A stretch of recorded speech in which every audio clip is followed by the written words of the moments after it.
Introducing the Casket, the crystal approach sinus kit that safely lifts the sinus membrane with a hydraulic lift system.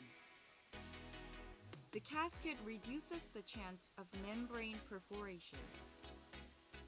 The patented cast drill creates a conial bone lid that keeps the drill edge from direct contact with the membrane. Casket ensures safer drilling by preventing sinus membrane perforation. Using the drill stopper makes it easier to adjust the drill depth. The casket features drill stoppers in 1 mm increments. It is possible to control the drilling depth precisely by using the stopper, which ensures safer drilling without the risk of perforating the sinus membrane. The hydraulic lifting technique of the maxillary sinus can facilitate the blood supply of the surgical site. The casket's membrane lifter is using hydraulic pressure to elevate the maxillary sinus membrane higher and wider. Consequently, it facilitates blood supply, which encourages the formation of new bone and the healing process. Try the casket that reduces the risk of membrane perforation to ensure safer surgery. Introducing the Asset Kit for narrow alveolar ridge split. The Asset Kit uses expansion drills able to expand the bone buccally and lingually, even in the case of severe alveolar bone resorption. Eliminates the use of a mallet. A safer and easier buccal plate expansion is achievable when minimizing the risk of buccal fracture. During the final stage of implant placement, the implant can secure a strong initial stability in the narrow ridge without tilting. The Asset Kit allows regular size implants to be placed in narrow ridges with a low risk of buccal fracture. You can try it out.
Introducing the E-Star Z series. E-Star Z is a zirconia block made by Osstem implant. The E-Star Z was developed by our R&D specialist at Osstem implant. Our in-house specialist at Osstem implant developed the manufacturing process. Each product is inspected and completed through a systematic quality inspection. E-Star Z is a CAD/CAM compatible material that simplifies the process of creating zirconia prosthetics at the clinic. It can be fabricated in various dental restorations, including inlays, veneers, crowns, and bridges. Multiple prosthetics can be milled simultaneously with E-Star Z.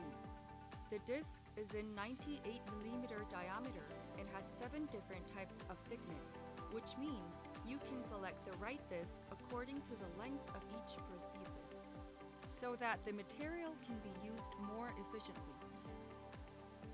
Meanwhile, the shape of the block that comes with solid metal mandrel is diversified depending on cases. In particular, if you want to fabricate a long implant or bridges, you can choose block type with the 25 mm height. With the E-Star Z HT, you'll experience natural-looking colors. With 3 different shades, A1, A2, A3.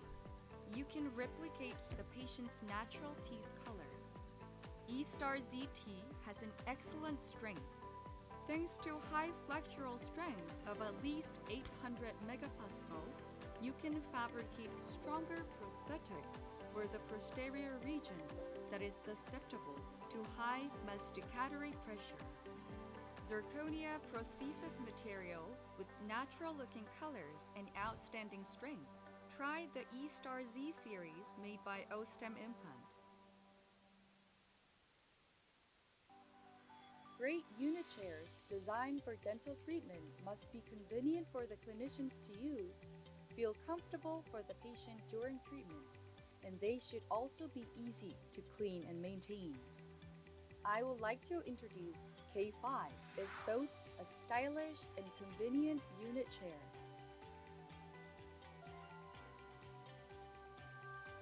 In case the backrest tilts downwards, the leg rest goes up. The tilting function prevents the patients from slipping down.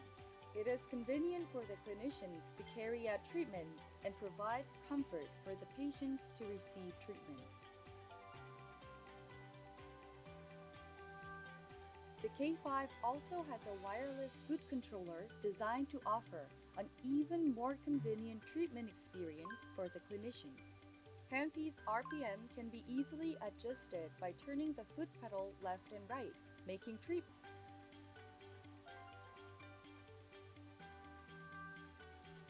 The sterile water supply device suppresses formation of bacteria and biofilm in the water line of the unit chair. Always using clean water during treatment makes it much easier to reduce the risk of infections. Let's go over K5's key features again. The patient does not slip downwards thanks to the tilting function. When the backrest tilts downwards, the leg rest goes up. Second, the wireless foot controller makes treatment much more convenient for the clinician. Third, DWCS suppresses bacteria in water line to supply only clean water during treatment. Try the K5, a unit chair designed to add both convenience for the dentist and comfort for the patient.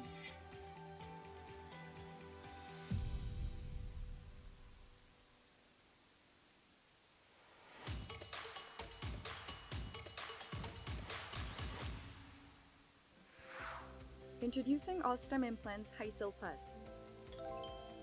Hycil Light Plus is excellent at reproducing fine areas. Hycil Light Plus can reproduce 20 micrometer lines without any tears or distortion. The stone model poured from a Hycil Plus impression produces smooth surfaces and separates cleanly. Thus, the user can fabricate accurate and precise prosthetics. Hycil Plus is highly hydrophilic. Hycil Plus has a short intraoral setting time of 2 minutes and 30 seconds. Hycil Plus offers a sufficient working time of 3 minutes and 50 seconds.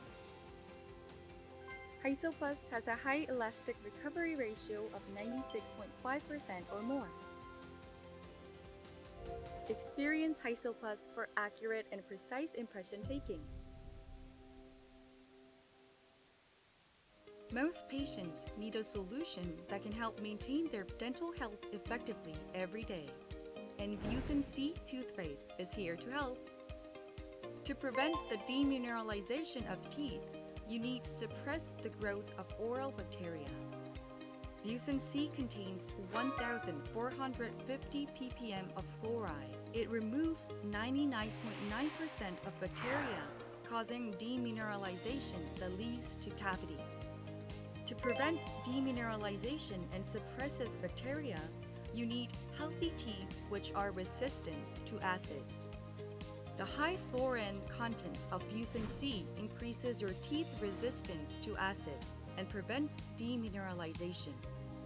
Anti-cavity toothpaste, which also helps with the recovery of demineralized teeth. The high fluoride and hydroxyapatite content of Vusen C prevents cavities, effectively remineralizes teeth, and it even helps the tooth recovery from the early stages of demineralization. Vusen C is the most effective way to keep your teeth healthy every day.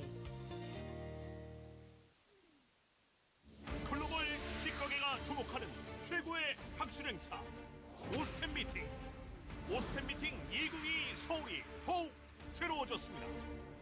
임상이, 치과 위생사, 치과 기공사 등 치과계 종사자 모두를 위해 대폭 확대된 강연 프로그램과 전 세계 치과인을 위한 특별한 시간으로 대놀 사이트를 통해 실시간 생중계됩니다.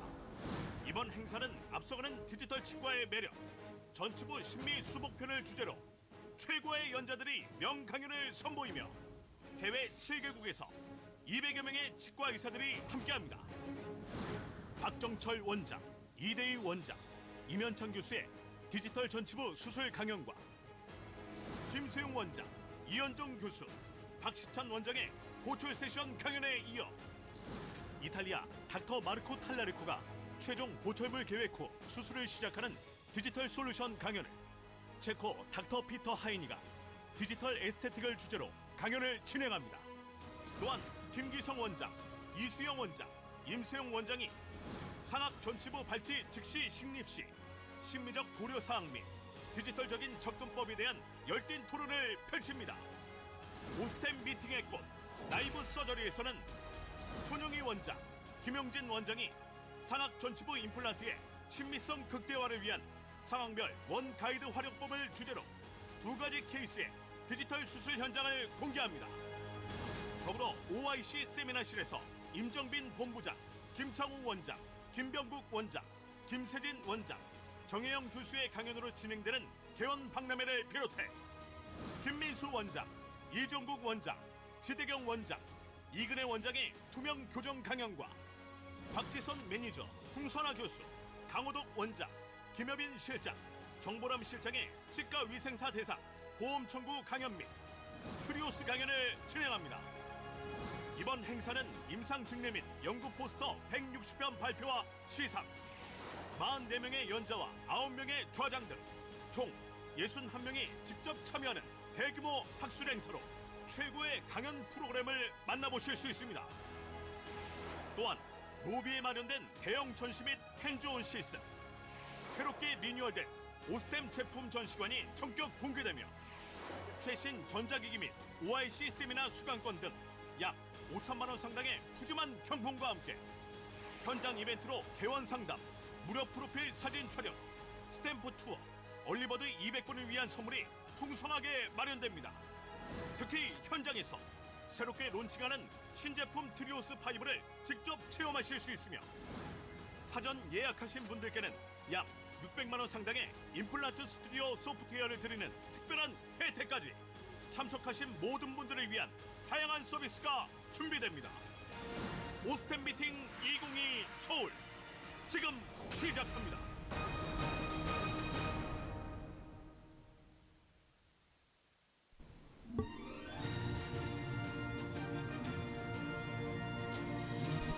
네, 안녕하십니까. 오스템 미팅 2022 Hello, I'm announcer Yusu Kim, MC of Osstem Meeting 2022 Seoul. First, I would like to thank for your support for the Digital Dental Technician Contest completed yesterday. Before we start, the audience of technicians and clinicians and others who joined the various programs yesterday gave us hot response.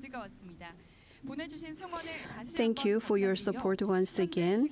Now it's 9:03 a.m. Let's get started with the Osstem Meeting 2022 Seoul under the theme of advancing digital dentistry restoration in anterior region, focusing on aesthetics. Here today in the auditorium of Osstem Implant Head Office and Seminar Room on the third floor, we'll have abundant special programs at private practice exhibition Clear Aligner.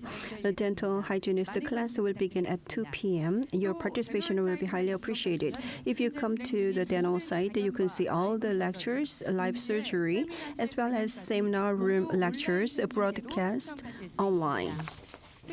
Especially today, you can link on the window at the bottom of the dental screen. You can watch various lectures in real time going on in the seminar rooms. Have a good time. And Osstem Meeting is getting more attention as years go by dentists around the world. Riding on the momentum, we have some 80 people from 7 overseas entities. Thank you all the foreign distinguished guests to being participating here. To have more meaningful time together with viewers in various places around the world, we have interpretation service for the overseas audience. The academic congress in the auditorium is simultaneously interpreted into English and Chinese to 26 countries. The auditorium and the seminar rooms on the 3rd floor is being videotaped currently. Please switch off your cell phone or set it on vibration mode. We have various events and programs that we have organized. For those who log in to our Deno site online, we will send coffee coupons and dessert set coupons to 3,000 of them. At the beginning of each session, don't miss the giveaway application pop-up window that appears for about 3 minutes on the Deno site. Now you will see the pop-up window. Please apply now. The winners will be announced after each session, and coffee coupons will be sent as text messages. For those who watch us until the end online, we have prepared many giveaways such as Galaxy Z Flip 4, Galaxy Watch 5 Pro, Galaxy Buds 2 Pro. Please stay with us until the end. Don't forget to log into the Deno site to participate in all the online events. Don't forget, if you sign in for a membership in advance, it will be more convenient for you. If you are watching on mobile phones and want to join the pop-up event, remember you need to use the landscape mode. Now, offline lucky draw. We have a lot of giveaways for you who came here in person. Lucky draw will be carried out after the program. Galaxy Z Fold 4, Galaxy Flip Z 4, Galaxy Watch 5 Pro, Galaxy Buds 2 Pro, and OIC single class coupons are prepared for you. Please stay with us, and we ask for your support. And events by floor for those who are here. On the first floor, 160 posters received in October are displayed. Free profile photo taking zone, which was popular during the private practice exhibition, and the experience zone of Terios 5, which will be launched for the first time in Korea, are operated with product exhibition booths. On the second floor, you can visit and experience various products in the Osstem product exhibition hall. Look around the event venues and get a total of 7 stamps on the stamp paper you received on your entry here, included in the registration kit you receive at the arrival. If you have all the stamps on the paper, bring it to the reception desk on the first floor. You will get awesome spoon set and electric toothbrush. For those who participate in the lectures, we have gifts for you. You will select 10 best questions asked during Q&A session, and they came to the real-time chat or the floor or big mouth cleaner. An electric toothbrush set will be gifted. If you are selected as best offline questioners, fill out your personal information at the registration desk, and online best questioners will be contacted individually. Now let's get started with Osstem Meeting 2022 Seoul. We have to commemorate today's event, President Jang Won-gun of Korea Academy of Aesthetic Dentistry, President Oh Hee-gun of KCOMS, CEO and VP of 3Shape have sent in congratulatory messages. Let's watch together.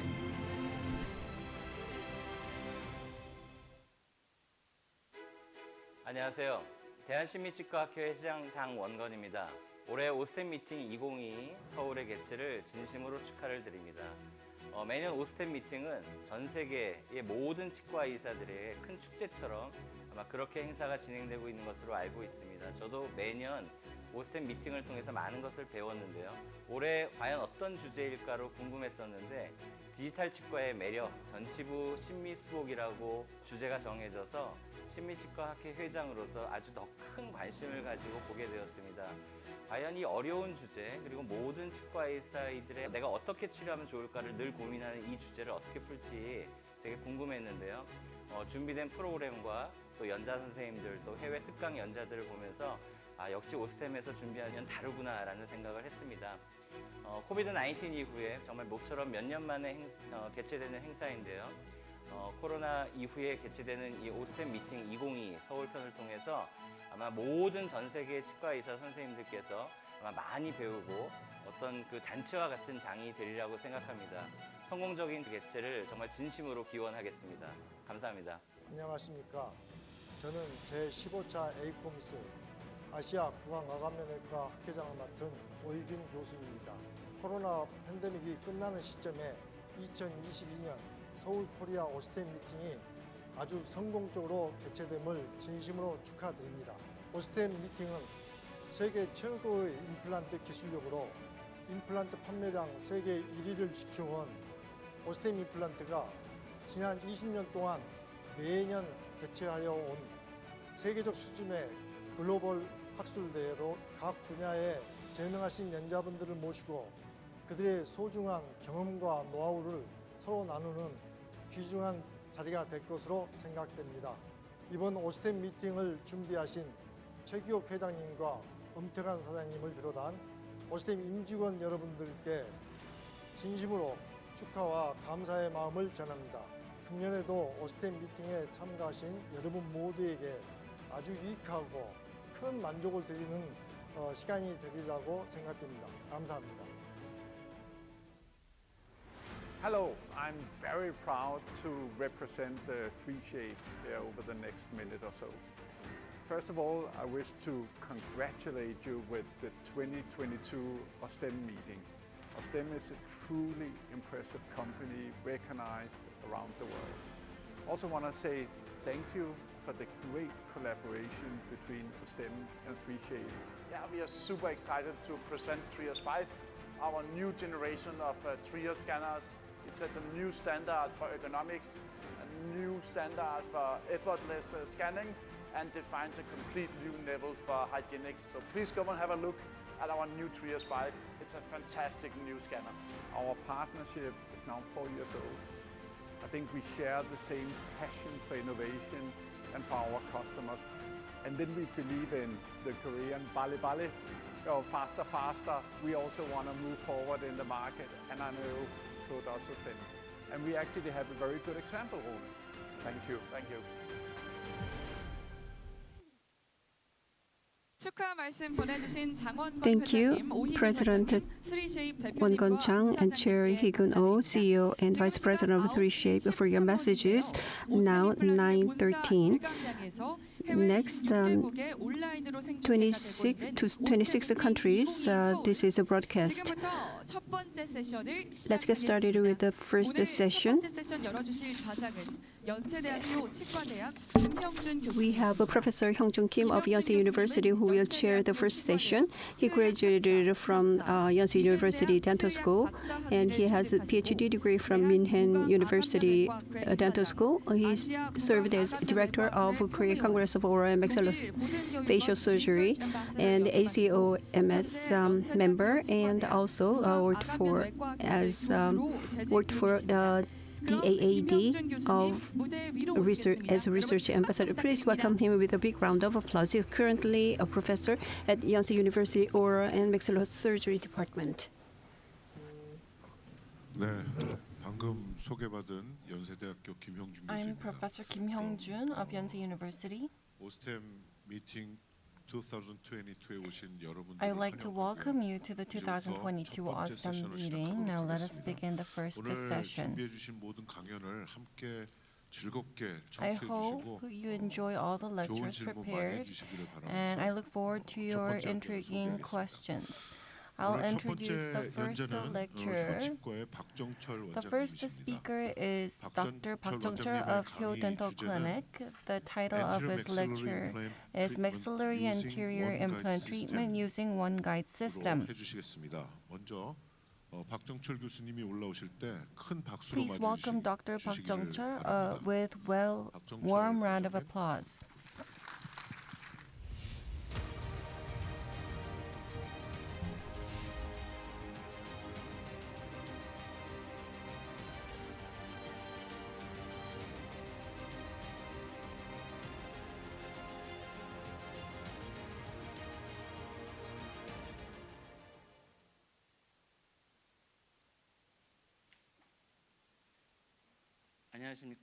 Greetings. I'm Dr. Park Jung-chul of Seoul Dental Clinic.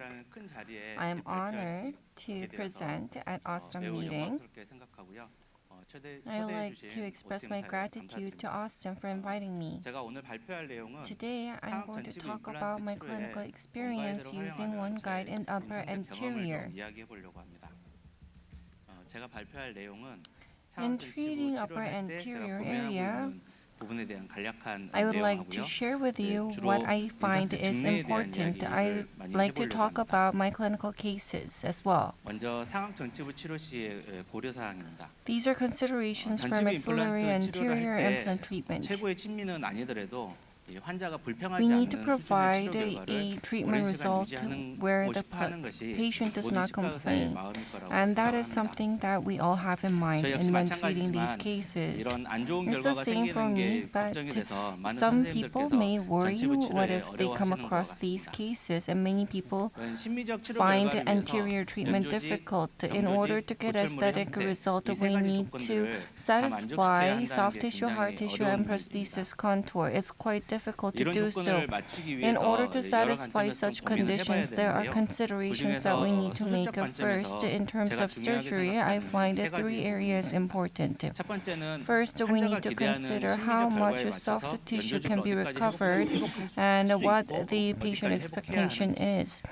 Second is in terms of soft tissue support and implant support, what can be achieved and how much bone should be recovered. And the angle of implant position and angle needs to be considered. In the anterior area, aesthetic results are of key. As shown on the image, the tooth axis and alveolar process direction, if they vary, you need to it is very difficult to do implant placement in an accurate manner. If you have good deft hands, it may be easy, but I am kind of clumsy, so it's not so easy to do so. Therefore, I use in the upper anterior area one guide system. The benefit of one guide system is that you can do accurate diagnosis pre-op and come up with a predictable treatment plan, and you'll be able to execute that plan accurately in the anterior area. It also helps in fabricating provisional and prosthesis as well. I'm going to talk about diagnosis, treatment plan, and surgery. I'm going to share a couple of cases. Let's look at my cases. When we talk about clinical cases, we need to divide these cases into different categories, and I think I need to provide a treatment protocol per different categories. I have decided to use the Ilian category. Type 1 is no bone resorption and there's no soft tissue atrophy. It is a good candidate for immediate implant placement. In the case of type 1, although it may be in the same category, depending on biotype or the thickness of buccal plate, tooth axis and alveolar process direction, we need to make precautions in doing implant placement, so we need to differentiate them. This is the first type 1 case. Due to tooth fracture, immediate implant placement was required. The patient has thick soft tissue and buccal plate. The tooth axis is slightly distally inclined, but you do not need to correct the implant angle. You just need to do a good job in placing the implant. In terms of diagnosis, you need to think of final prosthesis first. The crown position, the contour, antagonist relation needs to be considered in determining the final prosthesis. After that, we go into surgery. We need to do a top-down approach. We need to determine the position of the implant, consider the bone-to-implant relation, soft tissue the vertical position and the relation with adjacent teeth to determine the final position. As we do diagnosis, you come up with a certain idea as to where you need to be more careful about. In this case, I was cautious about the drill slipping. Therefore, I've realized that I needed a path drill. Gap filling was also required. After I go in, if extraction can be done nicely, placing implant can be done very easily. In the planned position, implant is placed, gap filling is done, and provisional was provided on the same day. After 2 months, ISQ was checked, the final prosthesis was fabricated. This is pre-op, post-op, final prosthesis CT image. You can see that implant has been placed in proper position and buccal plate is very thick. You may not think that guide is necessary, but if you use guide, simple cases can be done in a simple way without complicating things. This is the second case of type 1. Biotype and tooth axis is very nice, but the apical lesion exists. Because of this, primary stability is important. The buccal plate is thin. After surgery, we need to compensate for potential buccal bone resorption. In order to do so, implant position is very important in this case. In doing diagnosis, you need to determine the crown contour first and set the implant position. Because the implant distance is quite tight, the safety zone is 1.3 millimeter, so I thought it was okay. In this case, in number 21, the apex side of the implant was quite close to incisor area. In order to get good primary stability, I needed to be more cautious in terms of drilling, and gap filling was required. Extraction was done, the apex lesion was removed, guide was used to place the implant. Collagen xenograft was used for dual zone graft, and prefabricated provisional was provided. After 3 months, final prosthesis was provided. This is pre-op, post-op, after prosthesis delivery CT image.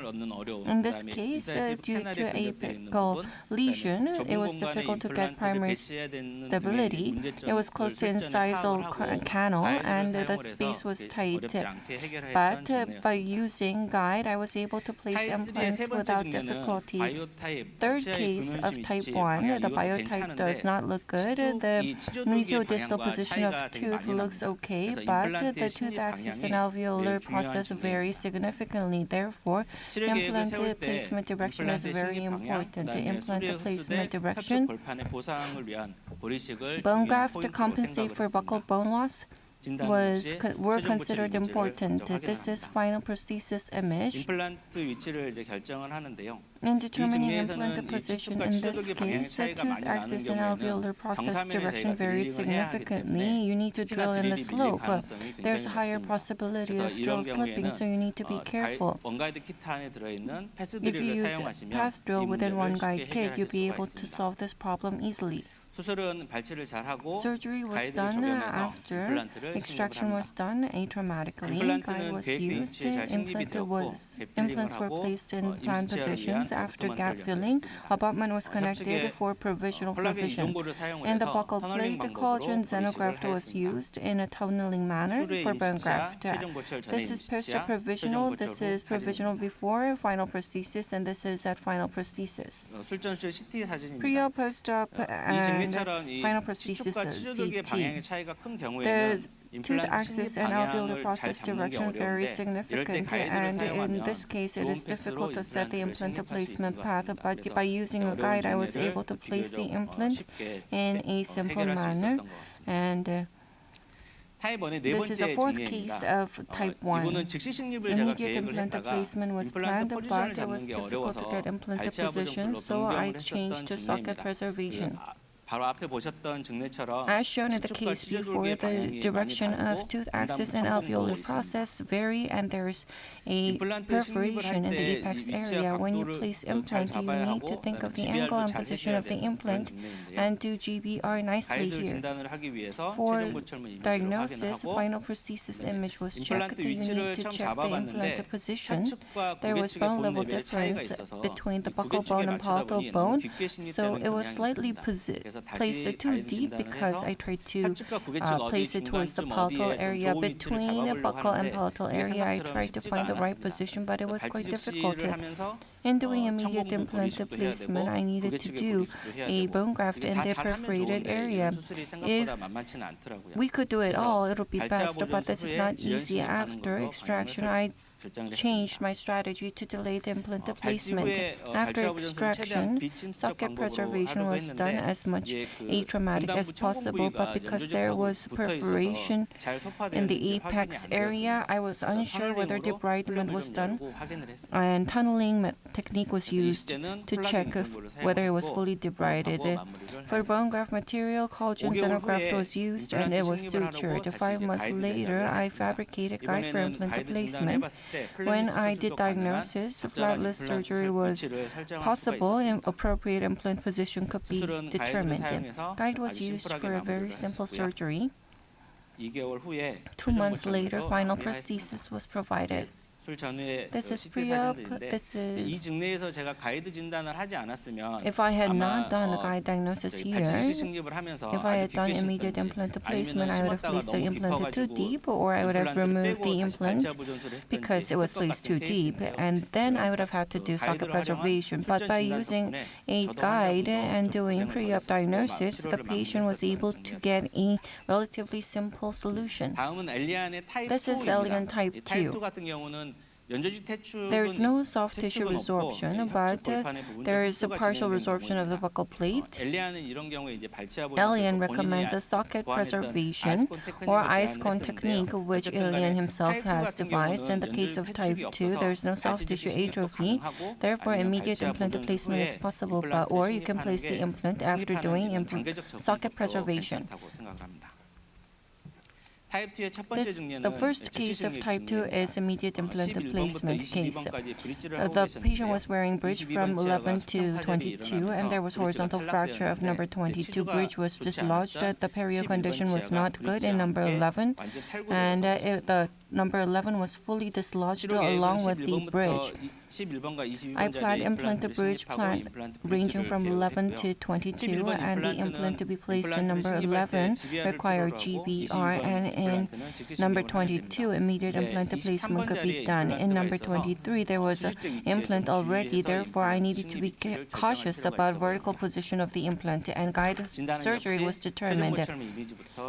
In doing diagnosis, I come up with a final prosthesis image first. The implant position is based on final prosthesis image, and considering alveolar bone soft tissue, the position was determined. The diagnosis process is always an area where I spend most time in. If the guide is adapted properly, implant placement can be done nicely. When you do GBR together and use guide, you can focus more on GBR because you don't need to worry about implant position. Therefore, the burden when you do surgery is decreased, and it really helps. Transmucosal GBR method was done for bone graft, and provisional was provided. 2 months after surgery, impression was taken, and final prosthesis was delivered 3 months later.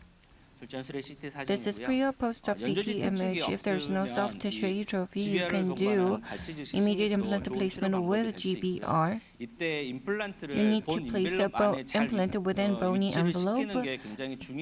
It's crucial, but if you use guide, you can get significant help. This is a type 2 second case. This is a case when the patient received treatment from 2012. The implant bridge from number 12 to 23 was dislodged, and the 22 implant was dislodged along with bridge. And 22번 임플란트가 Number 탈락이 22 was dislodged rather than number 12. 22번 자리에는 다시 심을 수 없어서 I could 21번 not 자리에 place the implant in number 22. I placed the implant in number 21, and in number 12, it was difficult to place the implant, and just bone graft was done. After stitch out, the patient did not come for about a year. The reason was because surgery was too painful, and the patient was afraid. When CT was taken, the bone was nicely regenerated, and I tried to console her. I promised her that I won't open flap and that there will be no suture. And surgery was done. This is after prosthesis delivery.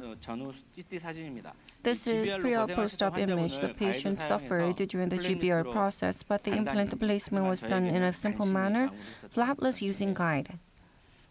In the case of alien type 3, there is both hard tissue and soft tissue resorption. In this case, in order to restore the lost tissue, we need to do delayed implant placement. This is a type 3 case in the anterior area. This is pre-op image. There is a lot of gingival atrophy and mobility in teeth. There's a lot of bone resorption in all teeth in the upper anterior region. After extraction, socket preservation was done because it was difficult to do immediate implant placement. When you do socket preservation, you would see epithelialized granulation tissues, and you need to, if you attach it to buccal flap, you can use it as a membrane. In the case of edentulous area, MS implant could be of great help. In this case, for provisional, in the number 11 and 22 MS implant, and this will be later removed. This is after surgery. This is 3 months after socket preservation. 6 months after socket preservation, guide was used for implant placement, and the white shows the border of the bone. If guide diagnosis is right, flapless surgery is possible. Flapless surgery was done for the implant. In the central incisal area on both sides, tunneling method was used. Additional bone graft was done. This is post-op panoramic image. Impression was taken, and abutment was connected. In number 21, there was a bit of a gingival atrophy. I recommended connective tissue graft, but the patient already gone through a lot of surgery, and if the patient said if it is not mandatory, the patient didn't want it, the patient could not visit frequently because of the work, and it took about 7 months up to final delivery.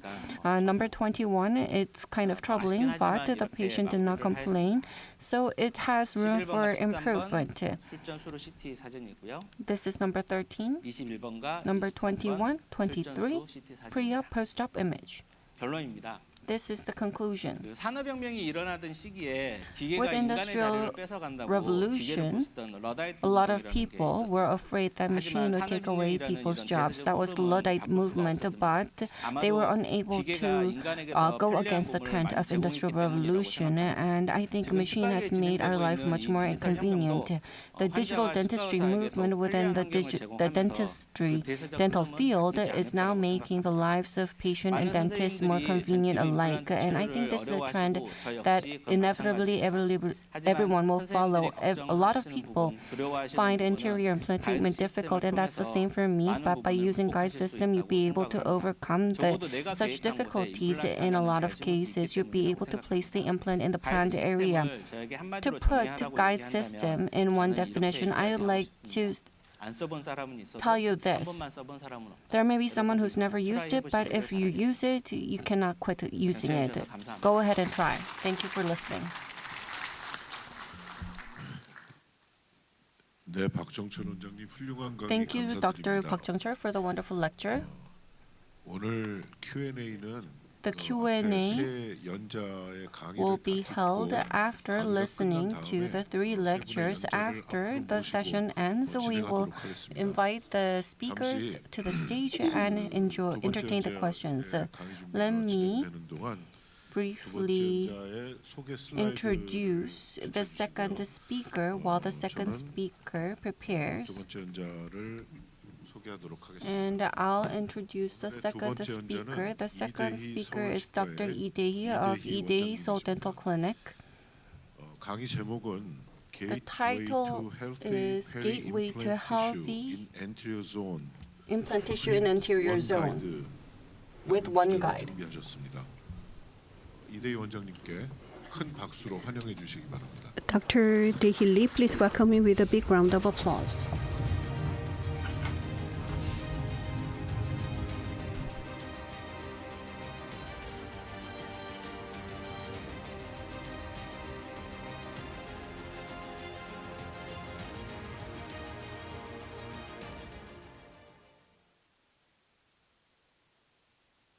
안녕하세요. Good morning.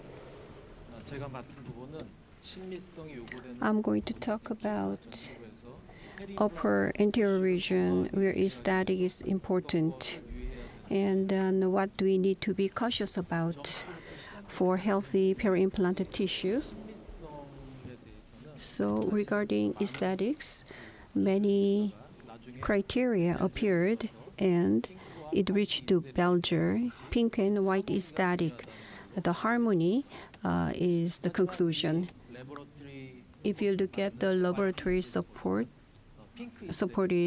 white aesthetic, the soft tissue, the pink aesthetic is based on bone. So especially in the extraction socket, biologics should be understood. So this is from the handout of Belger. Bundle bone is abundant in labial side and not lingual side. So we need to have 2 millimeters of the most corona bone wall.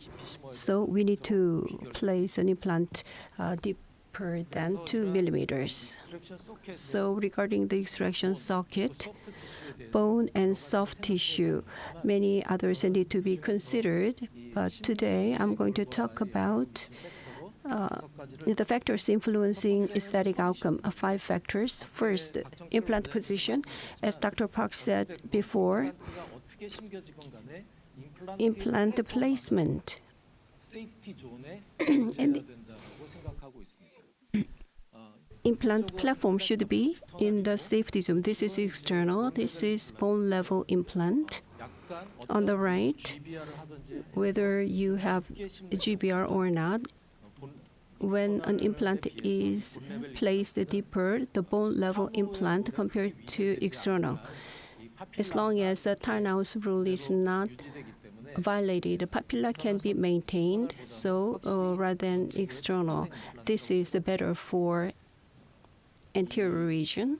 When bone is present, how deep do we need to place the implant? That is another topic that we can discuss. Mesodistally, the patient has a little bit distally placed implant because there is a canal. I will show you later. From about 10 years ago, I just ignored the canal and I removed the nerve and I placed the implant there. I will show you the video later. So a patient came like this. This is one body implant. After placing it near the canal, it is placed. And if you don't remove the nerve and the bone graft is not done, this happens.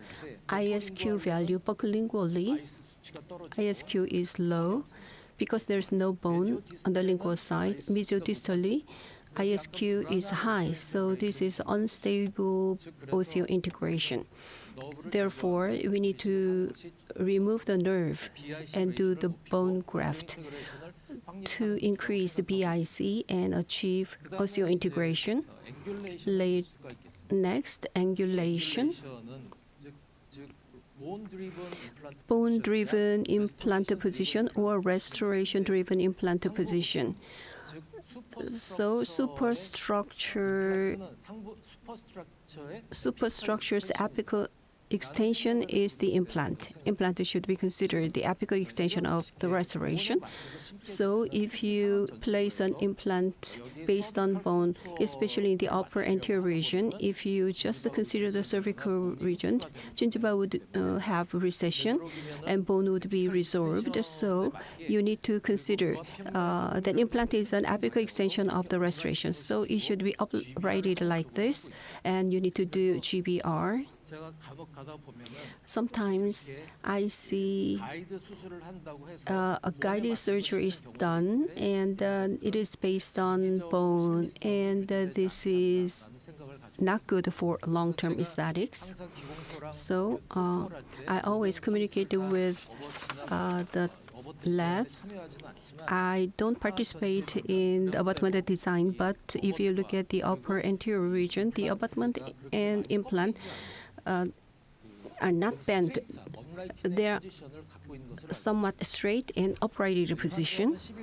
So number 11 and 12, subgingiva caries was observed. So extraction was decided, and they were extracted using one guide. 2 implants were placed immediately, and jigs are not made, so temporary is used to fabricate the jigs. Intraoral scanner or model scanner can be available. However, stone model is used, and after extraction, the fitness is checked before surgery. That is very important to ensure the fitness, so we don't have to adjust the fitness during surgery. Number 11 and 12 are extracted, and a guide is connected. The first drill is the path drill. Using the path drill, it is a kind of a side cut drill. Lingual wall, cortical wall is drilled. Number 12 is okay, but at number 11, it didn't work properly. So cortical is scraped. If it doesn't work, it means it is going okay. So if you are suspicious, you can remove it and check. So without the path drill, if you use a guide drill, the drill can deviate, so it can move labially. So you need to use a path drill.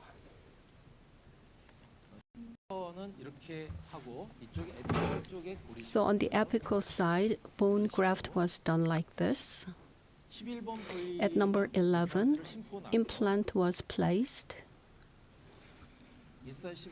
Incisive canal, the nerve is removed as much as you can, and the bone is grafted. Without bone grafting, if you just remove the nerve, when they drink something hot, they will have burning sensation for some time, and neuroma can occur. So that should be prevented. BIC should be increased, and osseointegration can be ensured with this technique. So like this, the canal is invaded. So curettes like this can be used. Here, bone graft was done. Provisional is connected. This is 6 weeks later. Second, intra-socket graft. In 2013, in the 5th ITI consensus, immediate placement with gap filling with low resorption rate, that is recommended. Mostly cover screws are used, and bone graft is done, and healing or abutments are connected. But here, the bone graft should remain equal or below the platform. The bone graft above that is useless, and it may cause infection. So when you use a guide, cover screw or bone graft needs to be done, and this is after removing the cover screw. low resorption rate is observed by xenograft and alloplast. In 2014, I did the immediate placement and using the alloplast. It looks well maintained. However, after 6 years, suddenly inflammation occurred and the patient came with gingival swelling. So the bone here looks like bone, but if you raise flap, it's something like rock salt. It's not a vital bone. So the patient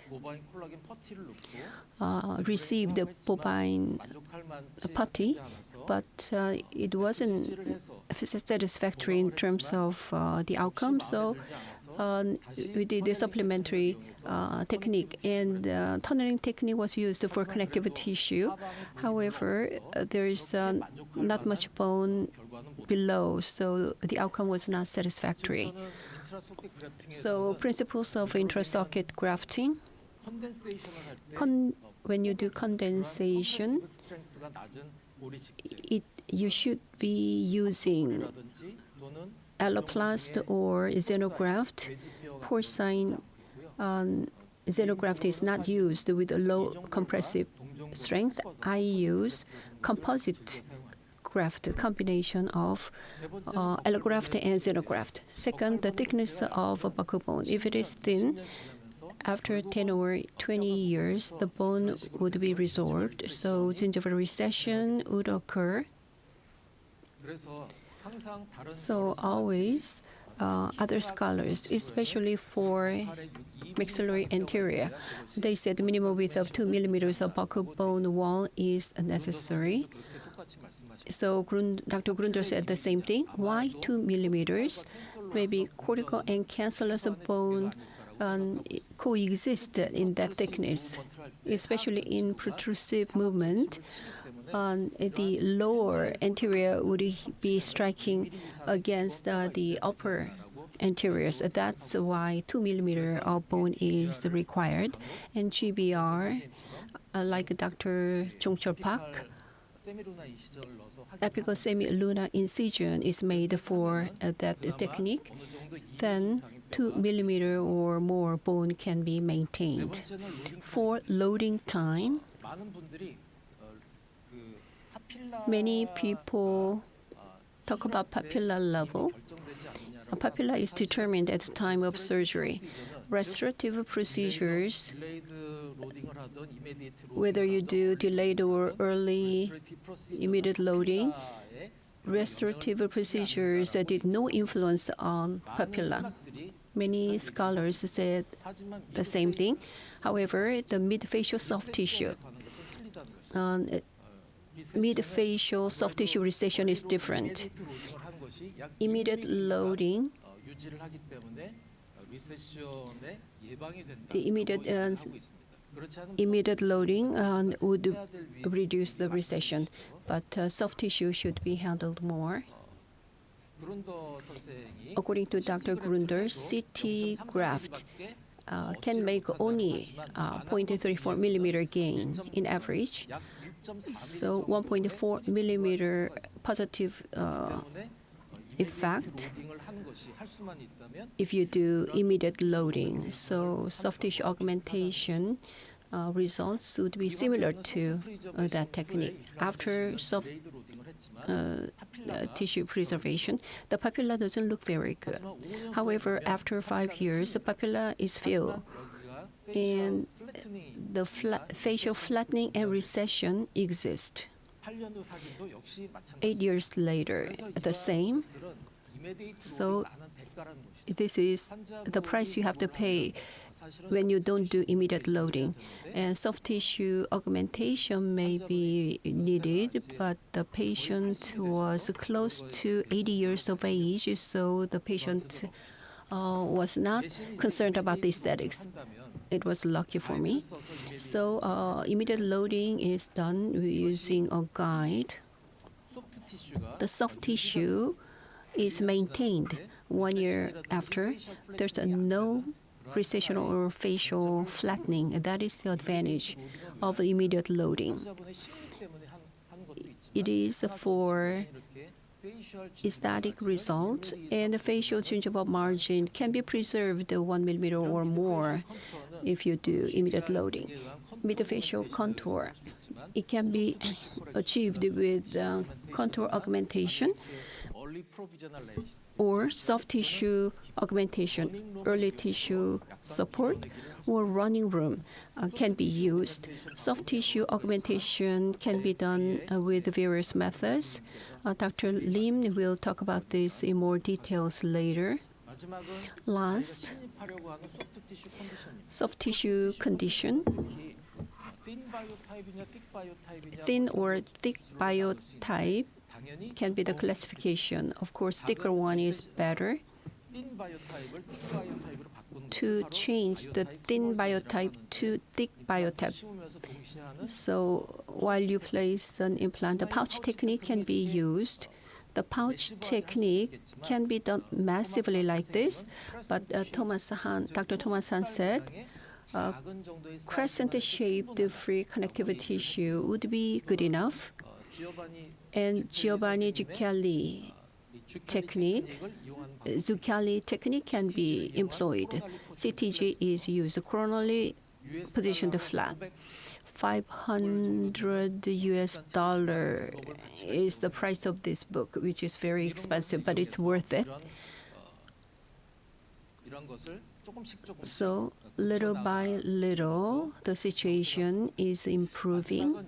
Lastly, when we place an implant, the GBR can be done, and soft tissue augmentation can also be done. PPG, palatal pedicle graft, is the technique that I use. PPG is done because blood supply is maintained. So after bone grafting, at the same time, palatal graft can be done, but it will bring in the shrunk result. So according to Professor Maynard, when alveolar bone is thin and attached gingiva is deficient, recession can easily occur. So after bone grafting, implant is placed, and the second surgery, connective tissue graft, can be done, or at the same palatal pedicle graft can be done. So OIC Master Course Advanced Surgery, delivered by me and other director doctors, talk about this, and I believe the courses would be very helpful, and your participation will be appreciated. Thank you for your attention. 네, 이대희 원장님 훌륭한 강의 감사드립니다. Dr. Dae-hee, thank you very much for the excellent presentation. We will have Q&A later while the third lecture is being prepared. So would you show the slide? I would like to invite the third speaker, Professor Hyun-Chang Lim. 임현창 교수님은 경희대학교 치과대학 Dr. Hyun-Chang Lim. 오늘 강의 He has graduated from Kyung University. The title is quite interesting. What if soft tissue augmentation and digital technology is the title. 여러분들 임현창 교수님을 큰 Please 박수로 welcome Professor 맞이해 Im Hyun-chang with warm round of welcome.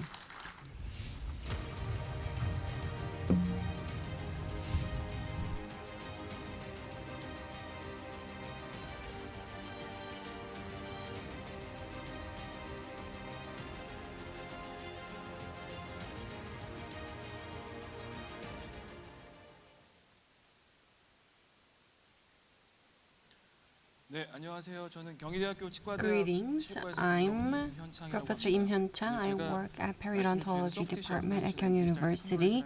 Today I would like to talk about soft tissue augmentation and digital technology.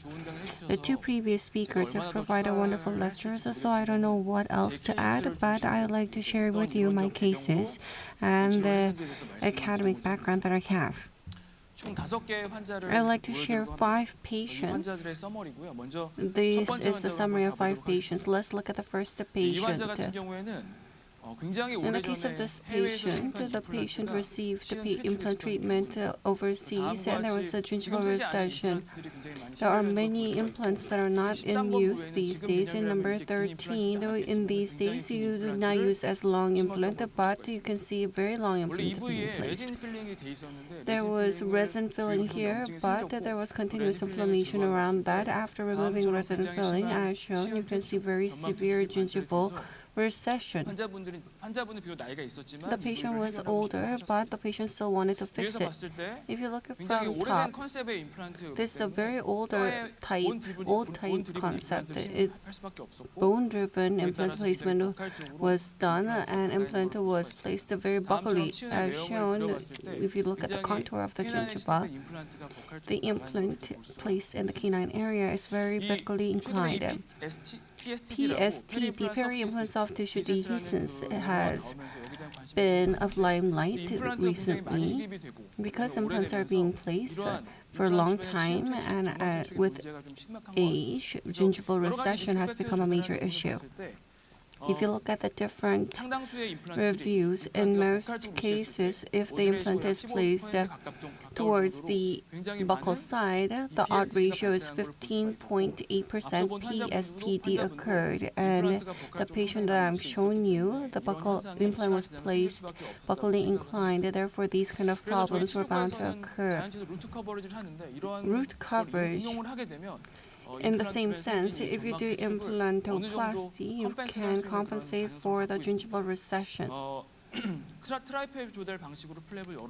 Trapezodal method was used to open flap. If you look at the implant, it was buccally placed. Therefore, the epithelial tissue space for that was lacking. In order to secure space, implantoplasty was done so that epithelial connective tissue can be formed here. From the palatal area as shown, a fairly thick graft was harvested and it was sutured like this.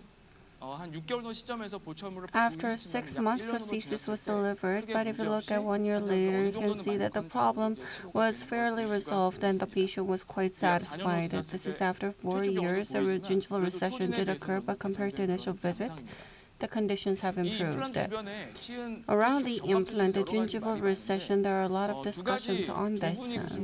2 professors have released a lot of studies on this. First is Professor Brook from Zurich, and the second is Giovanni Zucchelli from Italia. When similar treatment were provided, Zucchelli overcame 96.3% of gingival recession. In the case of Zucchelli, about 66% of gingival recession recovery occurred. If you look at the difference in the treatment protocol in the case of Zucchelli, the implant prosthesis was adjusted, and in abutment level, soft tissue growth were promoted, and therefore the results was much better. In my case, the implant was older, therefore abutment level alteration of abutment was not possible. But if you consider this, in managing the peri-implanted tissue, you can adjust the prosthesis as well. This kind of an issue is very problematic. If you look at the recently published study, various cases have been divided into classes and treatment protocols have been suggested as shown. Please refer to it. The next case is the implant was placed suboptimally, and I want to talk about how I overcame this issue. As shown, the patient was in mid-30s, and in number 11 was missing. It was about 2 months after extraction, as shown. Early implant case. As shown, in the labial side, there is resorption.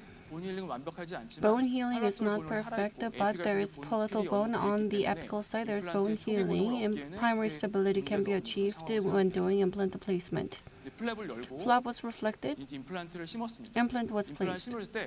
As Dr. Park has mentioned, he showed a lot of great cases using guide. In this case, I did not use guide. I just relied on my hands to place the implant as shown. Prosthesis-wise, it is more placed buccally than the ideal position. Recently, if the implant is positioned buccally, statistically, in a quantitative manner, there were efforts to measure it. If implant is buccal position, compared to the contralateral natural tooth and compared to ideal contour, 2 millimeter less, over 2 millimeter, if it is palatally placed, it would be ideal, and if it exceeds that scope, the implant would be placed more buccally. Implant dehiscence has occurred, and using the conventional method, I used the bone graft material and used double-layer membrane to get the primary closure. The surgery was problem-free. 4 months later, despite my efforts, around the implant shoulder, there is still a defect. And if I just leave it untouched, it can lead to recession. Therefore, from the palatal side, I grafted the connective tissue and the suture. I looked at different reviews, and there's a study that consoled my mind. In this study, metastatic zone, when you do GBR, DBBM, bovine bone, if you use this, and when you combine it with autogenous bone. These were compared after 4 to 6 months. In both groups, around the implanted shoulder, bone fill did not occur perfectly. The conclusion is quite interesting. At implant shoulder level, the augmentation thickness seems to be disappeared after the healing phase. If you look at this study, it does not talk about how guide helped in positioning the implant in ideal position. I think around the implanted shoulder area, bone fill was not done perfectly because of this factor. In the case of this patient, if you look at the biotype, it was very thin biotype. When the biotype is thin, long-term wise, in the case of upper anterior, there's danger for gingival recession. Along with residual defect, there was need to compensate for that. Biotype modification was required. I needed to change from thin to thick biotype. As shown, epithelial connective tissue graft was done. About 4 years later, if you look at the result clinically, it's not a problem, but there was a residual bone defect, and I think additional follow-up may be necessary. I trusted in myself, so there was human error. There is a lot of discussion about human error.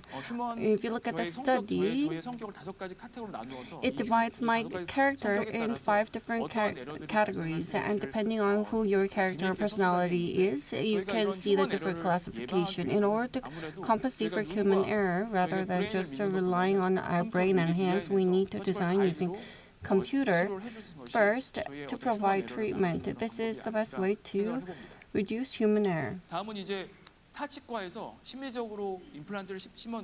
Implant was placed in a different dental clinic, and aesthetically it was a failure. 1 year ago, the implant was placed, immediate implant placement was done. But at that time, there was no bone graft, and soft tissue graft was done. If you look here, even without looking at the CT image, it is quite buccally inclined. It has only been a year, but you can see the implant abutment. And the patient was extremely stressed because of this. If you look at the CT, the buccal bone resorption, there's very little buccal bone left, and the implant is very buccally inclined. The patient had no trust in the implant. As shown in the first case, you can do epithelial tissue, connective tissue graft, but the patient wanted a new implant treatment. Therefore, using the kit for removal, implant was removed, and in order to prevent the buccal bone loss, I did connective tissue graft, and then provided provisional. After 2 months, there's a bit of bone fill, and you can see that this surgery could be possible. Early implant placement was chosen.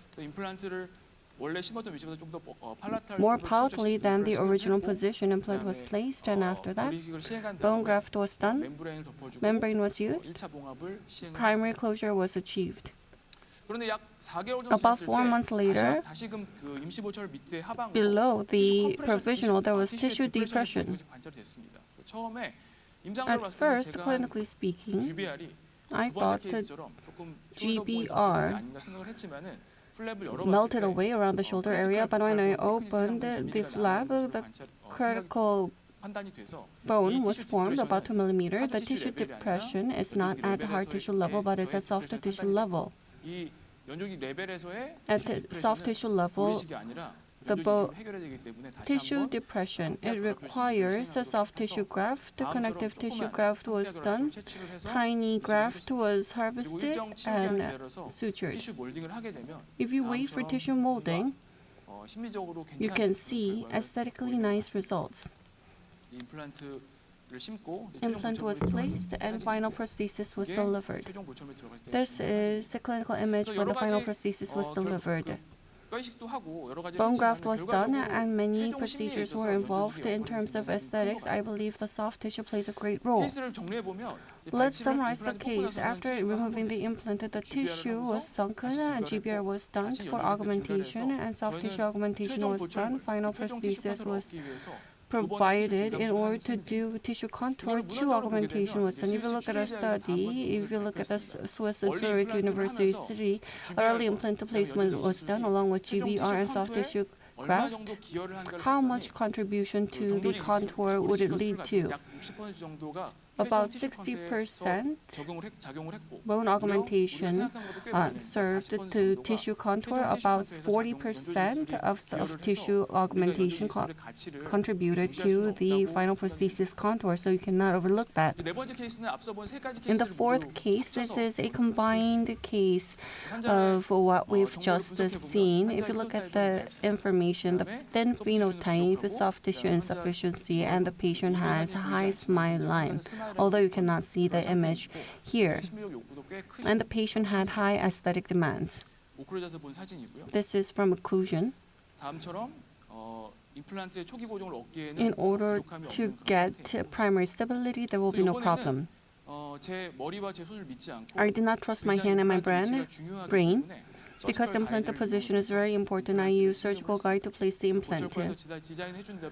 Following the design provided by the prosthodontic division, I used the guide to place the implant. Collagenated graft material and membrane was used for graft material. Primary closure was done. This is at the time of implant placement. After 4 months, there was a bit of tissue depression at the coronal level. In the case of the depression, it was not a hard tissue level, it was soft tissue level depression. Epithelial tissue was grafted, healing abutment was connected, and at the same time, such graft was done. In this case, labial epithelial tissue was grafted. When you use tunneling technique, at times you cannot fixate it in the desired position. As shown in this image, on the labial flap, I connected the graft material so that the epithelial tissue graft is positioned to the desired position. This is comparing the initial photo with the final prosthesis delivery. It has not been 6 months since final prosthesis delivery, and it is not fully stabilized, but you can see more aesthetic result here. This is the final case. When you do epithelial tissue graft, the graft around the surrounding structure can be improved here. In the case of this patient, number 13, number 12 was missing, number 13 had to go through orthodontic movement, and in number 13, implant needed to be placed, and the patient was referred from orthodontic division. Number 13, as you know, number is different from number 12, so it looks quite weird. And the patient wanted this to be solved. Fortunately, in number 13, there was resin filling. It thought I could remove here and expose dentin. It was like this. If you look, the bone amount was sufficient, so surgical guide was not necessary here. This is a T image. Implant was placed in prosthetically ideal position. When I opened the flap, CT graft like that, trapezoidal flap was formed, and in number 13, flap was extended up to number 13. From tuberosity, you can see semi-lunar type of graft was harvested. It was fixated, and suture was done like this. This is as tissue maturization. In the case of number 12, the tooth contour is different.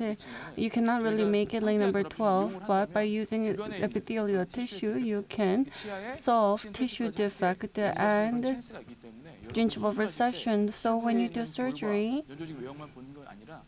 not just to look at the site in question, but if you look at the surrounding tissue, you can get a better result aesthetically.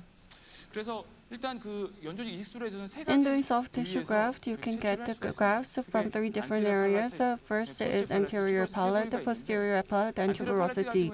In the case of anterior palate, there's rugae, therefore, this is something that you need to consider last.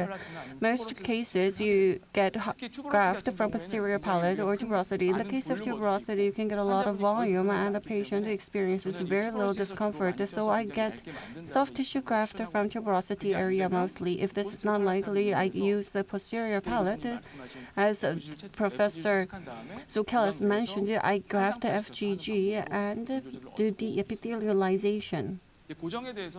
In terms of fixation, as shown in the fourth case, I attach it to the labial flap. That is my first choice. The reason is because I can fixate it in the desired position, and you can do it in a minimal way. That is why I really prefer it. Other techniques involve tunneling technique. You can pull it towards sideways or towards the apical area, and you can fixate it. Around the implanted shoulder area, a lot of contour need. If you want to do that, you can use the palatal flap to fixate it. And up to the implanted shoulder area, more graft material can be fixated, and you'll be able to gain more soft tissue volume. I need to talk about implanted position once again. As shown on the left, the implant is placed in the ideal position, and implant is placed more buccally in the left. If you place the implant ideally, or if it is buccally inclined, the amount of bone graft in the case of buccally inclined implant increases, and soft tissue augmentation is more protruded towards the buccally. So it becomes more vulnerable to external forces. In the second case, despite a lot of effort, there can be unwanted results. Implant position, especially in the anterior upper, is very important. From the beginning, you need to use the surgical guide to get a good position to get good results. Digital guides. It can lead to optimal hard and soft tissue augmentation, and it can also lead to long-term stability of the graft.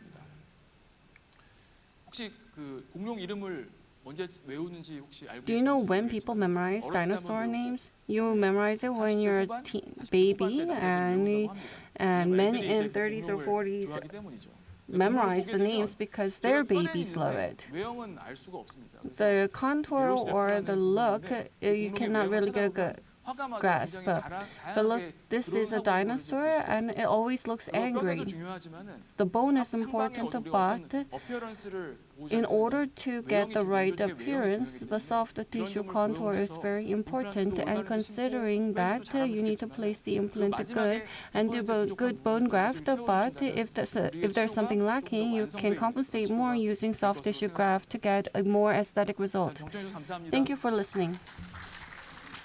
네, 좋은 강의 감사드립니다. Thank you for the excellent presentation.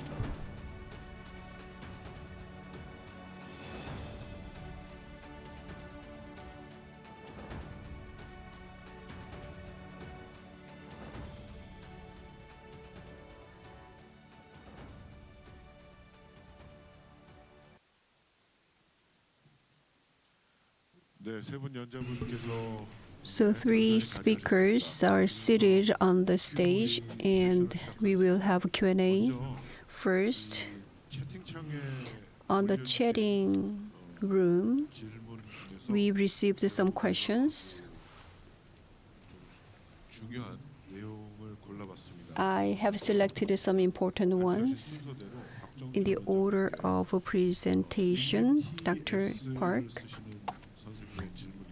This is a question from TS. In anterior immediate implant placement case, if the buccal bone is excessively thin, if the residual root and apex of the root is sound, what if we use the socket shield technique where we use the residual root? What's your opinion on that? 요청하셨습니다. 네, 아마 소켓 실드 테크닉이 In the case of socket shield technique, this has been discussed long term. 아마 소켓 실드 테크닉용의 전용 There's 툴을 also a 판매하는 dedicated tool for 그런 socket 있는 shield 걸로 알고 technique. 있는데요. 저는 해보지 않았습니다. I've never 해보지 tried 않은 it. 이유가 That 이 the 첫 reason 번째는 is first, 테크니컬하게 굉장히 좀 어렵더라고요. it's technically 저희가 very 하기가. sensitive 그래서 and 쉬운 일이 difficult to 아니고 do. It's not an easy job. 제거하고 지배하는 게 좀 And 편하다고 I 생각을 think 했고요. it's more 그다음에 easy to 이 just to take it out and do 루트를 GBR 남긴다는 and 거에 to 대한 leave 저의 root. My 선입견도 좀 personal 있어서 그런 것 때문에 소켓 실드 테크닉을 prejudice. I do not do the socket shield technique. If you look at the literature for long term, there are ways to maintain it. If possible, you can use it. 문헌상에서는 이렇게 좋은 On 보고들이 있어요. literature, there are good results. 네, 혹시 다른 두 분 연자분들 중에 Are there any 대답- other opinions? 답변 Could you also answer 하실 분 this 계시면은 question? 부탁드리겠습니다. 네, 이대희 원장님. 네, 저는 Dr. 소켓 이대희? 실드 테크닉을 Socket shield technique, I've done 20 to 30 cases, especially when endo treatment is done. Infection source, gut aperture must be removed first and should be shaved with a diamond burr. Epithelium, the root fragment over the socket needs to be removed. That is important. If that is just left, if you place an implant lingually and 2 millimeter or more horizontal gap, then 3.5 diameter implant can be placed. There's no room for 4.0 implant. So bone grafting, whether to use bone grafting or not, can be an issue. If everything is okay after discussing it with the patient, that approach would be okay. But if there is mobility or inflammation that's contraindicated, gut aperture should be definitely removed with a reamer. That's the most important thing. Thank you very much. That was a very good explanation based on the principles. I believe the questioner and other doctors who have been wondering about this question must have been answered. Thank you for the answer. 두 번째 연자이신 이대희 원장님. To Dr. Dae-hee Lee, 을 닉네임으로 쓰시는 ice cream, 질문을 the nickname ice cream posed a question. 여러 정황으로 In many situations, in the upper anterior region, immediate loading cannot be done. In the buccal recession or flattening can occur later. Other than soft tissue surgery, is there any other options to address the problem? That is a very good question. When the patient has a deep bite, and the periodontal situation is not good in the adjacent teeth, immediate loading cannot be done. So as I said, facial gingiva can go down 1 millimeters. There is a risk. So a few years ago, temporary abutment began to be used as an alternative. Custom healing is made at chair side. So the shape is pushed. The buccal gingiva is pushed out using a custom healing abutment, or some other companies use anatomy healing. So there are many different sizes that copied the root section. I haven't used them at all, but that sounds good. But if you have to use a temporary, and if you have to attach a flipper over it, it is rather complicated. So, but that still can be an option. Thank you. Any other answers from other speakers to this question? I agree with Dr. Lee. If you use a temporary healing, if you make it as a customized version, attaching and detaching process should be used, and mentally it's a little bit burdensome, so I don't really like it. Thank you. Dr. Lim, do you have anything to add? No. Thank you. So let's look at the last one in the chatting room. This is a question to Dr. Lim. The nickname Good Good raised the question. Using cover screw, if you do transmucosal GBR, and if you do not change to healing abutment,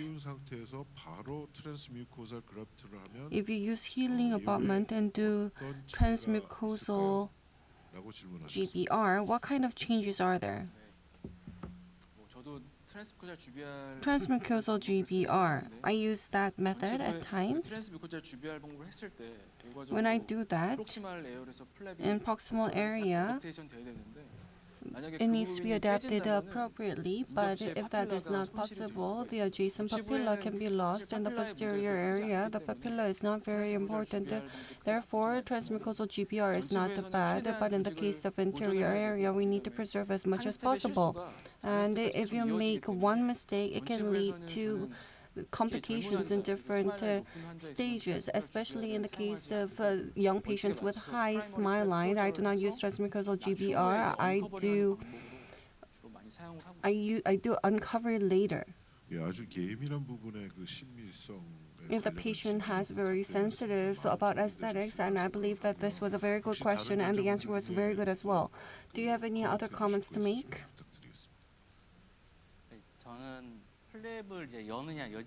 Whether or not to open flap, and whether to do transmucosal GBR. Around the healing, the gingiva healing, if we can get it, it's good. But below that, if there's good hard tissue support and if the GBR has been done nicely, soft tissue healing would go in line with that. Long-term wise, if you open flap and do GBR, how much difference would it lead to if you do not open flap? There are some literature that say that there's no difference in doing transmucosal GBR. I connect the healing. At times, people punch the membrane, the resorbable membrane, the tissue adaptation or biocompatibility. There are products with excellent those qualities, and you can get good results with that. I use these products very frequently. Thank you. Dr. Lee, would you like to add? No.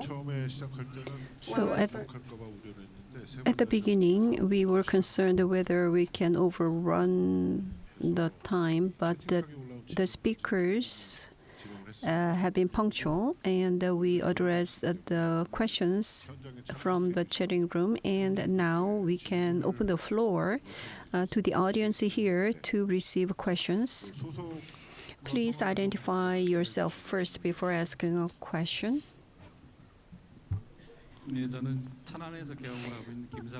I am Sang-eun Kim from Cheonan. This question goes to Dr. Lee. As you said before, root remnant is remaining, and if you do bone graft in the gap between the implant and the xenograft, or collagen or other materials can be used, but what is your preferred material of bone grafting, as you have a lot of experience? So when root is remaining, if the root is on the buccal side, xenograft is meaningless. Xenograft is not resorbed well, so the labial plate needs to be maintained. Then it can be used. But if root is remaining, I use allograft.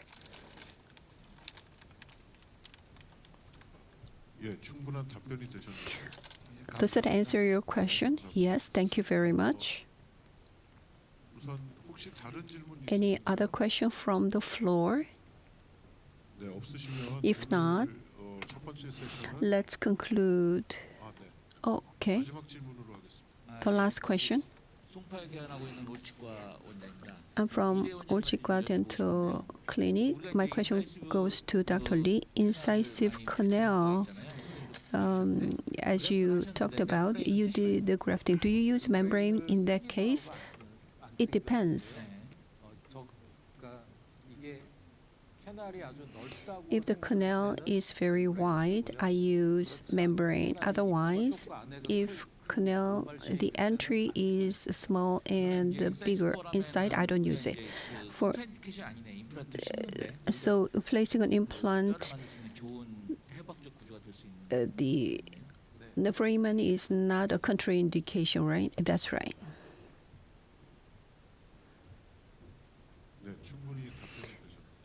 Does that answer your question? Thank you. From early in the morning, you have been with us. Thank you very much. And please give a warm round of applause to the speakers who gave us good presentations and good Q&A. Let's conclude the first session. Thank you.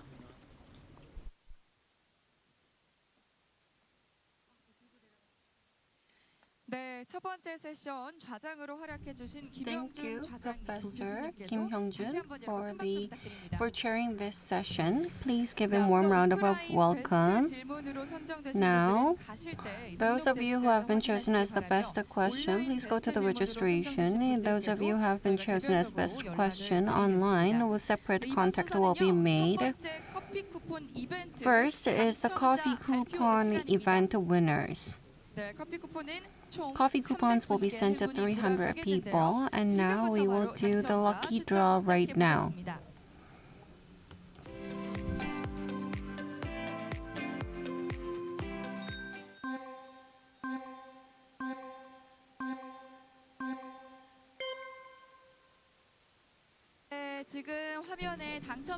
On the screen, you can see the numbers and the name. Please check. Coffee coupons will be sent via text. You can check the results on the notice board on the site. If you have not won coffee coupon this time, there are still more chances to win. With the start of second session, there's going to be a second coffee coupon event. As I'm talking, I can see more and more people are entering the auditorium to participate in Osstem meeting. There are so many people here, 7 different overseas branches as well as 180 per staff have also participated in today's event. You can see various booths in the first floor and the second and third floor as well. We can have break up to the 35 on the right side of the auditorium. There's break area. There's also a poster announcement in the first floor as well. We'll reconvene at 10:35.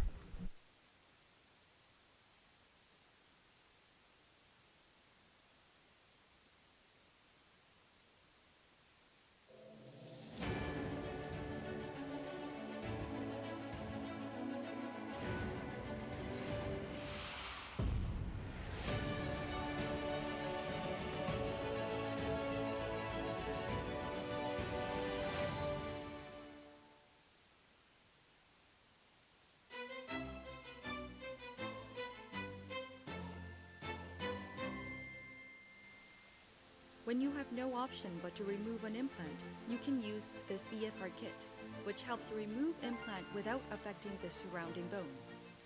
An implant removal tool should be easy and convenient to use when removing an implant. Turn the remover screw clockwise with the screwdriver included in the EFR kit to fasten the remover screw. Next, turn the remover body counterclockwise to remove the implant.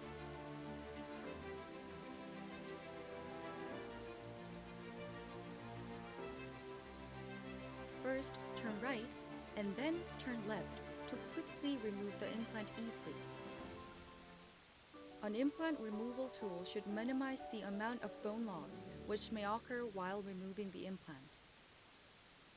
EFR kit applies torque directly onto the implant, allowing the clinician to remove only the implant without affecting the surrounding bone.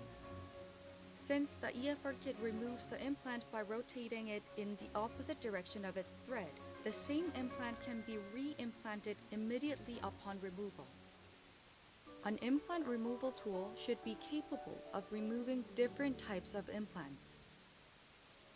The EFR kit is equipped with various types of remover screws. Clinicians can remove both Osstem and non-Osstem products. The EFR kit allows clinicians to remove a variety of implants, making surgery and treatment much more convenient.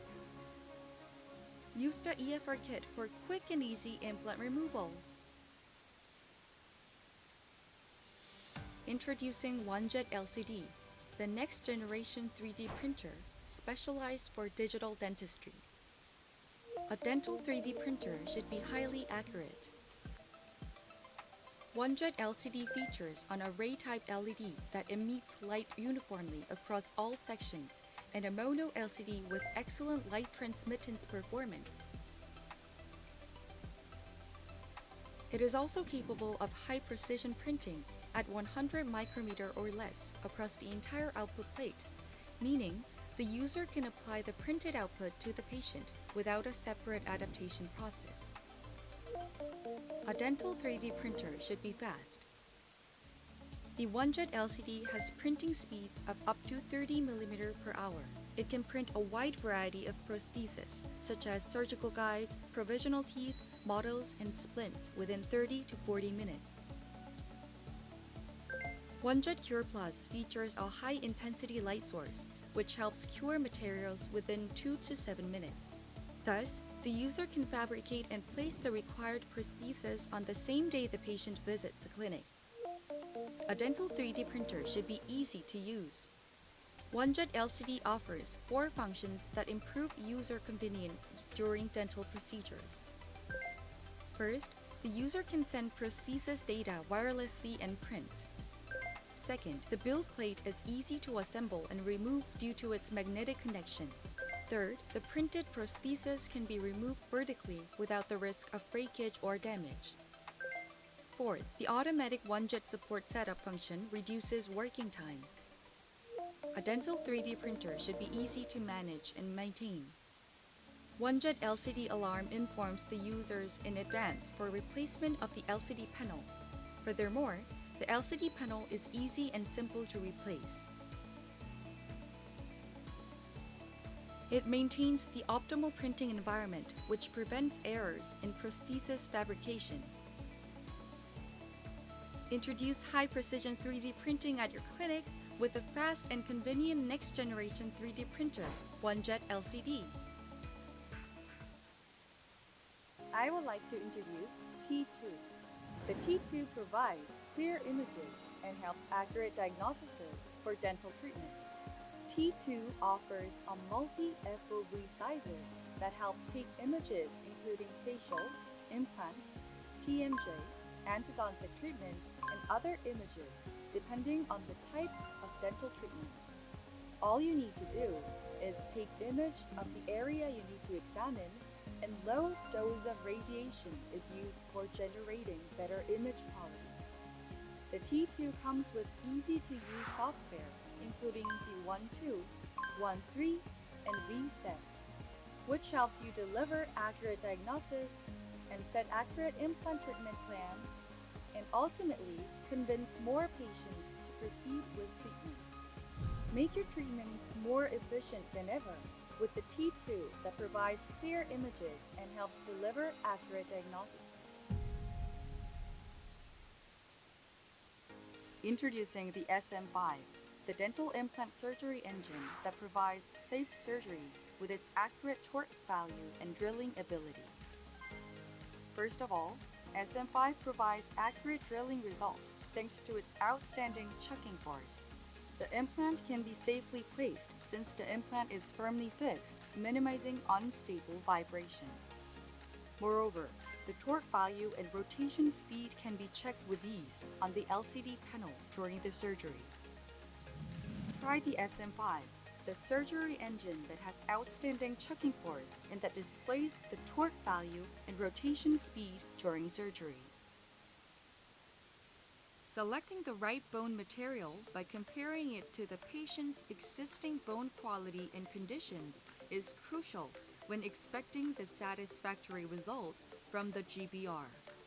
Defects may occur on surgical sites such as the anterior maxillary sinus and ridge, which will require bone graft materials that facilitate the process of forming new bone osteogenesis while maintaining the bone volume. With that said, here is the Osstem implant's xeograft EOS with phenomenal volume maintenance and osteogenesis. For bone graft materials, it is important to have a faster remodeling feature. Similar to the human bone, EOS particles have a cancellous pore structure. The structural property of EOS, when fully saturated with blood, significantly contributes to the process of new bone formation. The success of bone graft material must be verified with various clinic cases.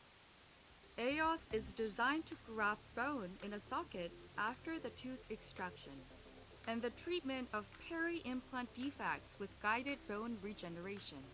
EOS can be applied to the sinus lift to place the implant in a maxillary sinus, and to augmenting and reconstruct of the alveolar bone. It can be used to treat and prevent various bone defects. A bone graft material must be easy to use in a variety of surgical situations. EOS collagen plug contains 10% of bovine type 1 collagen. It is specifically designed for post-extraction socket augmentation to maintain the volume and allows for better aesthetic and implant placement. The surgical can cut and reshape the plug to better fit the defected site. The EOS pen is a bone graft material delivered in a syringe-type container that allows the surgeon to hydrate the material with just one hand. And the syringe's inner diameter is available in two specifications, 5.4 and 3.5. This allows the surgeon to select a better suited syringe for each case. In summary, EOS forms new bone rapidly, which can be applied to any surgical site due to its similarity to the human bone. EOS is a perfect solution for both the surgeon and the patient. Try now.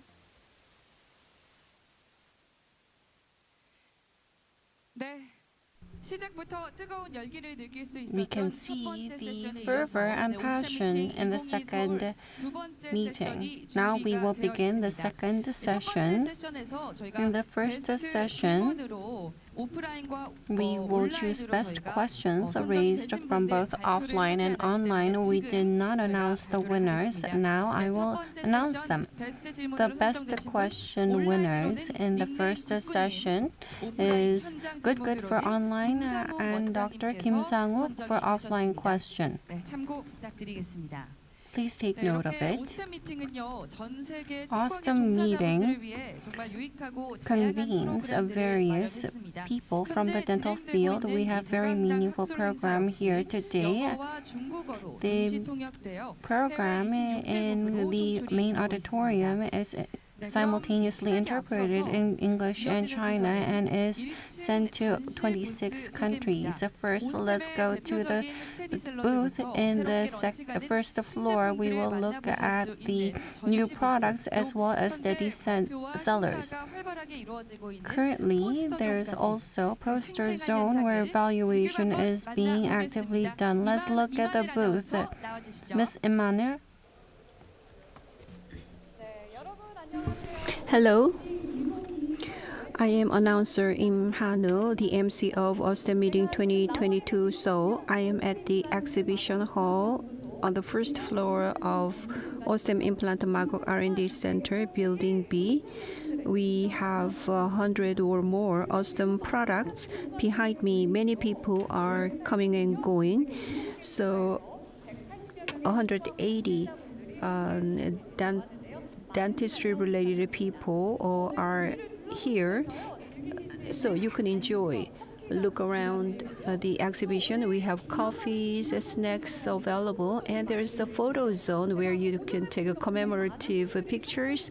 And in the morning, many people used this photo zone, and this is a hot place, and we have a special tour prepared for this event. And I have Ms. Chang, who is with us. Hello. Would you introduce the tour? For every visitor, we have prepared a stamp tour. In the first floor, you can get the stamp paper and visit the various stamp zones and get the stamps. You will be able to get many stamps, and on the first floor there are 4 out of 7 stamp zones. So there are 4 stamp zones on the first floor alone, so please visit them. If you get all the stamps, what gifts do you receive? What pick? Electric toothbrush and a spoon set, and there's toothbrush and toothpaste are all available for you if you get the stamps. And now I'm going to introduce the poster zone. So the session presentations are going on. 180 clinical research results are posted. Many people are competing with the results, and the award ceremony will be held after the presentations, and good products will be introduced. The bestseller, K3, the successor, K5 will be introduced, and AOS and Teos Plus. K5, the next model of K3 unit chair, and the #1 bestseller in Korea. Now, CBC T2 is available. The GBR zone, Zero Gravity AOS, and Alloplast QOS Plus. If you cannot make it here in person, make sure you join us online. We will come back with the various leading products again. Announcer Kim, would you come back, please? We were able to see Osstem's prominent products ourselves. Within a short while, we will begin the second session. We will do an event before we begin the lecture. In the dental site, you can see the second event pop-up screen. 놓치지 마시고 이 커피 쿠폰에 Try your 행운을 chance at 받아가시기 winning coffee 바랍니다. coupons. 추첨 결과는 두 번째 The 세션이 result 종료된 후에 of the lucky 발표가 draw 되며 will be 동시에 announced 문자로 after the 커피 second 쿠폰이 session, 배송될 and coffee 예정입니다. coupon 여기서 will 한 be 가지 sent via 기억해 두실 text. 점이 있는데요. There's something to 시청 note 시간이 here. The longer you watch, 길어질수록 you'll be able 커피 to 쿠폰뿐만 increase your 아니라 chances of 디저트 winning 쿠폰까지 coffee coupon as well 더욱 as 풍성한 baked 상품에 goods. 당첨되실 확률이 높아집니다. 이 점 Please take 유의하시고 note of this 계속해서 and 함께해 stay 주시기 tuned. 바랍니다. 네, 그럼 이제 국내 최고 연자들의 We will now 강의를 또 continue on 이어가겠습니다. with 두 번째 the 세션의 local Korea's 좌장이신 most prominent 경희대학교 치과대학 lecturers. 권근록 The 교수님 second session will be 모시겠습니다. chaired by Professor 권근록 Kwon 교수님은 Gung-nuk of Kyunghi 경희대학교 Dental 치과대학 University. 학장, 대한치과 Professor 모철학과 Kwon 회장을 has 역임하시고 been 현재 대한치과 the visiting 이식임플란트 professor at the Faculty of Dentistry at the Geneva University. 네, And 권근록 교수님 let's welcome 모셨습니다. Dr. Kwon 네, 큰 박수 Gung-nuk, 부탁드립니다. Professor Kwon.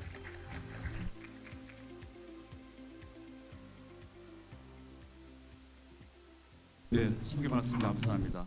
안녕하십니까? Thank you for the introduction. Let's get started with the second session. I am Gung-nok Kwon from Kyunghee University. So, Osstem meeting 2022 Seoul. So we have time to think about the advanced dentistry, and we'll share various ideas. And I hope you enjoy the meeting. And let me introduce the speaker for the second session. The first speaker is Dr. Seung Kim of 21st Century Dental Clinic. He's going to talk about analog to digital transition, the anterior implant prosthetics. Please welcome him with a big round of applause.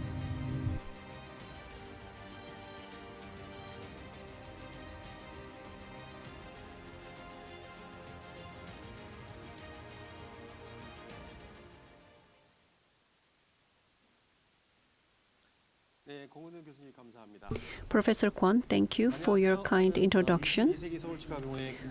I am Seung Kim from 22nd Century Seoul Dental Hospital. Congratulations on the Osstem meeting 2022, and I would like to thank all of dentists who are with us, and I would like to thank the Dr. Gyuk-chae and other people who have put this together. Thank you very much. Today I have prepared the aesthetic prosthetic treatment for maxillary anterior natural teeth and implants, a transition from analog to digital. Our ultimate clinical goal is to fabricate the most optimal prosthesis and hope that this will stay intraorally without any major problems. So that can be achieved in a conventional way, or we can follow the digital workflow to achieve the goal. I adopted the digital approach in 2010, about 10 years ago. Sorry about that. At that time, I was under a lot of stress. I purchased these at high prices, but I couldn't really use them. From single inlay to crown, when prostheses were received, delivering it to patient's mouth was great trouble. But since then, digital approach has been advanced quite a lot. So from 2018, I began to actively apply digital dentistry clinically.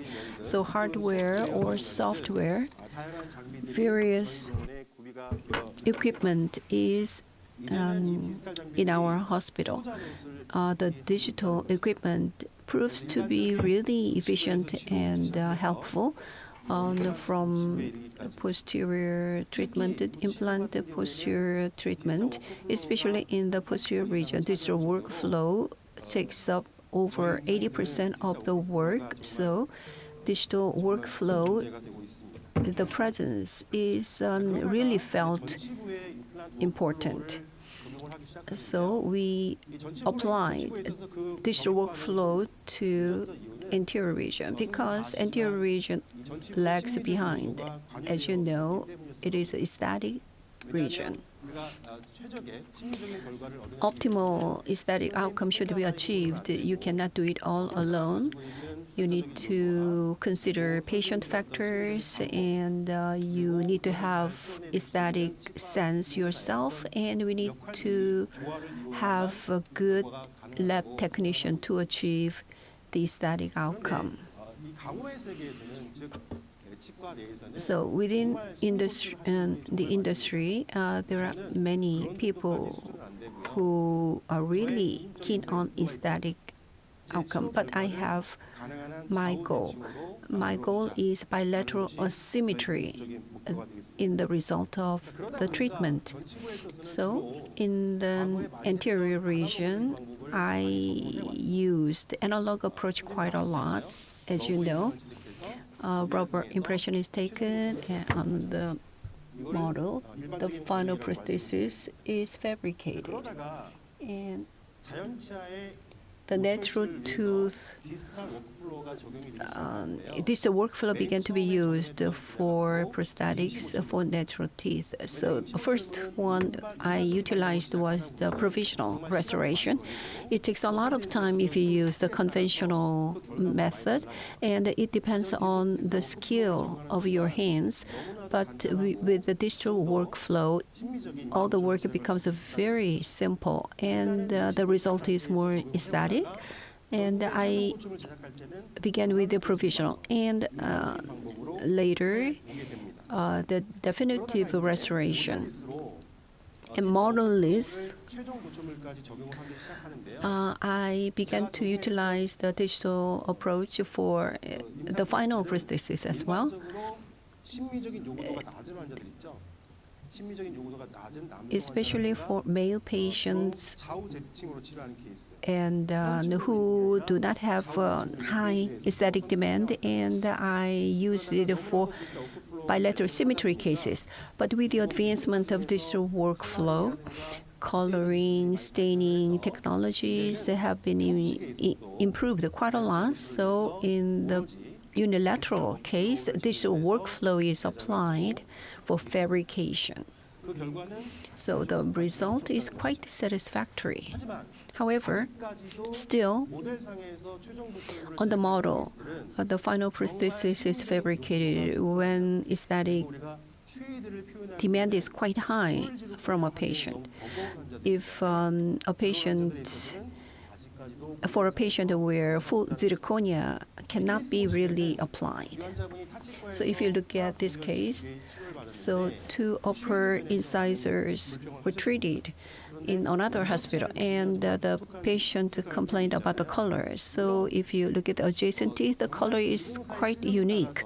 Depending on the skill of lab technician, full zirconia and coloring can be utilized. However, normal lab technicians,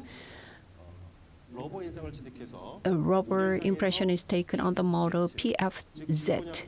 Zirconia on the zirconia coping, porcelain is fused. So this was required. So for anterior region, the analog approach still is working.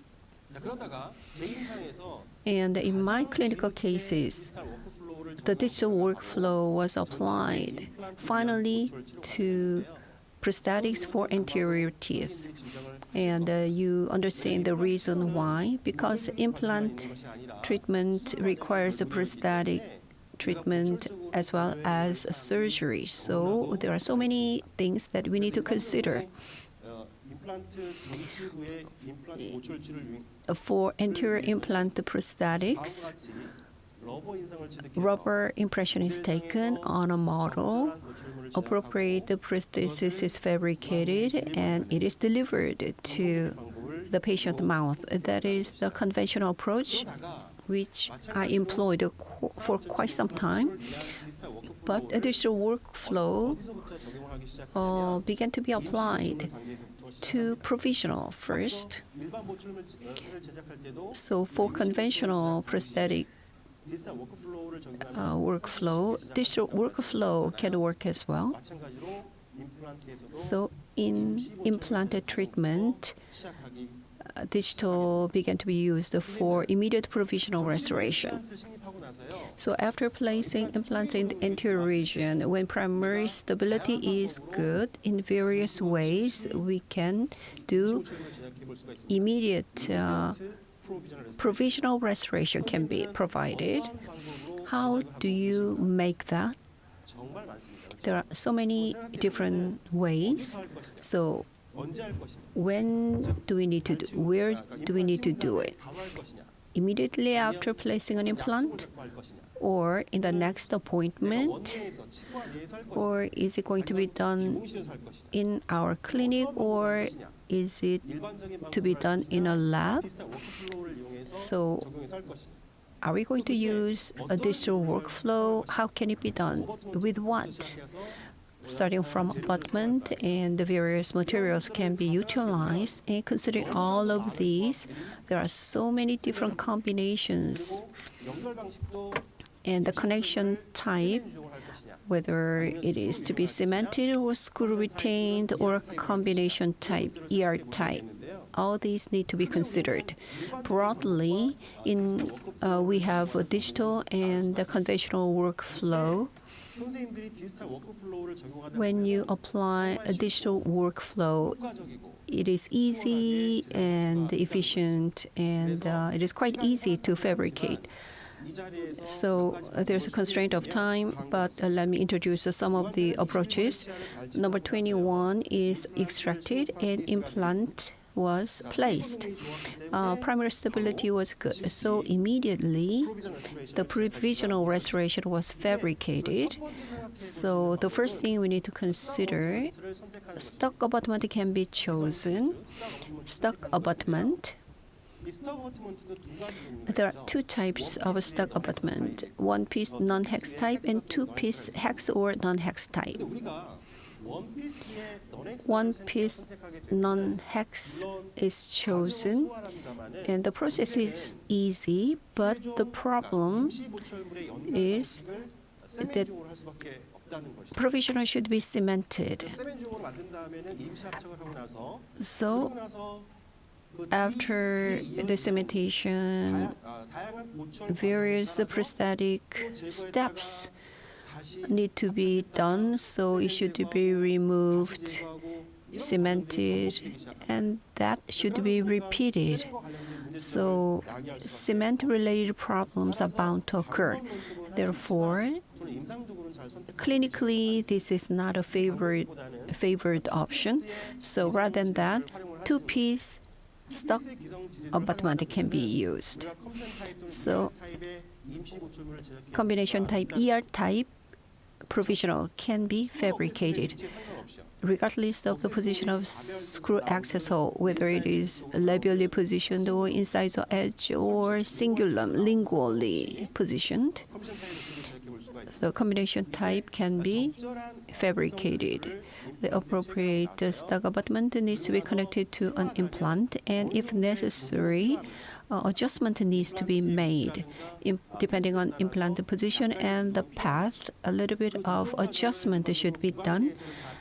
Intraorally, the adjustment is not done, so it is marked and it is connected to an analog, and the necessary adjustment is done. After that, in order to apply digital workflow, intraoral scanner is used. Depending on the type, metal reflection can be accepted, and the coating is not necessary, but sometimes it should be coated.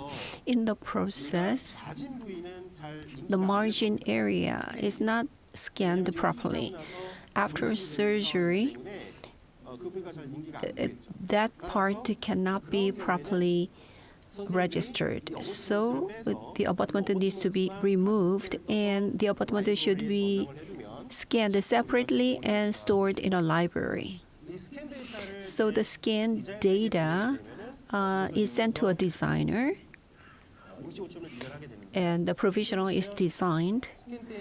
The scanned data is evaluated.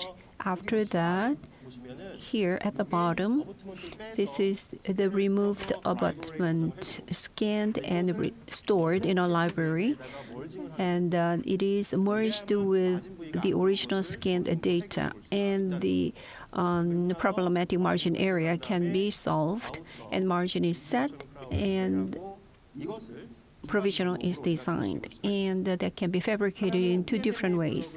One, PMMA can be milled in a milling machine, and 3D printer can be used to print it. After that, the prosthesis will come to a clinic, and I do permanent cementation, so it can become one piece. Then the following prosthetic process will become very simplified. We don't have to remove it and attach it again. So this is the delivery process. It is checked, and permanent cementation is done by me. Of course, it can be done by a lab technician. I evaluate everything, and everything is okay. Then I do it myself in my clinic. So it is set. After that, after a certain period of time, it transitions to the final prosthesis. So this is the final, and it is delivered.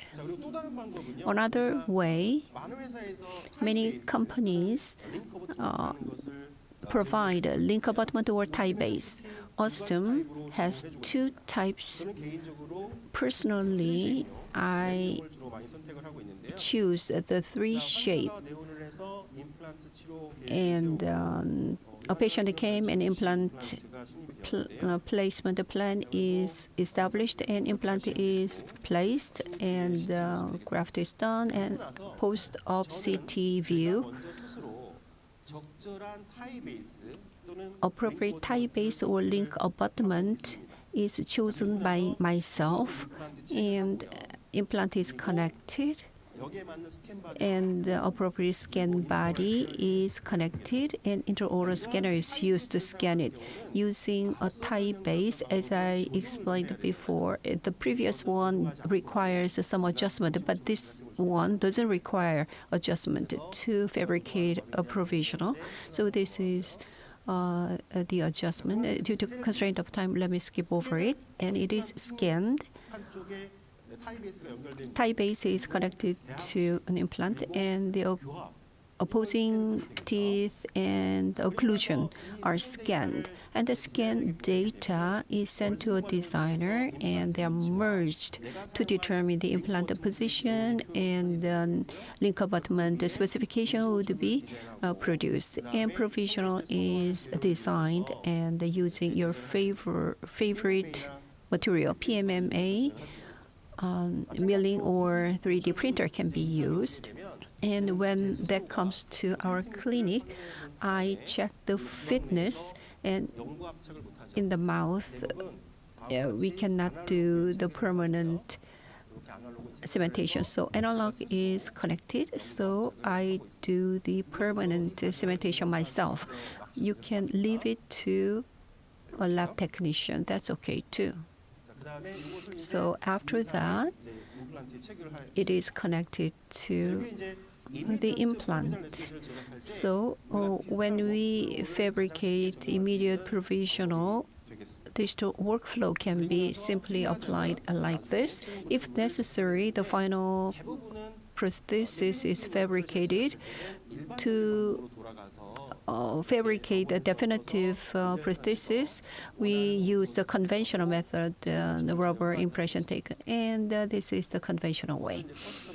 And custom ER type conventional, and it is set in the mouth.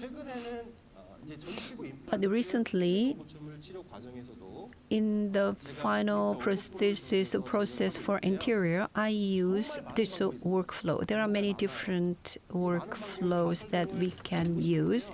I want to explain all of them, but let me just summarize. In general, in the implant level, you take the rubber impression, and on a model, appropriate abutment is chosen and prosthesis is fabricated. Stock abutment or customized abutment can be chosen, and the cement retained or combination type or ER type prosthesis can be fabricated. This is a general workflow, but sometimes combination of tie-based and mesostructure can be used. For thin gingiva, titanium would be showing, which is not aesthetic.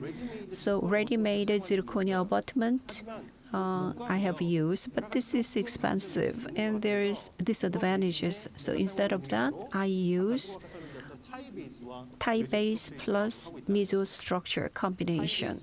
Tie base plus mesostructure. Zirconia coping is fabricated and that's permanently cemented. So it's kind of making customized abutment and it is delivered. So follow-up checking was done.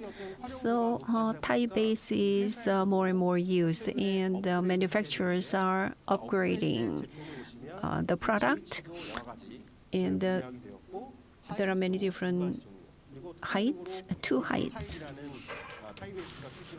And open type base, depending on the path of implant, straight has some limitations. So in order to resolve the problem, open type is available. Access in the cingulum. Mesostructure doesn't need to be fabricated. Directly tie base and ER type combination can be used. So sometimes, rarely, the tie base has some limitations. So instead of tie base, I use this kind of ready-made abutment. Ready-made abutment and the zirconia coping are combined.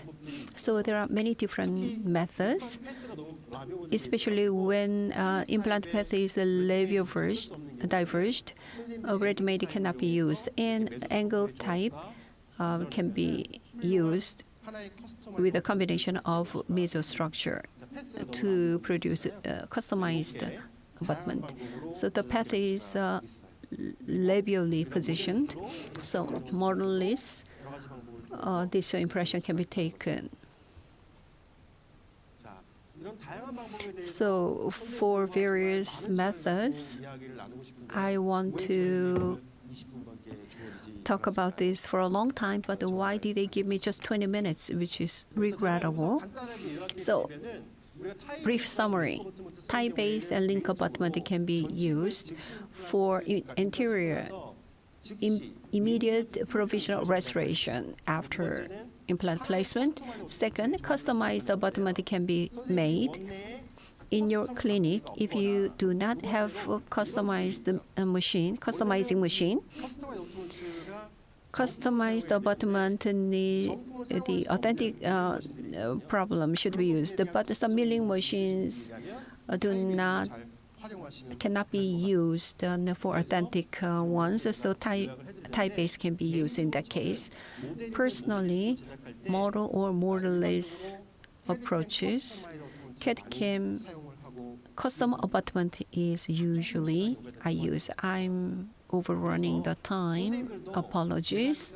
So, as I explained before, in the anterior region, when you transition to digital, provisional to definitive restoration, you can adopt the approach little by little, step by step. So, if I'm given more time, I will be able to elaborate.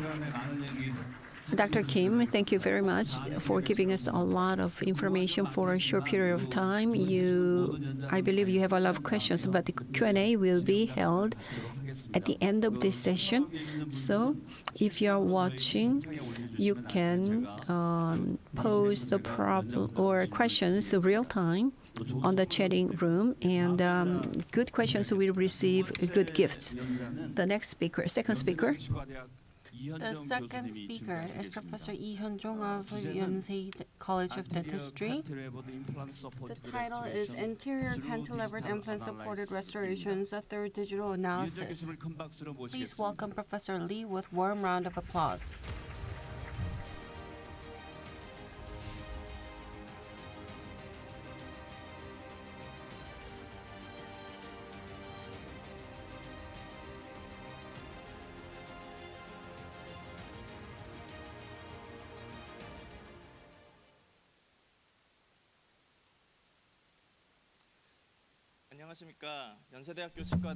Greetings.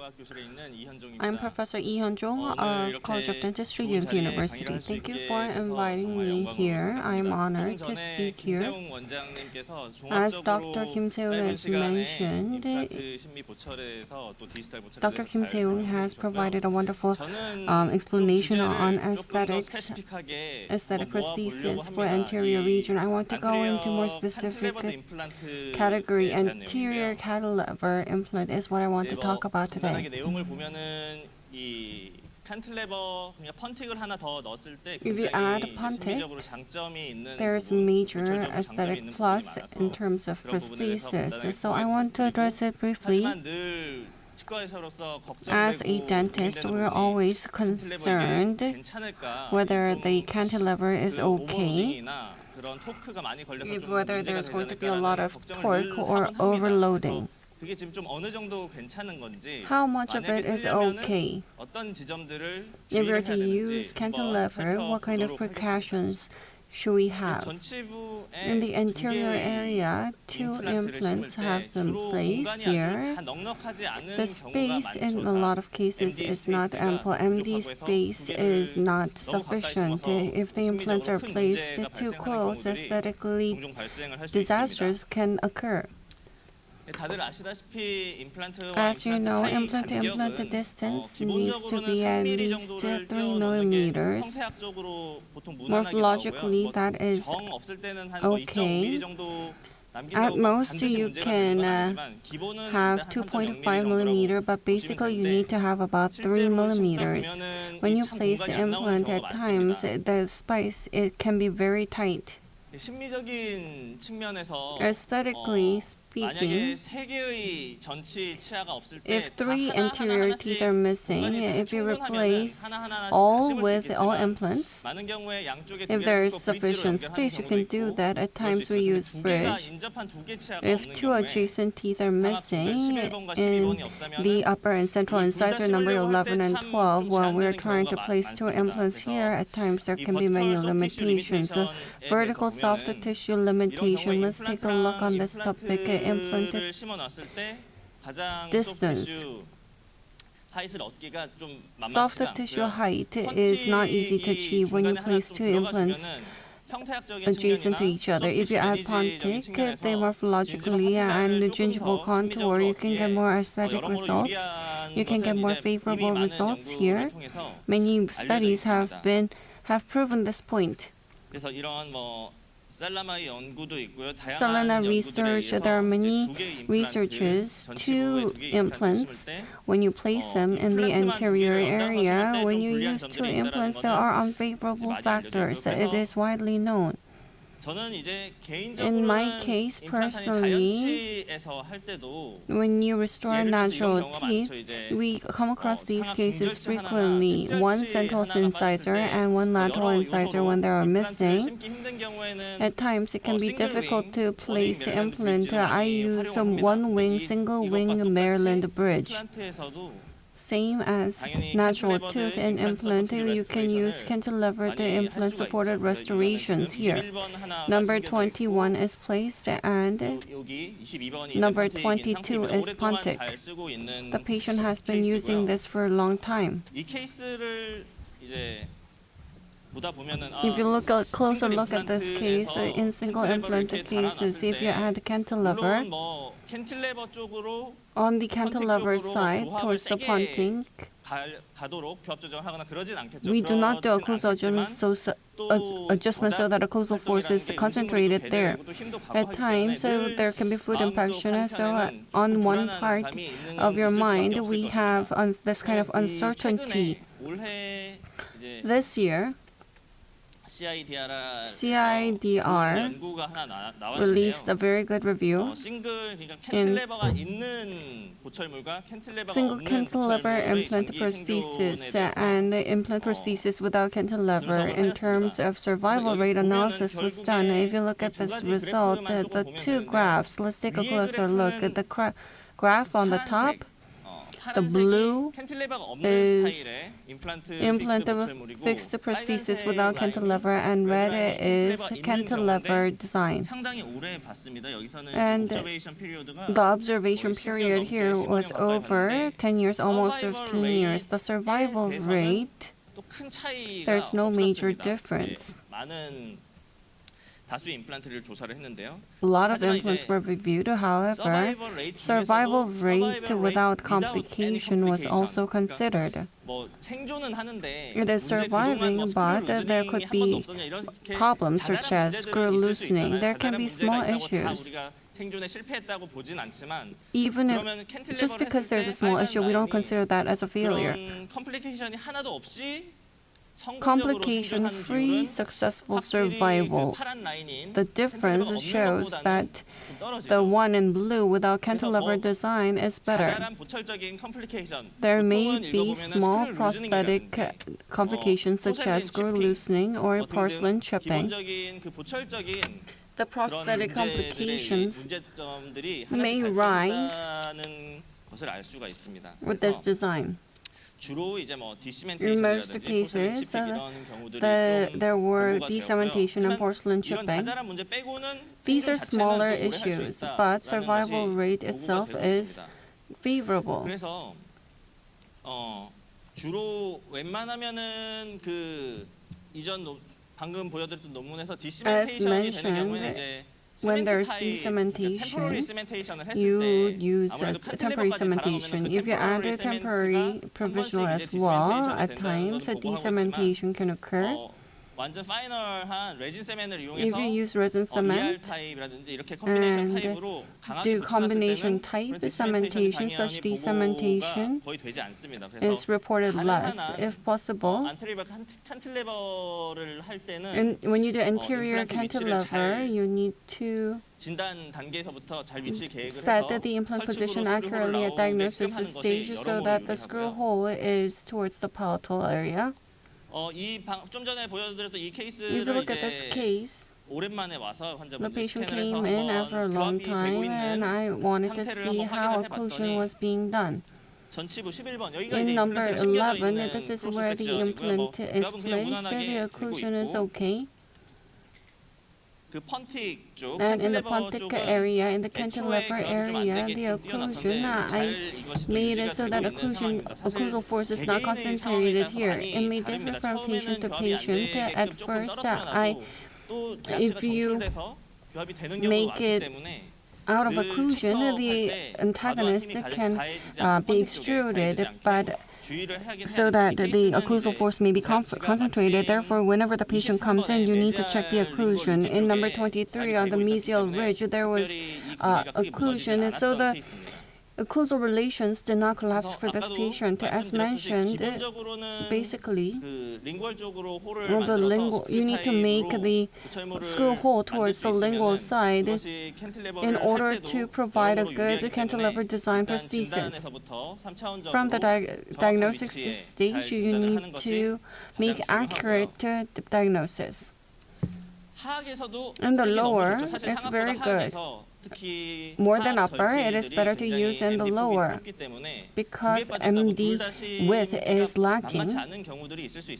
Placing two implants can be a challenge. In the lower, you can use cantilever design in this case.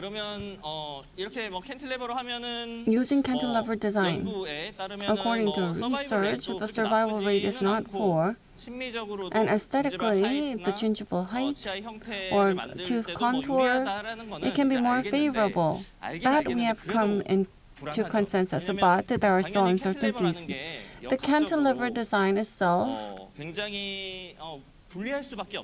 it is unfavorable compared to the design without cantilever. 이번 시간에 제가 조금 In this lecture, 분석을 I want to 컴퓨터로 share 모델 with you 3D my 모델링을 해서 3D 스트레스 modeling 분석한 analysis, 결과를 간단하게 좀 stress 소개를 해드리고자 analysis. 합니다. 그래서 만약에 해야 되는 경우에는 이런 If you 포인트를 have 좀 to do 주의해야 cantilever 되겠구나 design, you can use this 캔틸레버도 to bear in 다양합니다. 사실 mind. 캔틸레버의 길이나 Cantilever length or cantilever connector area form. These elements come into the play. Even if it's same cantilever design, it can differ in the amount of stress it gets. There's a lot to explain here, but compared to a B form, has higher resistance against the decementation. Computational stress simulation was done. On the prosthesis, various occlusal forces were applied. Because of occlusal force, and if there's no antagonist, there's no problem. In the end, because force is applied,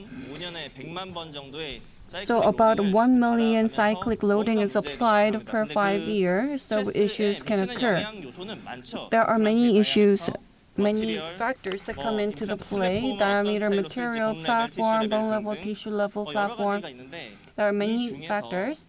Among these factors, occlusal force and the direction of load, these two are what we can prevent and intervene in by doing occlusal adjustment. Out of the different factors, these two are primary factors that they have the highest significance.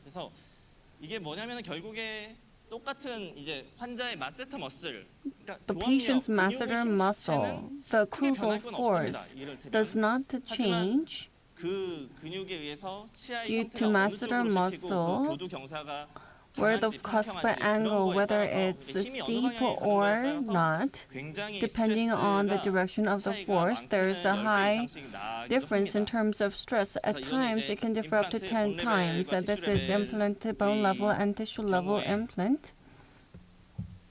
In this case, the same force is applied, but depending on the angle, in the platform area where stress is concentrated, you can see that the amount of stress increases and decreases. It is the same 200 Newton centimeters, but depending on the degree, whether it's 0, 30, or 60, the amount of stress applied differs. It's the same amount of force. The amount of force is the same, but depending on the direction, the problem which occurs frequently in the platform, in abutment platform interface, the amount of stress that is concentrated here differs significantly. Directional force is therefore very important. In the anterior cantilever design, the combination that we can think of is the upper central incisor. If the two of them are missing and the lateral missing, we can add pontic. We can place the implant in the lateral and do pontic in the central area. We would place the implant with better bone condition, and we need to consider the antagonist. We need to consider many factors in determining the implant position. There are many factors. In the anterior cantilever design, when placing implant in the anterior area, we need to consider the occlusion, whether there's overjet or overbite, and the occlusal clearance, whether there's occlusion at the cingulum level or incisal area. In terms of stress distribution, these factors show different results. If the occlusion is towards the incisal tip, or some other people, due to different reasons, because of severe overbite or overjet, it can be in contact with the cingulum. There are many variables. I want to give you a rough sense. We cannot model every single case, but I would like to share with you some categories to give you a rough idea. 7 categories will be shared. In the anterior area, 4 mm TS implant, 길이 10mm를 4 by 10 millimeter implant is assumed to be placed. This is a central incisor, and the lateral incisor is pontic. This is a cantilever design like this. 이것들이 이제 사실 교합점이 The occlusal contact, 임플란트 쪽에 가느냐 whether it goes to the implant, we need to be careful. It is not concentrated on a pontic. Even if we are careful, there can be contact points made on the pontic side as well. And when a force is applied to the implant, whether it is applied to the incisal edge or cingulum, depending on these different variables, analysis was done. 그래서 로드 케이스 1부터 Let's look at load case 1 to load case 7. 자료를 한번 보여드릴 텐데요. This is an analysis. 제 컴퓨터가 약간 I am having a bit of technical issues. To give you a verbal explanation,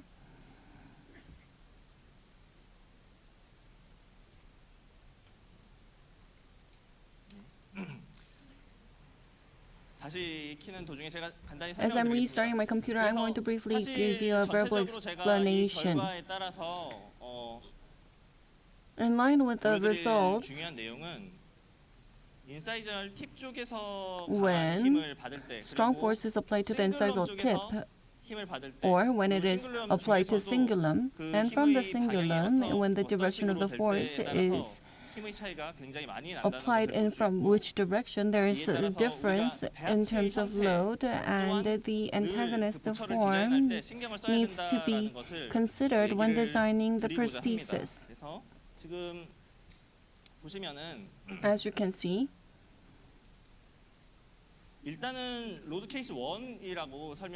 this is defined as load case 1. There's pontic. When far oblique force is applied, cantilever force is maximized, and load case 2 is pontic near oblique. The direction of the force is oblique, so that force is only applied to the implant, and it is concentrated on incisal edge. In load case 4, on the load is applied to the cingulum area. Can you see the color? It is shown in darker blue. The darker the color, it means less stress. I'm going to show you the statistics. Load case 5 is lower central incisor and lateral incisor missing. That is the assumption. The occlusal force is applied to the incisal edge, and vertical force is applied. Load case 6 is lower case, and it is closer to the pontic. And load case 7 is a pontic far vertical force. What kind of differences will it show? Let me show you a table. It's kind of difficult to decipher. This is how I have organized it. This is the result. The top shows oblique force, the top 4 show oblique force, and the lower 3 shows vertical force being applied. In the case of upper, there's very little possibility of vertical force going to the maxilla. The lower images are for mandible. The stress unit is megapascal. The amount of force is actually the same for all cases. Depending on direction and the position, there can be such drastic differences. Please take note of this. Implant cingulum, when the load is applied to implant cingulum, compared to when it is applied to edge. So I defined it as the top part of edge. When the force is applied in the cingulum towards the implanted platform, force is concentrated. You can see that the amount of force and stress that is detected is different. 전치부에 In 똑같이 the anterior 힘이 area, 가해지는 경우에도 when force is applied, 지하의 형태 그리고 대합치 depending on the tooth 인사이저의 form 팁의 and 형태에 따라서 antagonist 이렇게 힘이 form, 갈 you 수도 can see 있고요. that force can be applied in direction, and in 이런 the 식으로 힘이 갈 cingulum 수도 area, 있는데 force 또 can be applied like this, 형태를 depending on the cingulum 바꾸면은 form. If we 훨씬 change 더 the cingulum contour, 토크가 적게 the amount 발생하는 of torque 그런 that 힘을 occurs 발생할 can 수가 be 있죠. 그래서 reduced. 사실 임상을 하다 보면은 As you provide 많은 clinical 경우에 정말 treatment, 그 there are 크라운을 many 디자인할 때 주로 variables, and 대합치의 we need to consider many design. And 따라서 depending on the 교합점이 form of the 디자인이 antagonist, 되는 the 경우가 occlusal 많거든요. contact may 그러면은 vary. 우리가 이렇게 봤을 때 대합치를 물론 환자들은 대합치를 막 건드리는 The 것을 antagonist, 좋아하지 않는 the 경우가 patients 많긴 don't 많습니다. like us 하지만 touching 이렇게 upon 대합치 antagonists, 형태가 but 예를 들어서 인사이저 팁 쪽에서 if 굉장히 there's 오블리크하게 oblique force coming from the incisal, 맞물릴 수밖에 if 없는 there's oblique force 형태라든지 applied to the 사실 이건 incisal 전치부나 tip, 부치부나 마찬가지인데요. this is the same for anterior and posterior area. 스트레스의 방향이 If 교합이 the 됐을 때 form of 힘이 전달되는 antagonist, if the 방향이 direction of the 너무 이 force 임플란트를 꺾으려는 is 힘의 방향이 not 아닌 towards 임플란트 플랫폼 fracturing the implant, 가까이 if it 쪽으로 is 이렇게 갈수 towards 있는 the 이런 implant 형태를 디자인하기 쉽게 platform, 하기 위해서는 in 사실 order to 대합치의 design it like 에나멜로 this, so we 플라스틱 need to 정도 do 수준 an enameloplasty on the antagonist. By doing 좋게 that, you 디자인할 수 can 있는 get 경우가 better 많습니다. designs.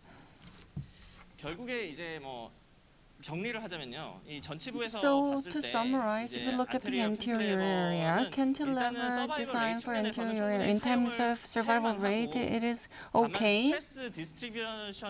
In terms of stress distribution, we need to pay a lot of attention so that the patient can use it well for long term.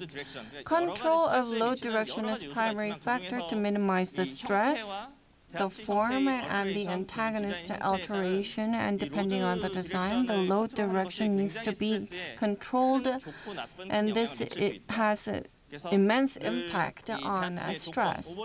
The antagonist, overjet, overbite, these factors need to be considered, and if possible, you need to consider enameloplasty of the antagonist so that you can provide a good design. When using anterior cantilever design, you'll be able to use it long term without major problems. This is the end of my lecture. Thank you. Please give him a warm round of applause. Because a lot of contents, because they want to deliver a lot of contents, but because of limited time, they're suffering. Let's move on to the third lecture. Third lecture is by Dr. Park Si-chan of 늘푸른 Dental Clinic. The title is Guide to Digital Aesthetic Implant.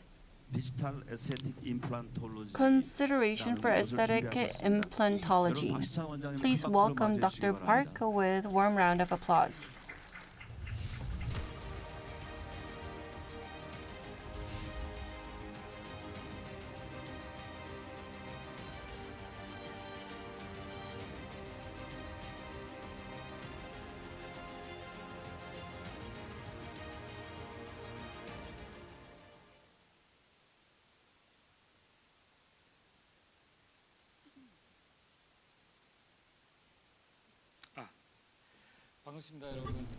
Nice to meet you.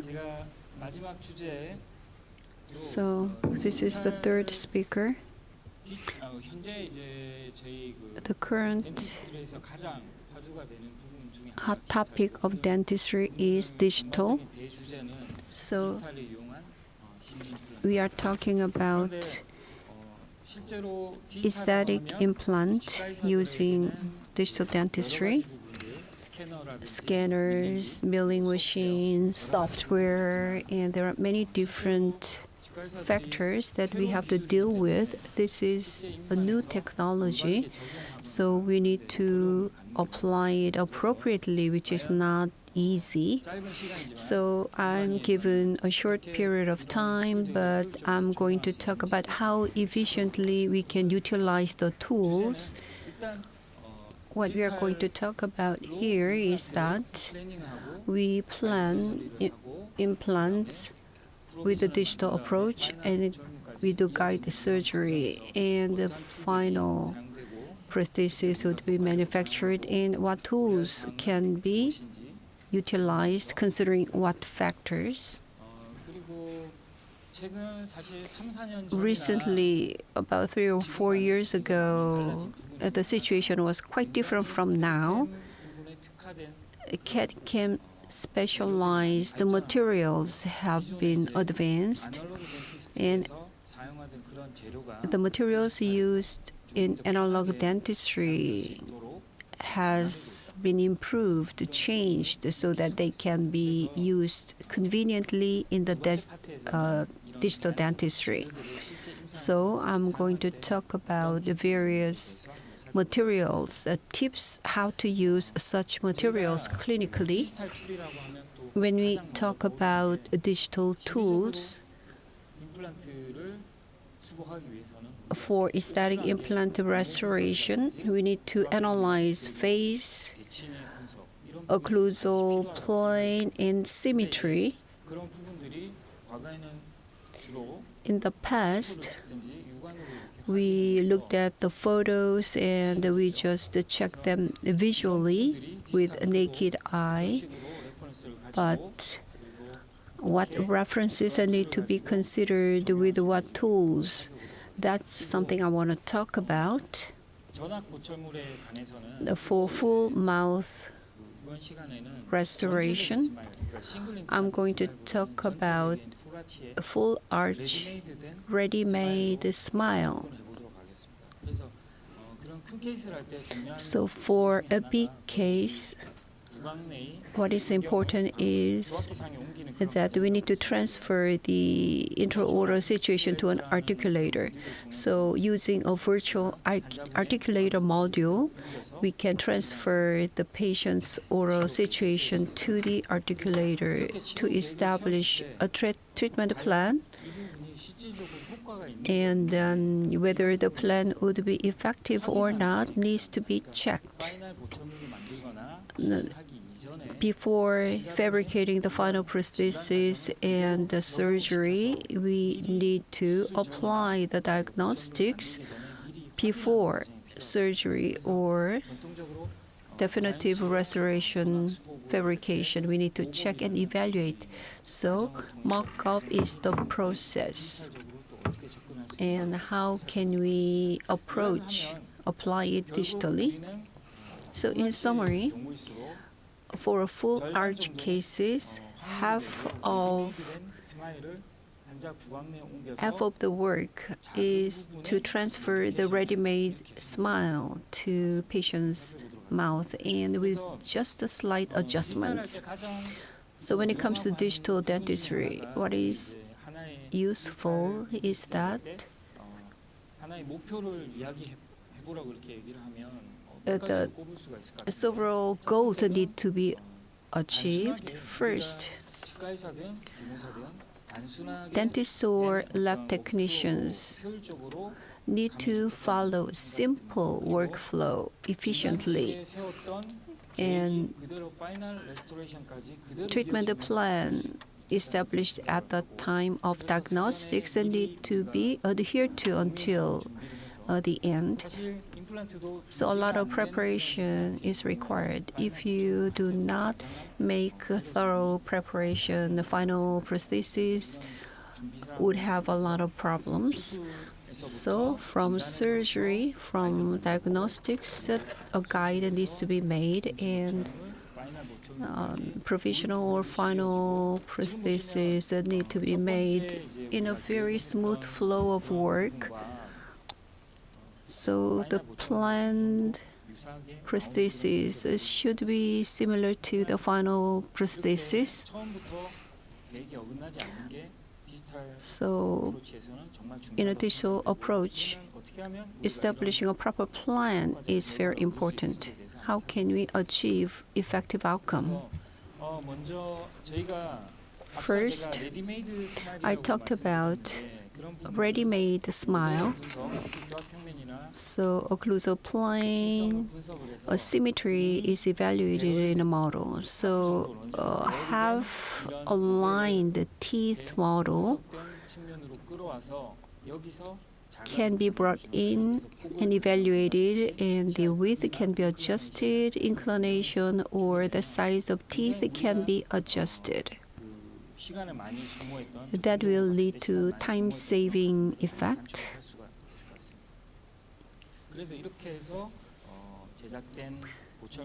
So the prosthesis is fabricated like that. This looks a little bit unfamiliar to you.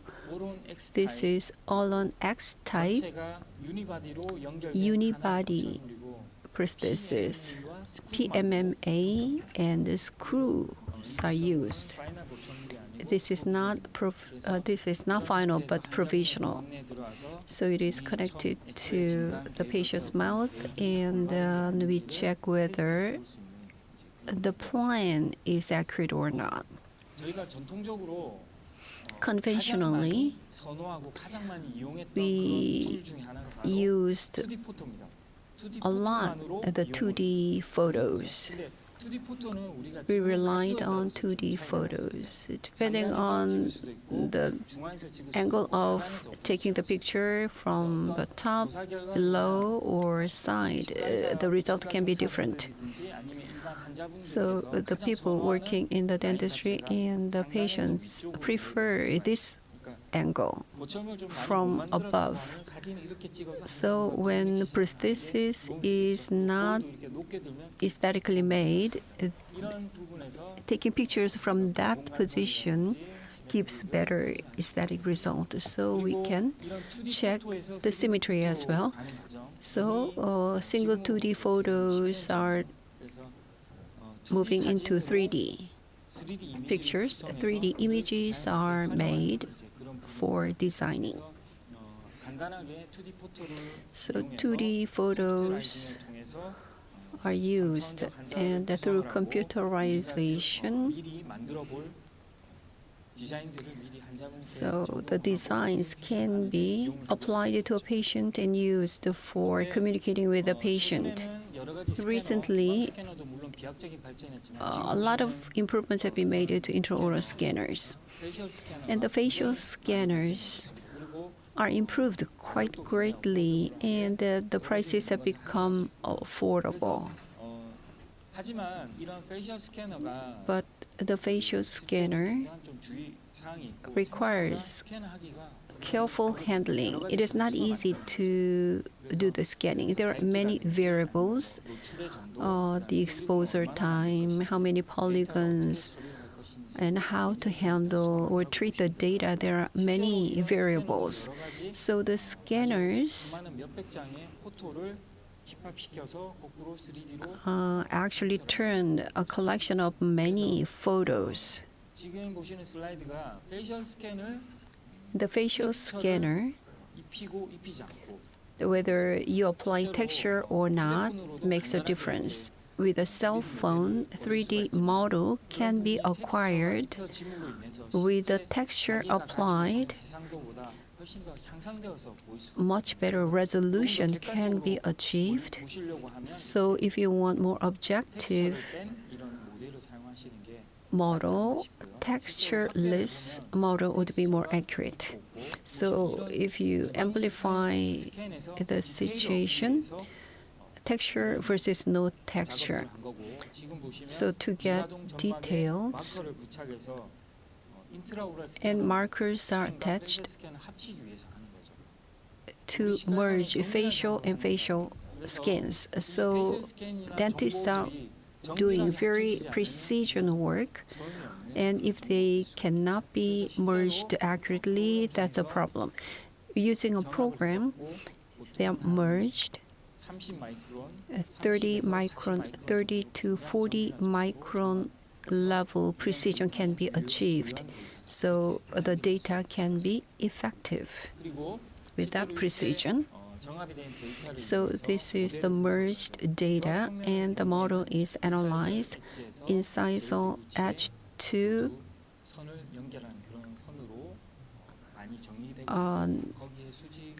the cusps of the molar, that is the line connecting those to analyze. And for clinicians, what is important is where to have the occlusal plane. In terms of overall face, campus line is the criteria. Campus plane, based on it is inclined in the front side or the back side. So this is the analysis. Usually, you can see the change of the screen. On the CAD, orthographic projection is what you see. That's a virtual view. So that is the thing to be considered for designing. A virtual patient with patient data. This was done in 2011, a long time ago, which is remarkable that the virtual patient was made at that time. How to integrate or merge the data for designing work. So 2D smile design is used for various analysis. And recently, this is the courtesy of Dr. Sang-jin Seo. Without a facial scanner, CBCT and intraoral scanners are used. In order to do this, large FOV data is required. The CT has various values. Ounce field units also need to be used to get this data. For full mouth rehabilitation, occlusion needs to be lifted or adjusted. So in a virtual articulator, they can be raised, and it proves to be useful. So people's body do not vary from person to person too much. They are converging on the average values. So analog or virtual articulators, they're rigid. So we cannot easily get mobility information from that. So for flexible data set, premature contacts are removed. Then the plane shows the contact points very well. So virtual articulator markup and facial scan are used in this case. A lot of attrition in this patient. Using a virtual articulator, it is raised. Due to COVID-19, global communication is facilitated thanks to COVID-19. So I communicated with a doctor in Turkey for this, and mock-up file is received by me, and we do 3D printing, and Loxa temporary material is used, which does not generate heat. So it is checked in the intraoral situation of a patient. So data is set. So there was no problem, so we proceeded with the surgery. For full mouth patient, where do we need to start the implant treatment for full mouth case? We start with a denture. Denture should be fabricated to make a surgical guide, and that they can lead to final prosthesis. But in the diagnostic phase, if we actually we need to do the designing so that it can go all the way to the end. So in a complicated case, surgical case, this is a total edentulous case, and denture is seen in the mandible. A denture is fabricated to check the oral situation of a patient. The molars are very tight, so in a temporary, it is extended in a library. So if it is a screw retained is used through relining for accurate surgery. Stuck abutment library can be used. Stuck abutments can be used, and custom abutments are used for the final prosthesis. Stuck abutments are connected after surgery. The VD was quite small, so anterior flaring occurred. So virtual articulator was used to raise the occlusal plane, and on the mandible, orthodontic treatment was done, and on the maxilla, natural force is used. So we didn't transition to custom abutment in this patient. The patient provisional was used until the final, and there was some minor contact adjustments to move to final. At the beginning, in the designing, so the currently using provisional can be used to do the checking. The last step, many materials are being introduced and improved. Clinicians need to understand the new materials and use them a lot. Then the prices would go down to the affordable level. One-piece denture is fabricated. Facial information and intraoral information are integrated. The vertical dimension can be adjusted outside, but the horizontal position of smile can be using Gothic arch trace.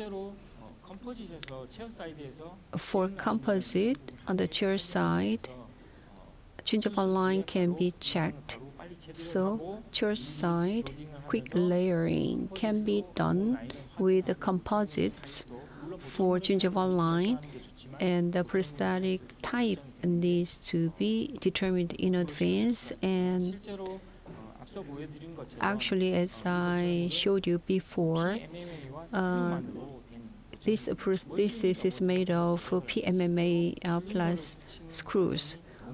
So if you use a cylinder, the process is quite complicated, and the patient didn't come back. So the follow-up period was just for about a year. On the chair side, relining stain glazing can be done because of the advancement of the technique, and zirconia is stain glazed at the chair side to make the final prosthesis. So one piece prosthesis can be used, and the zirconia can develop cracks. So hybrid prosthesis with metal frame and zirconia, or metal frame plus PMMA is very promising. So using digital approach, ready-made smile can be made. Thank you. Thank you. So you have introduced a digital approach in many different areas. So we don't have a lot of time, and I will invite 3 speakers on the stage one more time so that we will have a Q&A session. 3 speakers, please come up to the stage.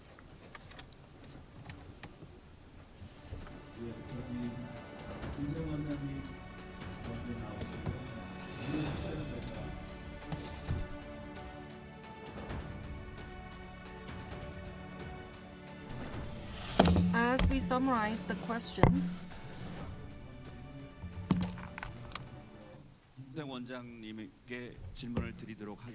we will ask the question to Dr. Kim Se-woong. I think he was out of time. 이름이 다그닥이라는 분인데요.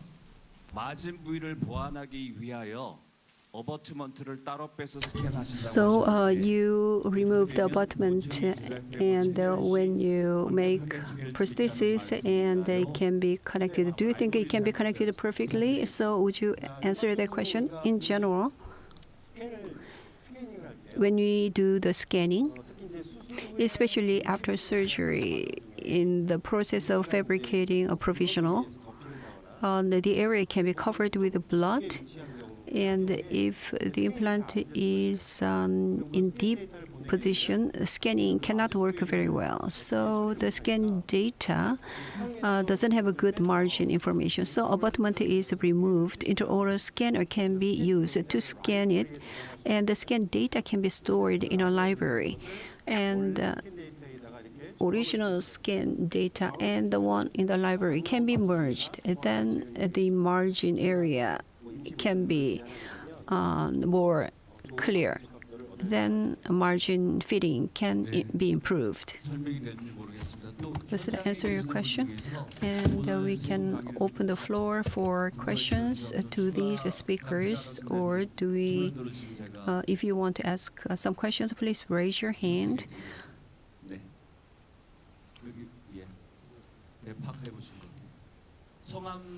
Please identify yourself first. I am running Kim and-jang Dental Clinic in Cheonan. Dr. Lee talked about anterior cantilever. If there is a lack of space,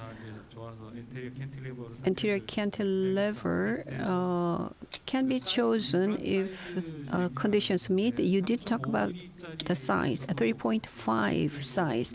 Can you still use cantilever in that case? Personally, I use a 4.0 at least in the anterior area.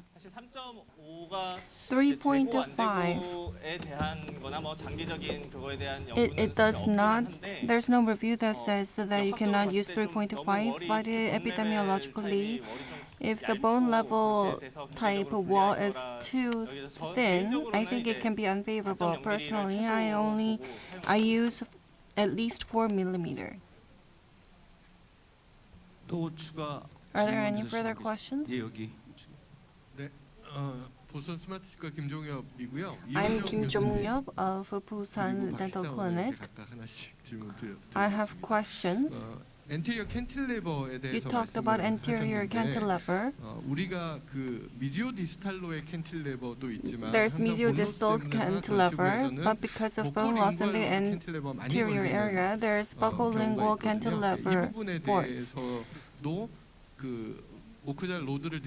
Did you look at the occlusal load distribution about this as well? To Dr. Park Si-chan, if you have facial scanner, and we all agree that it helps in communicating with a lab technician, but in how many cases do you make a virtual patient? In my case, you do not, the indication is very narrow. What do you think about the indication? So I'll answer first. Thank you for the question. First, mesiodistal pontic cantilever, even if you don't do it in the anterior area, if the clinical crown is longer in the anterior area, I think a prosthesis, all prostheses have a cantilever effect. That is a good point. In the anterior area, even if there is no cantilever force, as mentioned earlier, even if you use the same masticatory force for occlusion, depending on the position of the antagonist and depending on the direction of the force, there can be significant differences. Once the load is applied, to put it simply, the force towards the labial side, it is important to minimize that. Depending on the condition of the antagonist, at times it is not easy. In single position, if vertical design is made and if the antagonist incisal goes towards that area, it'll be best scenario. At times, overbite is minimal. Therefore, at times, edge bite might be necessary. 모든 임상 케이스마다 In different 다르긴 clinical 한데 cases, it may vary, but in personally speaking, 특히 인사이절 팁 쪽에서 towards the incisal 조합이 tip, 만약에 세게 if there is a 돼서 strong 라디al 쪽으로 occlusal force 꺾으려는 and 힘이 if there's 가해지는 그런 tendency 디자인을 최대한 towards the 피하려고 하고 labial 있습니다. side, I try to minimize this situation as much as possible. 제 질문에 대해서 답변드리면 솔직히 그 모든 케이스에서 To be 하지 honest, 않습니다. I don't do it in all cases. 굉장히 좀 까다로운 환자분들 So when a patient is very demanding, once a prosthesis is delivered, adjusting it afterwards is not welcomed by a patient. So demanding patient, I do not use it in a crossbite or the key is not good. We use the data set. Facial scan itself is not easy to do, and there is a very expensive facial scan. So T-scan and photos are used in many cases. As I showed you in the lecture, I didn't emphasize it due to constraint of time. One shot of CBCT can reveal the face. I believe that's a game changer. So I believe Osstem's product would be very well sold worldwide because of that. So this is an international seminar, and we have many guests from other countries. So I will take a question from a foreigner. I'm Dr. Nigam Buch from India. I have a question for Professor Yuan Jong Lee. Do you recommend to modify link abutment if we get to have the access towards palatal screw access? Could you please? Yeah, do you recommend to modify link abutment? Link abutment, yeah. Actually, for me, I'd like to use customized abutments compared to the link abutment because here in Korea it's more popular and easy to use, and whatever I can change what I want. But when you use the link abutment, it could be modified also because Dr. Seung also introduced you. There is some availability to modify it to make it the screw hole to the lingual side or not. And do you require a special prosthetic driver to handle that angulations? Yes, I use angular driver if I should do that, use that, yes. Thank you. 네, 시간이 조금 남은 관계로 한 번만 더 받았으면 합니다. 혹시 또 궁금한? So we have some time, and we will entertain just one more question. Do you have any more questions? 없으시면 제가 If not, 채팅방으로 나온 김세 원장님께 this question is from the chatting room to Dr. Kim. 아까 저기 김세 원장 이료 닉네임이 이료라고 돼 있고요. Idio is the nickname. So do you use the link abutment stock one and the customized one, and what is the difference in terms of price as well? I don't quite understand the question. Tie base is also called link. Custom abutment versus link abutment. Comparing those two, which one is more precise and what is the price difference? Tie base is also called the tie abutment. That's a stock abutment. Generally, I use for provisional, for immediate provisional, I use them.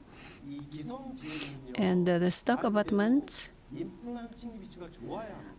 can be used when implant position is good. If not, there's a limitation of using the stock abutment. Outer crown would not be quite fitting. So customized abutment can be fabricated when the position is good. Customized abutment. So customized abutment can be used to address angle problem, margin problem, or position problem. So, in my clinical experience, customized abutments are used much more. Of course, customized abutments are way more expensive, and there's a lot of competition in the industry, so the prices has come down drastically. So the custom abutment, can it fit with the Osstem implants? That's the worry we use. Then you can use a tie base. Thank you. I believe there are more questions, but we need to conclude here. So we will choose 2 good questions to receive coffee coupons. Dak Dak is the nickname, and the gentlemen from abroad are chosen to receive Starbucks coffee coupon. So this concludes session 2. We have 3 speakers. Please give them a big round of applause. Thank you very much. So this concludes the session 2. Thank you.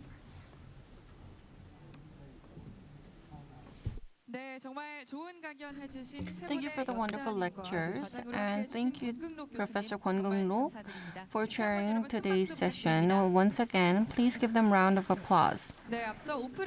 Those of you who have been chosen as having raised the best question, please check with the registration desk. Those who have been chosen as the online best question, we will contact you separately. I'm sure I can see many people have filled up the seats, so there are many guests from abroad. We're honored to have you here today. I'm so happy that this hall is filled with so many foreign distinguished guests. Thank you once again for the participation and interest in not only the speech here, but also many programs and events being held in the 1st, 2nd, and 3rd floor of this building. We really hope to have you till the end. Thank you.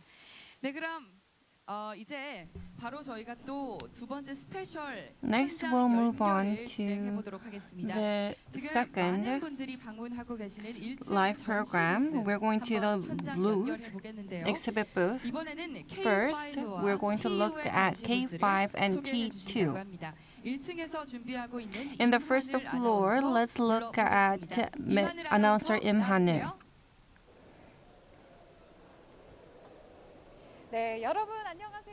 Greetings again. As mentioned earlier, I'm back. I'm announcer Im Han-il. Today, I'd like to introduce the major Osstem products here. First is a unit chair K5. It gained a lot of attention at CITEX event, and it has received a lot of limelight since. And now, let's talk with Mr. Hwang Won-gyu of Overseas Equipment Team. K5 is a wonderful design, and it has been recognized by many awards. It has narrower back and has a tilting function. It provides elevated experience, so you can get design and convenience in one package. That is right. Wireless foot design of K5 allows for more streamlined treatment environment, and with this device you can get sterilized water all the time. Come and experience this product at Osstem Twin Tower. I really look forward towards using this device. What is the next device to be introduced? The T2 has 6 types of multi-fold. It ranges from 15 by 15 to 5 by 5, and it has endo mode. You can get a clearer images. You can apply it in different clinical situations. I think it has very good satisfaction. It was sold #1 at GAMEX exhibit. Why is the reason behind such popularity? I think it is because it has a convenient dedicated software. You can do mock implant placement, check bone density, and use different implant libraries. Treatment and consultation becomes much easier. You can use it at the 2nd floor and use the software yourself. If you're interested, come and visit us. T2 and K5, it will definitely make your treatment easier. So what kind of other products are available? We'll show you in a short while. So we'll have lunch until 1 p.m. So we'll have lunch break until 1 p.m. Enjoy your lunch, and during lunchtime, please look around the event places. On the dental site, digital dental technician contest, 8 people's presentations are uploaded in the dental site. So many people have been waiting for this moment. 300 people who connected to us online, and we'll have coffee coupons, and 200 people will get a sweet dessert set.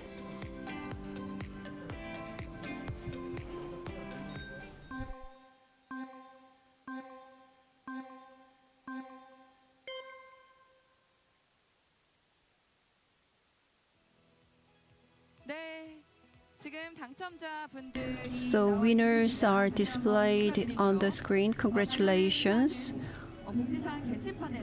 So in the bulletin board, you will see the winners, and we'll have lunch break until 1. So if you go out through the left door of this auditorium, you will find the lunch place, and on the first floor, Trios 5 Experience Zone and Exhibition Hall are operating, and stamp tour gifts will be provided if you get the stamps, and please look around the Osstem product zone as well.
네, 최규옥 회장님의 멋진 발표를 President 들을 수 Cheguk, thank you 있었던 once 정말 again. 귀한 시간이었습니다. 다시 한번 회장님께 Please give 감사드립니다.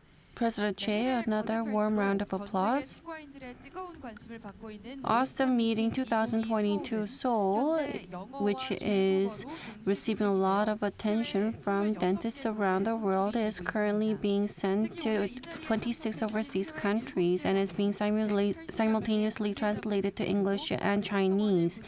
180 associates from 7 overseas corporates have come to show their support. I hope the Osstem meeting turns into a festival for all participating in the dental field. Now we will begin this third session. I'm sure a lot of you are interested. We're going to talk about the aesthetic considerations for doing immediate implant placement in the upper anterior as well as digital approach. Now let us introduce Dr. Kim Ki-sung, Dr. Lee Soo-young of Seoul Line Dental Clinic, Dr. Im Soo-young of the Line Dental Clinic. Please welcome them to the stage.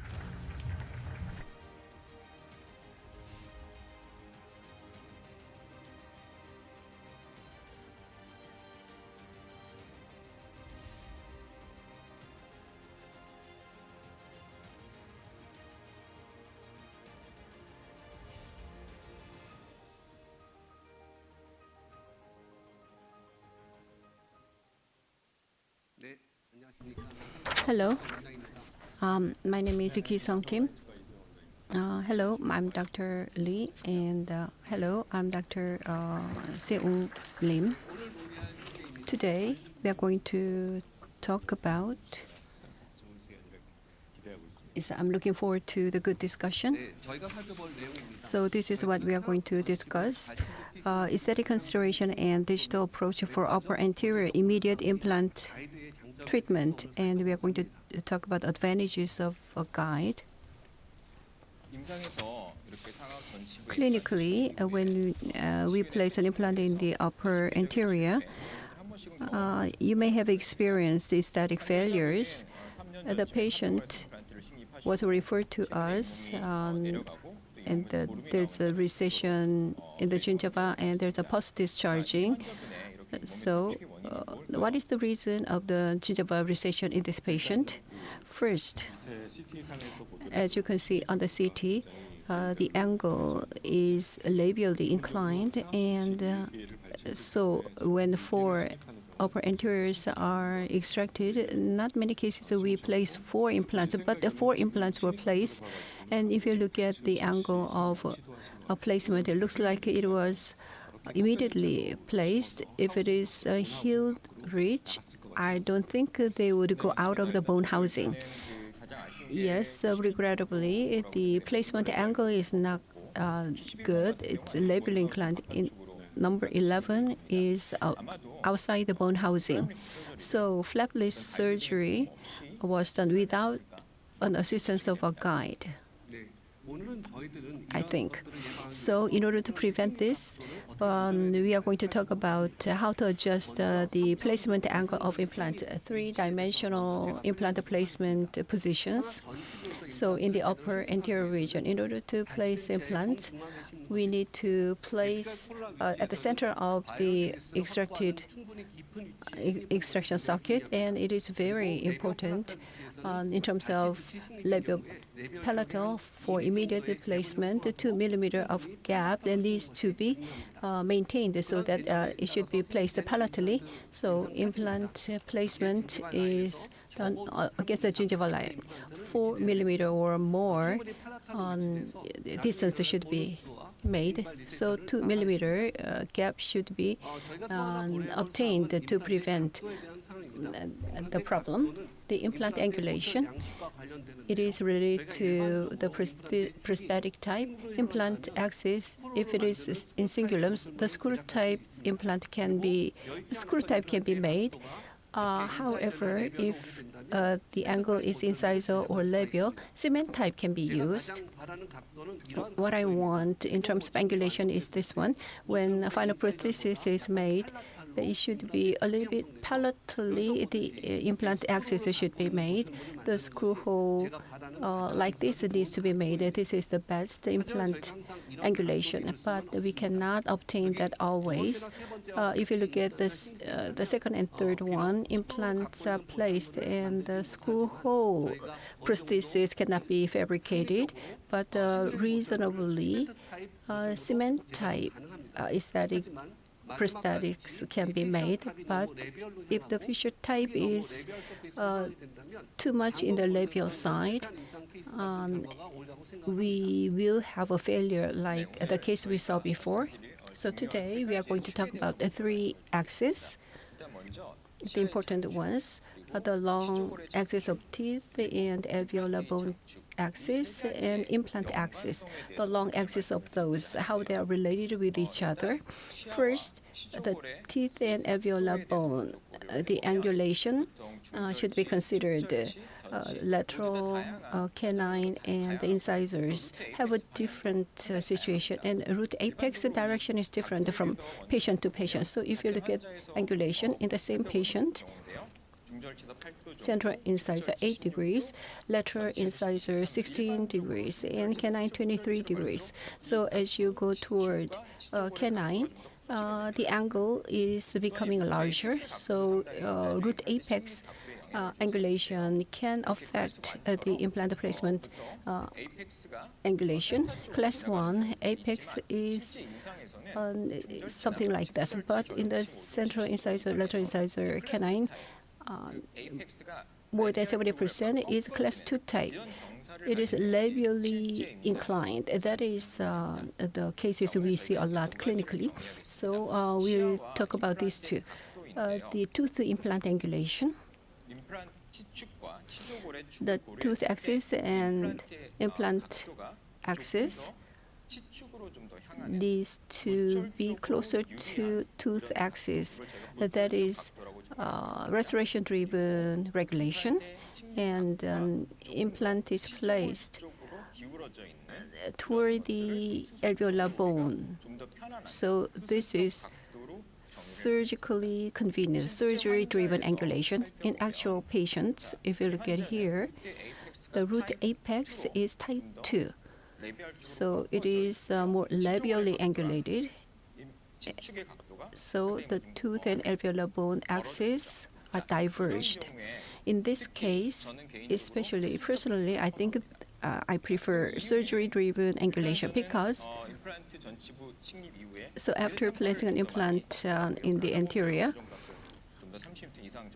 so we need to get initial stability more than 30 Newton centimeter. If restoration-driven angulation, so it is not easy to get initial stability. So palatal bone needs to be secured, and we can place long implants like 13 millimeters for better initial stability, and the labial perforation can be reduced. Therefore, I prefer surgery-driven angulation. What do you think? I believe you prefer restoration-driven angulation. Yes, I like restoration-driven angulation because of retrievability. For various reasons, retrievability should be secured, and the prosthesis sometimes need to be retrieved because of gingival inflammation or contact loss or fracture of a prosthesis. So prosthesis needs to be removed and modified. So in the upper anterior, there was a porcelain fracture. If it is permanent cemented type, the prosthesis should be retrieved. But if it has a screw hole on the right, the prosthesis and abutment was disconnected, and the crown is separated, and it was repaired outside of the mouth. So in terms of repair, this provides good convenience. As I said before, the implant angulation is related to the angulation of prosthesis. Recently, I like ER-type prosthesis. In the past, ER-type prosthesis required like a screw-type implant axis. It should be on the singular, but recently, angled torque driver can be used. So the axis of implant can be adjusted within 20 degrees. So retrievability is the reason why I prefer ER prosthesis. I agree with Dr. Kim as someone who majored in prosthodontics. So as a dentist, it is easier to manage if we have retrievability. Actually, we are talking about immediate placement, and there are different types. Type 1 is something I prefer. Labial bone or gingiva are remaining, and the extraction and placement is done. In this case, bone graft, which is not quite familiar, can be avoided. And so that is more convenient. So this is the type I want to use. And the digital planning software can be used, more accurate. And we can communicate with the surgeon for the planning, and the remaining bone and gingiva can be identified, and the retrievability that we want to have and aesthetics can be acquired in the planning. So this digital planning is what I prefer. I also retrievability of maxillary anterior region is good, but what my question is, compared to tooth axis, implant axis, how much angulation can be acceptable? So prosthodontic ER type for retrievability can be achieved. When I design, maybe 10 degrees, up to 10 degrees can be accepted, but beyond that, it's not possible. What do you think? Then let me show you my clinical case. So upper anterior ear implanted prosthesis using one guide system, and the clinical application of angled torque driver in the upper anterior at number 11. The crown fractured, and the guide surgery was planned for implant placement, and a traumatic extraction was made, and one guided drilling was done for guided drill, and implant was placed sufficiently palatally and in sufficient depth. After osseointegration, the next step is important. Screw-type temporary prosthesis is used for subgingival contouring, which is very important. So soft tissue contouring is done that appears similar to adjacent teeth. So impression coping is used for impression taking, and prosthesis is made. CAD-CAM custom abutment and final restoration is done. So from the implant planning, angled torque driver was considered when I determined the axis of the implant. So 20 degrees inclination of this needs a little bit of modification of abutment. The palatal side should be open sufficiently, so 20-degree angled torque driver can enter, and in the prosthesis 1.5 by 2 millimeter hole needs to be made so that the driver can access. So in the mouth, they are connected. So abutment screw is tightened and loosened, and that is checked, and abutment is delivered, and the final cement is done.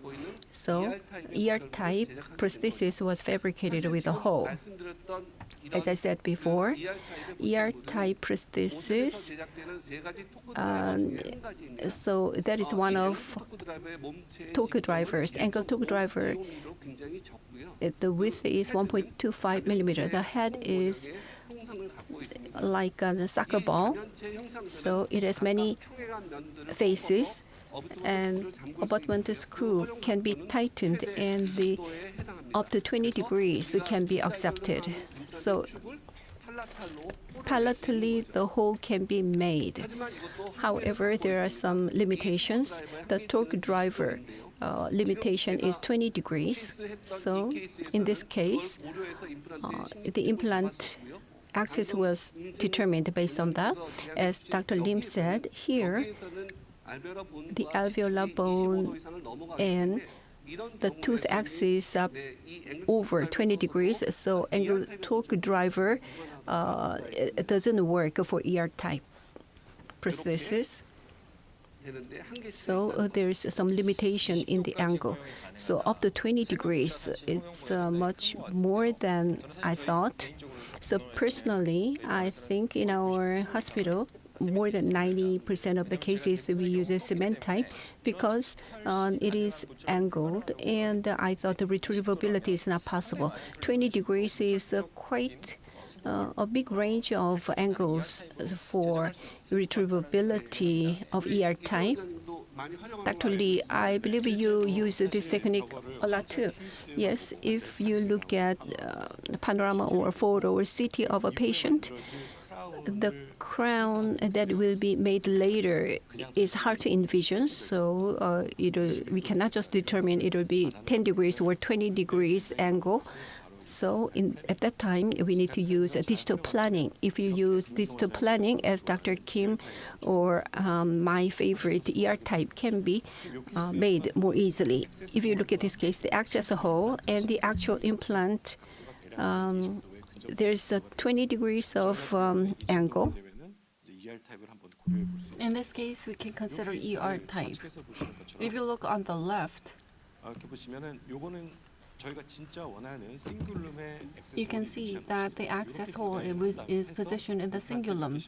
The implant is placed here, but in this will lead to implant being placed outside of bony housing. It will lead to a result that we saw earlier. If you just randomly place the implant, then it will lead to such catastrophic result. On the other hand, if you look on this side, if you get the sufficient stability and if it is placed in the bony housing, the access hole will be positioned on the labial side. We need to adjust the implant placement in between these two. If you tilt it slightly, the access hole is here within 20 degrees. If it is possible, implant placement angle can be tilted slightly. I'll show you the planning software briefly. As you can see, if you align like this, prosthetically, you can see ideal prosthesis, but the implant itself is placed outside the bony housing. So we're going to tilt it so that the implant can be placed within the bony housing. It is slightly towards the incisal. How will it be like if we adjust slightly using this software? You can see that labial or palatal area, sufficient bone is there. 3.25 diameter was used first. If the bone housing is okay, then you can increase the diameter of the implant as well. I changed to 4.0, and after that, angle torque driver is used, so within 20 degrees, we're going to check whether it can be tilted. Clinically, when you see various patients, at times you cannot do this. In those cases, I just place the implant in a surgically favorable position. After doing that, the prosthesis would be cementation type. There's a major plus in using the planning software. This is the abutment that was fabricated. The angle driver was used. You can see that it can be accessed from the palatal side. If you look at Dr. Kim's case, it was quite interesting in the past. When I didn't use digital dentistry, I did that. When abutment came from the lab, we would increase the screw hole towards the palatal area, and then we fit it and check the crown. You need to check whether the angle driver can access it mechanically. If you look at the planning software, which I've just shown you, you can check the abutment or the final restoration that goes up on top of the access hole. You don't need to manually punch it in the designing phase. You can check it so angle driver can access it for sure ahead as you design the prosthesis. In the case of this crown, you do not need to do any manual work. It is absolutely accessible by the angle driver. As mentioned earlier by Dr. Lim, if it is within 20 degrees, that is the premise. It's not easy to do this. If you line it hard, long and hard, to get it within 20 degrees, and in the apical side, if the labial bone is too thin, you have to wonder whether it's going to be maintained. How can we compensate for this? This is something that always was on top of my mind. In the case of the upper anterior area, in order to prevent long-term recession, the labial bone needs to be preserved. The labial bone needs to be thick. As shown in this case, if there's apical lesion and if there's bone loss on the apex side, in this case, if you look clinical situation, perforations are frequently observed. You have to do graft in this case. If the gingival line is ideal like this compared with adjacent teeth, if this is maintained, that is the key. If we make circular incision or vertical incision, especially if the biotype is thin, recession is bound to occur. That's inevitable. When you do immediate implant placement in the upper anterior, in order to avoid a recession and to do graft, what kind of techniques can we apply? This is a EBF, aesthetic buccal flap by Stegman. In the keratinized zone, horizontal incision is made and 2 vertical incisions need to be made so that you can access the apex side, and on the apex side, if there is perforation, you can do the repair. Or you can graft up to here and make the labial plate thick. You can try outside graft on the apex side if there is perforation. In the cervical area, without touching the cervical gingiva, we can do the graft here. I think it's an excellent technique. In this patient, I planned it like this. If the angle is like this, then it can be said as restoration-driven angulation without perforation. It seems viable, however, the residual bone is too thin. The problem is that in this case, it is very difficult to get primary stability. In my case, I provide fixed provisional after providing immediate implant placement. Therefore, in my case, I tend to choose surgery-driven angulation. I tilt it by 25 degrees. That is the design. As mentioned, if you use the surgery-driven angulation, you can get contact with more sound bone and more stability can be gained. If necessary, you can use up to 30 millimeters of implant. EBF technique is slightly different. In the keratinized zone, horizontal and vertical incisions are made, but if you make a vertical incision, this kind of scar line can be problematic in the future. Therefore, in my case, at mucogingival junction, I make horizontal single incision. And I ablate it. This is going to be called as junctional epithelium. If you make a single incision, there's going to be less scar, and a flap opening and suturing becomes much more easier. EBF of this type is favored by me. Temporary provisional is inserted, and it is fabricated. Let's look at the actual video. Extraction was done. On the apex side, already there's a perforation. GBR is necessary here. I do not open flap here. And I use the guide that I fabricated, do drilling, and place the implant. You need to drill in a slope, therefore it is better to use guide to place the implant in the accurate position. For long-term maintenance of space, I prefer xenograft in this case. At mucogingival junction, incision is made. I do not approach just the apex side. I ablate to the coronal side as well, so that graft material can come up to this point. In order to augment the labial bone, I fill up the perforation and augment the labial bone.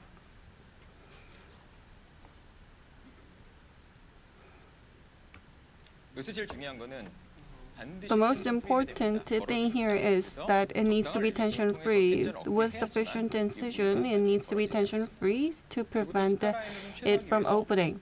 By minimizing scar lines, 6-0 suture needs to be done. 6-0 is used for suture. How long do you give healing period? It depends on the primary stability, but if you get 30 Newton centimeter, I provide a final prosthesis within 3 months. Soft tissue is scar-free. Because this area, it's margin, so you cannot really see it. I'll show you a follow-up case. After healing is connected, I send it to prosthodontic department and the provisional is delivered.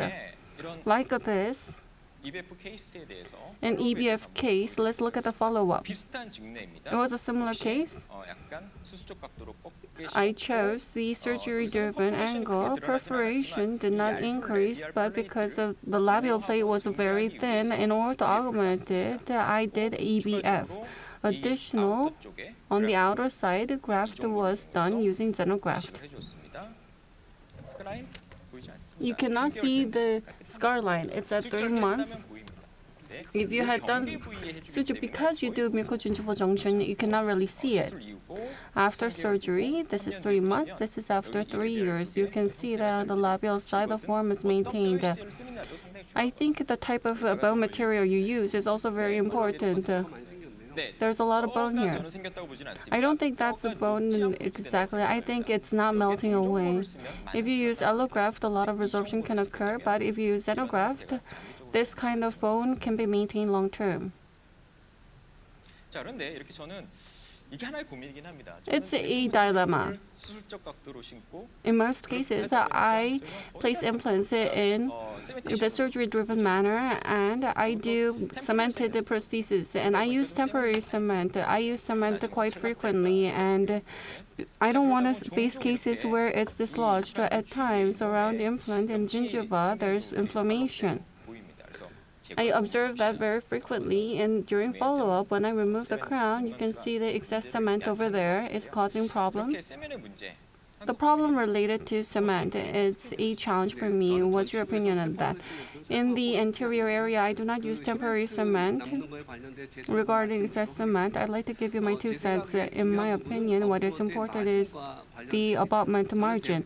In most cases, in the upper anterior, for aesthetic reasons, I always use CAD/CAM abutments.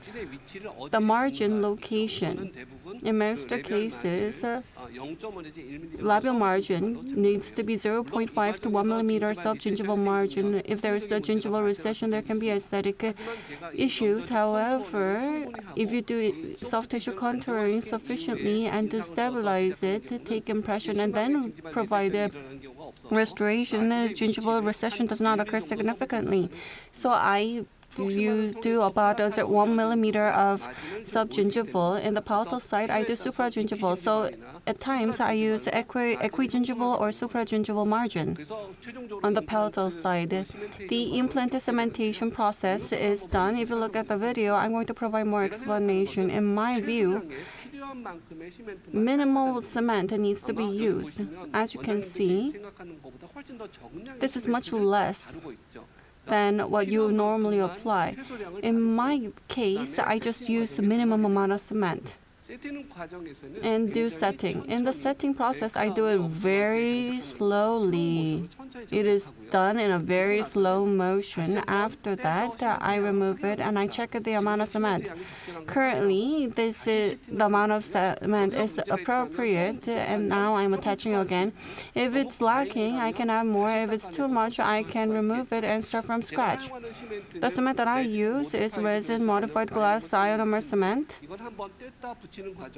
Just because you detach it once, it does not affect the amount of bonding. To provide you a summary, I just use minimum amount of cement, and I set very slowly, and I check the amount of cement and then attach it once again.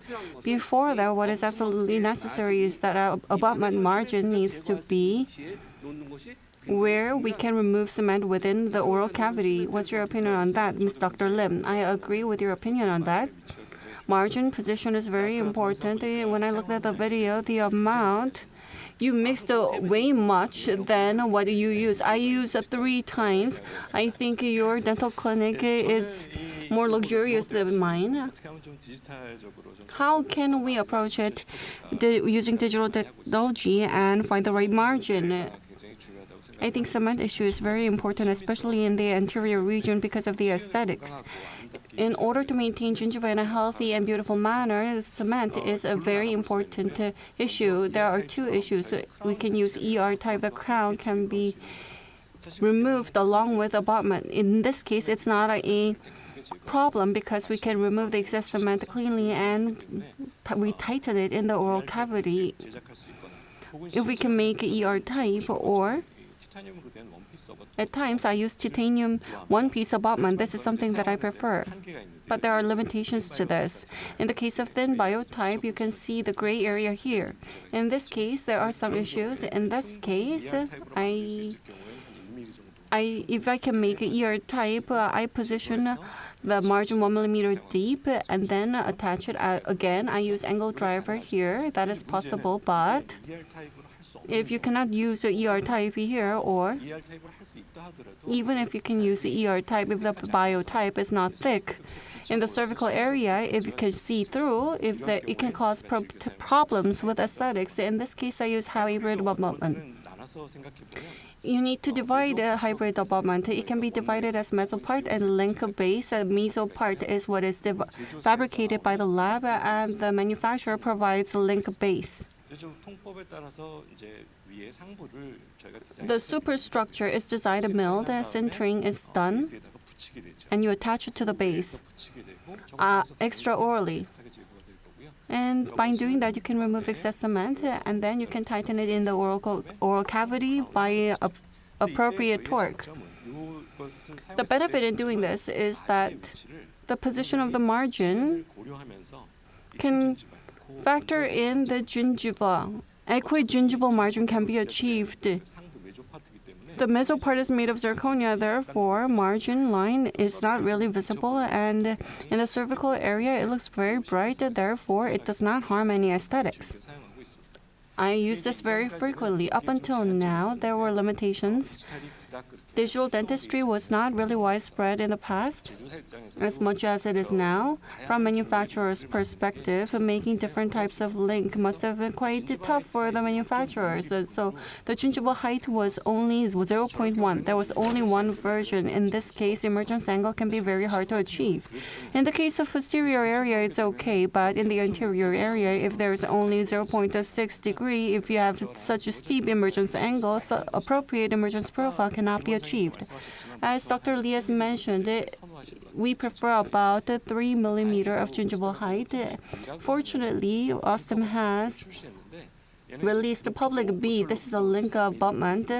The prosthesis height is 4 millimeter, and there's also another option. There's open type. When you design a lower anterior, you can have various options. It is very good for excess removal because gingival height ranges from 1 millimeter to 4 millimeter. You can check this in the digital dentistry, but you can choose public B link abutment for appropriate gingival with appropriate gingival height to make an appropriate restoration. If you look at the image, one guy was used for implant surgery. We were able to tilt it. We used the angle driver. Hybrid abutment was used, and the margin was equigingival margin. It was easy to remove cement. This was a similar case to a hybrid abutment. When I use it, I make the margin equichangeable margin.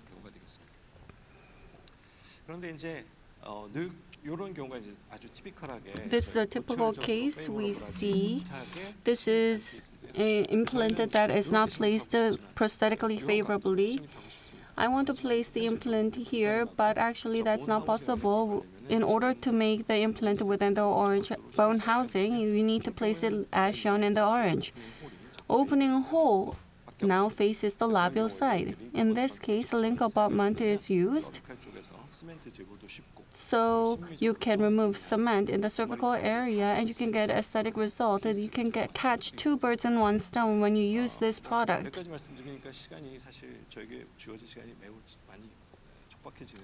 I think I'm almost up with the given time. Dr. Lim, the 4 anterior case that Dr. Lim has shown using one guide. You said you were going to use one guide future on? After choosing this theme, there was a patient who came. So I wanted to present this case. Implants were placed last week. 4 implants. The patient wanted to remove them all. Such inflammation, I think it's better to go delayed. But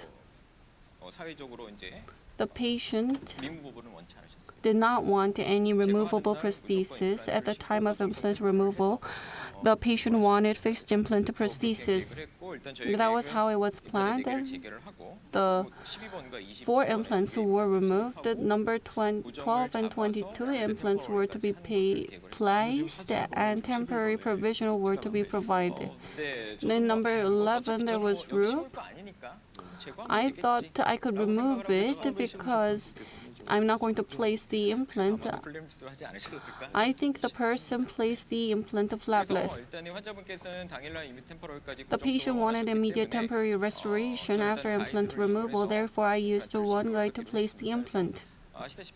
As shown, when the bone quality is bad, you need to do accurate drilling to do implant placement, and it's very difficult to do so freehand. If you use guide, it could be of help. In order to solve the recession, CT graft is necessary. Connective tissue graft was done, and temporary provisional was provided. The design was like this. A distal angulation was done. I thought that there would be more bone here, and did labial angulation to get more contact in the labial bone. I thought 11.5 would suffice, but when you open, the reality is always different. You can see a larger bony defect due to the residual root. Between number 12 and 11, I thought there was going to be septal bone, but there wasn't.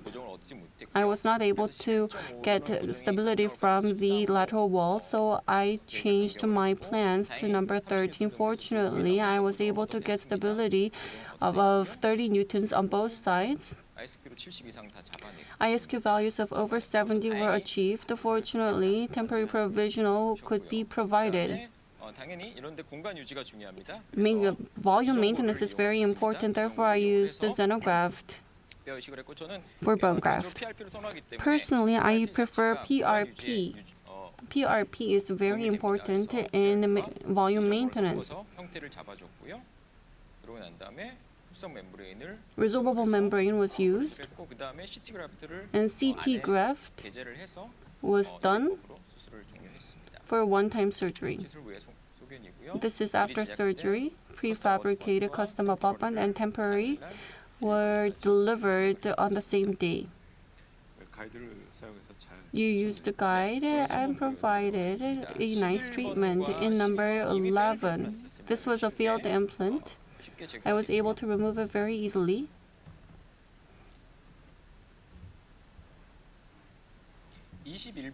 In number 21 and 22, I used the tool to remove it. EIR kit was easy implant removal kit was used. If you use it, you can remove implant in all cases. You can remove it atraumatically. As a clinician, this tool was really wonderful. In the past, I used trifine burr, but if you use that, you would remove all the bones. So the tool were really effective in removing failed implant. The residual root was much bigger. It's not root rest, it's just a root. CT graft was done.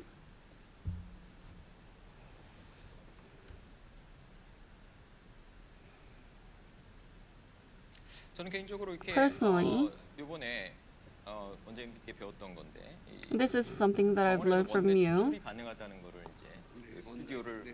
So using one studio, I was able to fabricate it. I think I'll be more active in using it. You got the primary stability, yes. I worried about number 12, but I used the 4.5 by 13, and I used AOS with PRP. AOS is there. You can maintain the volume. You do not need to use non-resorbable membrane. Even if you add saline, the form is not damaged. This is absent bone. I think this is space maintaining bone. And resorbable membrane can help with healing. CT, how you apply the connective tissue graft. I connected to buccal flap, and free CT becomes a buccal flap, and you can suture it with the palatal flap. If the connective tissue is fully exposed, the blood supply can be a problem. Therefore, this connective tissue graft is very important in preventing a recession. I think it is very good if you do it together with bone graft. This was how I completed the case and provided provisional.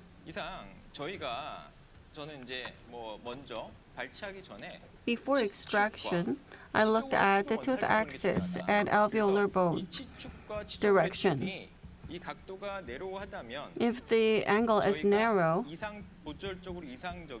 you can provide prosthetic-driven angle. In the past, I didn't consider it, but now I'll probably provide a prosthesis like this. I think retrievable prosthesis is better, but if the angle is beyond the 20 degrees, I think it will be surgery-driven angle. I agree. So in many cases, the tooth axis is the incisor side, so bone housing and access hole angle needs to be within 20 degrees when we plan, or otherwise we can do surgery-driven angulation, or we need to go to cement type. And hybrid abutment needs to be utilized for aesthetic results and for the health of gingiva. So that is the summary of what we have discussed. What about the conclusion? Yes, the conclusion. There are 3 items. So maxillary anterior region is a challenging area. So angled torque driver, the recently launched one, can make ER-type prosthesis much easier, the screw type. And EBF technique is recommended if labial perforation happened, as you showed. It has the advantage of maintaining gingiva margin while allowing grafting at labial area. So it was explained in the morning, but one guide digital surgery is recommended if anterior immediate implantation is planned for accurate positioning and angulation of an implant. So do you have any more comments? So this is a very good opportunity, my honor, to be with you. EBF, modified EBF may be the correct name. So regarding that, I learned a lot in this opportunity, more than anything else. So surgery-oriented person, expert, has been invited into this world, so it is my honor. I also, to be honest, I didn't really prefer to use a guide. It is cumbersome to send it to the center and they get it back, but you said it can be done within our clinic, and I installed the studio and used it, and it's fun. And I think I will use more guides because it can be printed in the clinic. So today, we talked about this topic, and I hope this has been helpful to all of you. And discussion is finished. Do you have any questions? First, if you have any questions, please raise your hand from the floor. Microphone.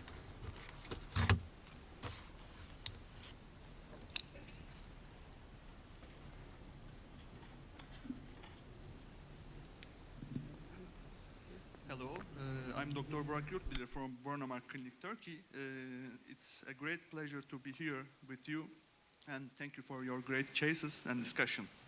My question is about coaxial self-angulated implants. Some other brands produce this kind of implants, and they called as site-specific implants. My question is, have you ever experienced or heard about this kind of implants? If your answer is yes, what is your comments, especially in prosthetic point of view? Thank you. 이게 좀 알아듣기가 조금 어려운 상황인데. Actually, I don't understand English quite well. It sounds like a prosthodontic-related question. Would you say that again very slowly, please?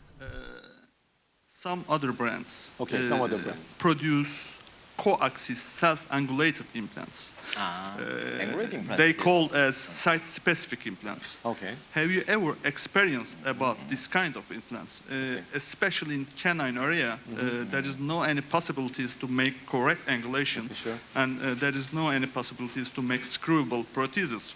My question is, have you ever experienced about this kind of implants? If your answer is yes, what is your comments, especially in prosthetic point of view? Thank you. 자, 그러면은 이제 말씀하시는 게 저희가 So what he's talking about, we have talked about custom and link abutment, hybrid abutment. The question is, as among the, he's talking about angled implant, implant with an angle. I believe it is from Bornamark. Is he talking about from some other manufacturer? So angled abutment, if it is used in canine with a severe angle, have you experienced angled abutment? Angled implant. Okay. I don't have that kind of experience. But how about you? 어떠세요?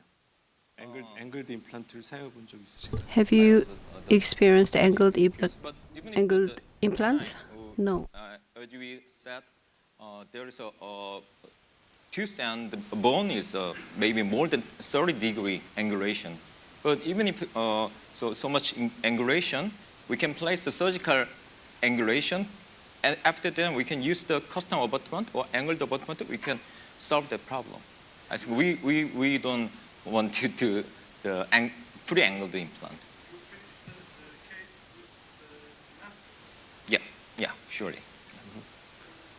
네, 또 객석에서 질문이 있으신가요? Any other questions? 네, 없으시면 임세영 원장님 그 아까 Okay, Dr. Lim. 호라이전털 버티컬한 거고요, 전치부에서. You talked about horizontal and vertical in the anterior region. I'm here. 저 여기 있습니다. I am here. 그 굉장히 It was shocking. I was thinking, why couldn't I think about that too?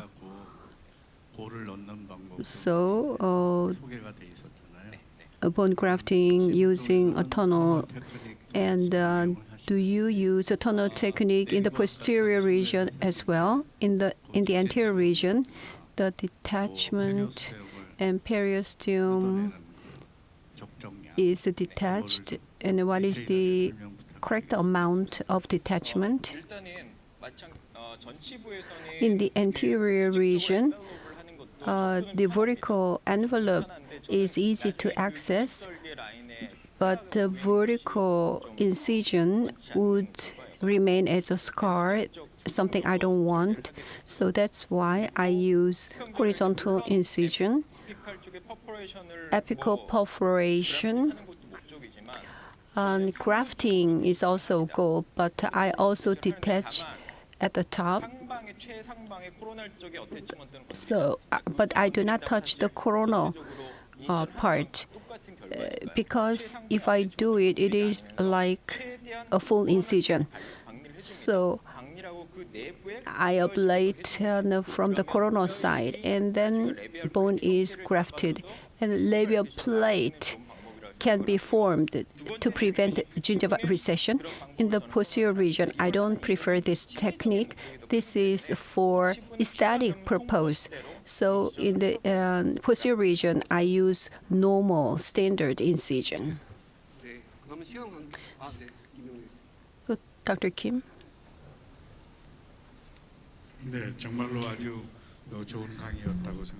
Thank you for the wonderful lecture, and prosthetically and surgically and periodontally, it was a very meaningful lecture. I majored in oral maxillofacial surgery. My name is Kim Yong-rae. Next to me, there's Osstem's president. I asked a question. You two have a lot of experience in the upper anterior area. For angle, 10 degrees, 20 degrees. In the past, when I used Browning mark in the upper anterior, 10 degrees to 15 degrees, there was an abutment that tilted twice. It was called angled abutment. And 15 degrees, it was angled. And you fix it, and then on top of it, you use a screw retain the angled abutment. These days, from Osstem, I try to find it in the lab. We cannot get it. So I asked the president. The president says most probably there are. But the speakers here today, you've used Browning mark for long term. I'm not sure whether you really understand it, but free angled, the abutment that is angled twice. Do you have experience? Does Osstem have that kind of product? Osstem has angled abutment, and it is angled by 17 degrees and 30 degrees. You fixate it first, and on top of that, the prosthesis is delivered. Why don't you use it frequently? As Professor, you have mentioned in the lab, it's not widely available because we have transitioned to digital dentistry. In order for you to have that, you have to have a lot of stock by size, and there needs to be A type and B type depending on the facts.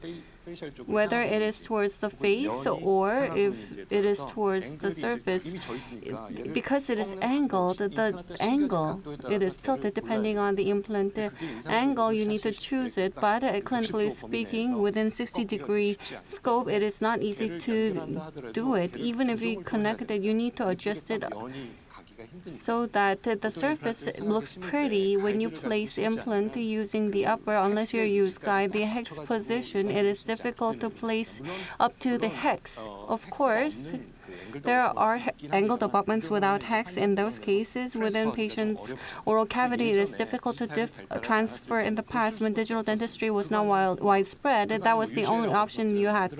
Or else you had to make UCLA abutment. A lot of people use that now, but now we can easily make a custom abutment. Therefore, from the lab, they don't really have the stock. They just fabricate a custom abutment. That is the recommendation these days.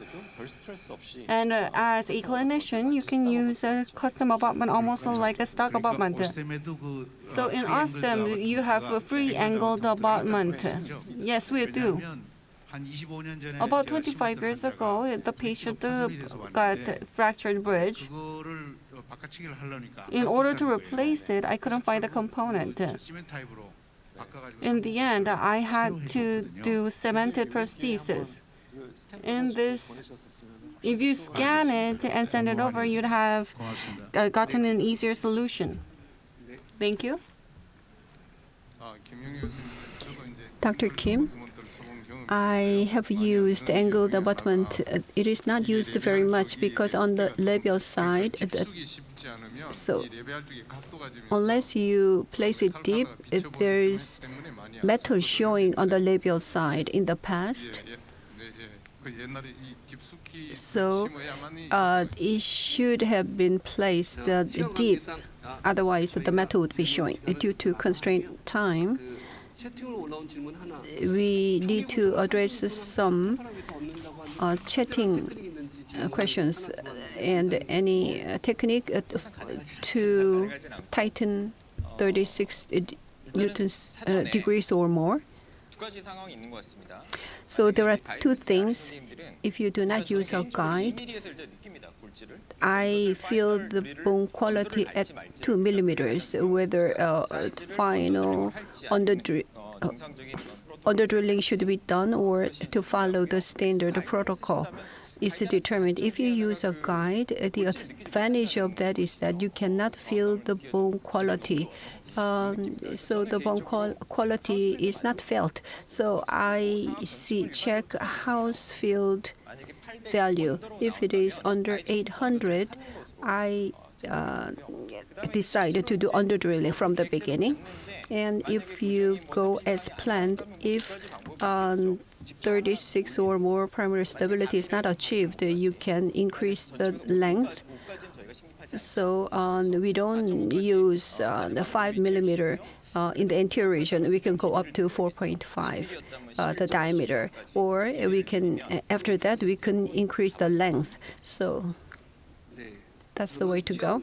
So due to constraint of time, and we will give the best questioners from the floor. The doctors, I don't know the names, but I thank you and congratulations. The Shula is a nickname who asked the question. He is selected, chosen to receive the gift. This concludes the discussion. So I felt that doing discussion with these two doctors, the digital approach it makes the ideal objectives can be easily achieved using digital approach. So all the speakers in the morning and during this discussion, I feel that one guide, the digital dentistry tool is quite powerful and effective. Do you have any further comments? It was my honor to be invited here, and it was a very interesting topic, and I had a good time. Thank you. And I feel the same. It is my honor, and I will learn more digital dentistry. So, analog master is entering into the digital world. That is the big achievement of this discussion. And Dr. Seung Lee and all the doctors, thank you very much. And all the doctors who joined us online and on this auditorium, thank you very much.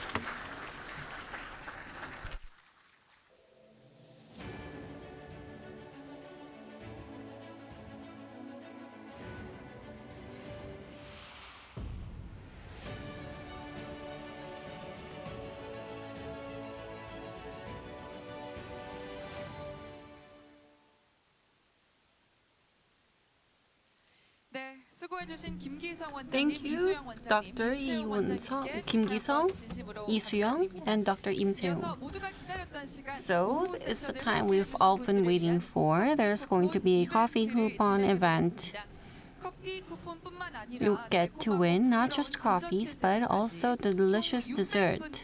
A total of 600 people will be able to win these amazing prizes. Let's do the lucky draw.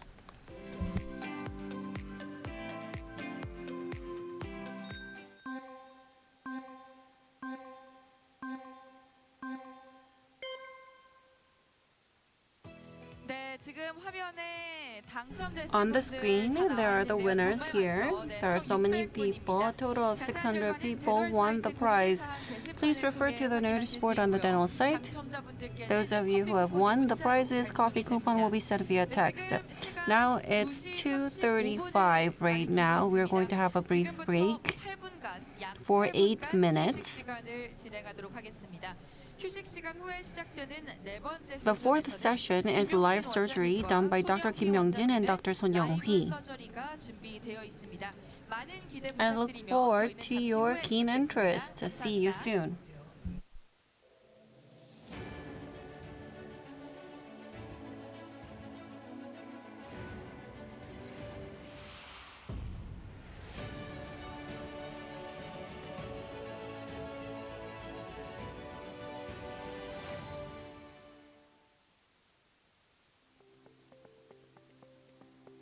Introducing the 485 kit, the kit for placing short implants. The 485 kit has drills with round design apex, which minimizes damage to the inferior alveolar nerve when performing surgical grooming. The 485 kit allows you to place 4 to 8.5 millimeter short implants. Only 3 drilling steps are required when placing implants with the 485 kit. When placing short implants, try the 485 kit. Presenting the IM-Cure kit. The IM-Cure kit is used when you're treating peri-implantitis. When you treat peri-implantitis, the two-step polishing technique uses a smart brush and a smart scaler can minimize damage to the implant and remove inflammation. Treat peri-implantitis with the IM-Cure kit. Introducing the MS kit. The MS kit is designed exclusively for MS implants. The MS kit is designed exclusively for MS implants, which are used in areas where the bone is narrow, such as the anterior mandibular region.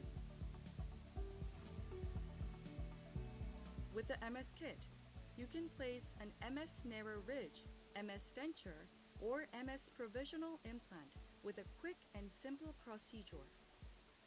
Try using the MS kit when placing an MS implant. Introducing OneJet LCD, the next generation 3D printer specialized for digital dentistry. A dental 3D printer should be highly accurate. OneJet LCD features an array-type LED that emits light uniformly across all sections and a mono LCD with excellent light transmittance performance.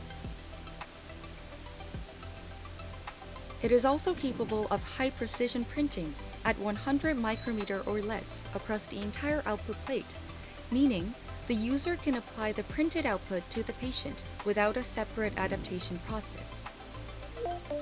A dental 3D printer should be fast. The OneJet LCD has printing speeds of up to 30 mm per hour. It can print a wide variety of prostheses, such as surgical guides, provisional teeth, models, and splints within 30 to 40 minutes. OneJet Cure Plus features a high-intensity light source, which helps cure materials within 2 to 7 minutes. Thus, the user can fabricate and place the required prosthesis on the same day the patient visits the clinic. A dental 3D printer should be easy to use. OneJet LCD offers 4 functions that improve user convenience during dental procedures. First, the user can send prosthesis data wirelessly and print. Second, the build plate is easy to assemble and remove due to its magnetic connection. Third, the printed prosthesis can be removed vertically without the risk of breakage or damage. Fourth, the automatic OneJet support setup function reduces working time. A dental 3D printer should be easy to manage and maintain. OneJet LCD alarm informs the users in advance for replacement of the LCD panel. Furthermore, the LCD panel is easy and simple to replace. It maintains the optimal printing environment, which prevents errors in prosthesis fabrication. Introduce high-precision 3D printing at your clinic with a fast and convenient next-generation 3D printer, OneJet LCD. Introducing the Digital Lab Analog offers 3 advantages when you're creating a digital working model. First, you can place the dedicated positioning jig in its correct position with great precision and in line with the direction of the hex. Secondly, the triangular-shaped holding component at the bottom, along with the screw, prevents unwanted rotation while fabricating the prosthesis. Third, easy removal of a lab analog from the model without any damage is to unfasten the screw. The Digital Lab Analog creates an error-free digital prosthesis. Introducing a link abutment is used for aesthetic restorations placed in an interior region. The crown component of a link abutment is made using zirconia, which helps produce a natural-looking crown shape and obtains the appropriate cervical color. Even when you're placing a prosthesis in the anterior region where space is narrow, using an open-type base can help fabricate the implant without removing any structure. The link abutment lineup features products that can facilitate different heights and gingival thickness requirements. Clinicians can select the right product for a specific placement condition and the patient's intraoral environment. Try the link abutment when placing aesthetic implants in the anterior region. Introducing the 2 key strengths of the SM3, the dental engine that provides strong and stable torque. First, the 20-to-1 gear ratio provides a strong torque of max 80 Newton. Drilling can be easily performed thanks to its strong torque. Second, the SM3 can maintain a constant torque level thanks to its handpiece calibration function. Try the SM3 that can maintain strong and constant torque of 80 Newton. With X-ray images alone, it can be very difficult to convince patients since X-ray images don't offer a complete picture of their oral health status. Fortunately, today's product can help you with this very problem. It's the Snap intraoral camera. One of the most important things you need to consider when choosing an intraoral camera is image quality. To help the dentist explain the condition of a patient's teeth and set the correct course of treatment, intraoral cameras need to take clear images inside the patient's mouth, even though it's very dark inside the mouth. Snap uses a 1.3 megapixel sensor, unlike other regular intraoral cameras that top out at 300,000 pixels. That's why it delivers clear HD images that can satisfy everyone. Another important thing of an intraoral camera, which has to take images as quickly as possible, is the focus function. Snap focuses in just 0.3 seconds when you press an image-taking button and snaps images automatically, which helps produce clear, in-focus images that accurately show the patient's intraoral condition. Some existing products do have an autofocus function, but they have 2 separate buttons, each for focusing and image taking. However, Snap has a convenient 2-in-1 button. All you need to do is press the button once to capture fast and in-focus images of the patient's intraoral environment. And finally, an intraoral camera's head and neck line is very important since it has to take images from narrow spaces inside the mouth. Snap has a curved head and slim neckline that gives you a better angle for reaching the teeth when inserting into the mouth, which makes it easier to image not only wisdom teeth that are difficult to shoot, but also female patients and children who have small mouth. From the patient's perspective, this reduces any foreign body sensation and discomfort. while from the dentist's perspective, it reduces stress when imaging the posterior region and makes treatment easier.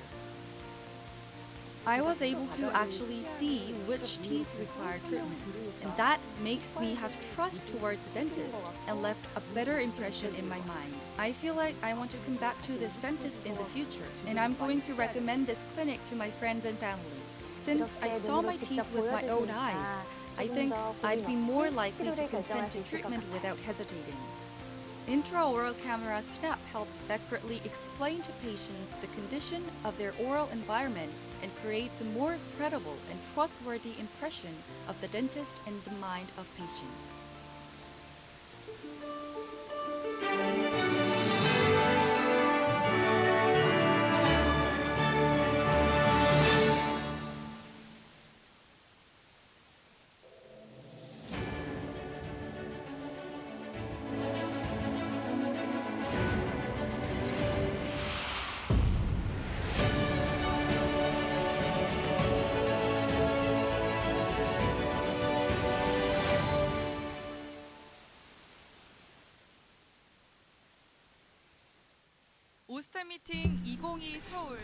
Osstem Meeting 2022. We will now start the fourth session. Now we will go to the first floor exhibit booth once again. We will look at the KS system and the newly launched, which is looking for a new launch of Trios 5. I look forward to the products. So let's call announcer Im Ha-neul. Miss Im Ha-neul, please come in. Greetings everyone. I'm announcer Im Ha-neul. It's currently 2:45. Are you enjoying 2022 Osstem Meeting Seoul? I'm sure you're looking forward to the products that I'm about to introduce. They're very special. The first is TS Systems upgrade version. It's the KS system. What is the difference? Let's look at it with team leader Seonbo of Overseas Implant PM team. KS system, can you tell us about it? KS system is a combination of Osstem's know-how.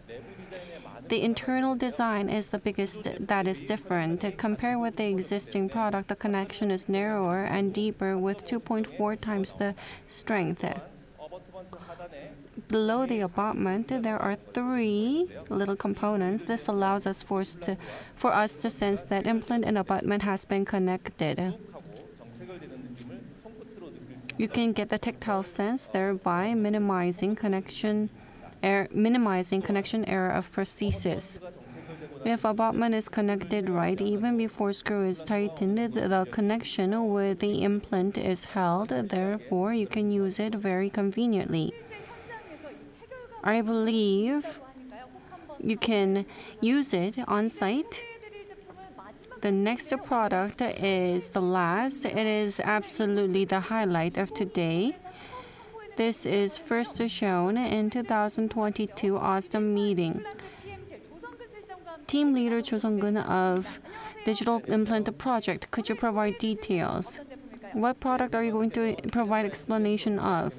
This is Trios 5 of 3 shape. It is launched for the first time. I'm sure you've looked forward to it. We are now unveiling it in Osstem Meeting 2022 Seoul. This is a reveal for the first time.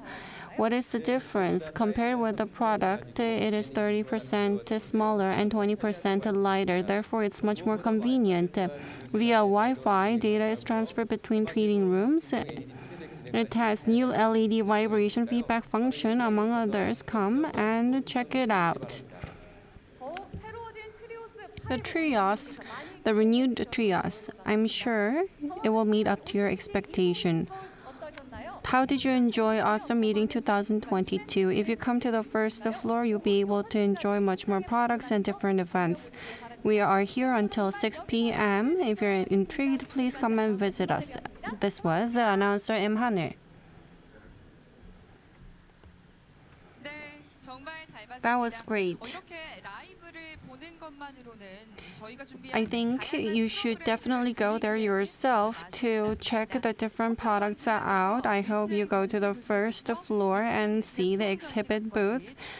There's also product display room in the second floor, so please go and see for yourself. Next is the highlight of Osstem meeting. It's the live surgery. The live surgery will be done by Dr. Son Young-hee and Dr. Kim Young-jin. The chair will be Dr. Kim Kyung-won of Twin Dental Clinic.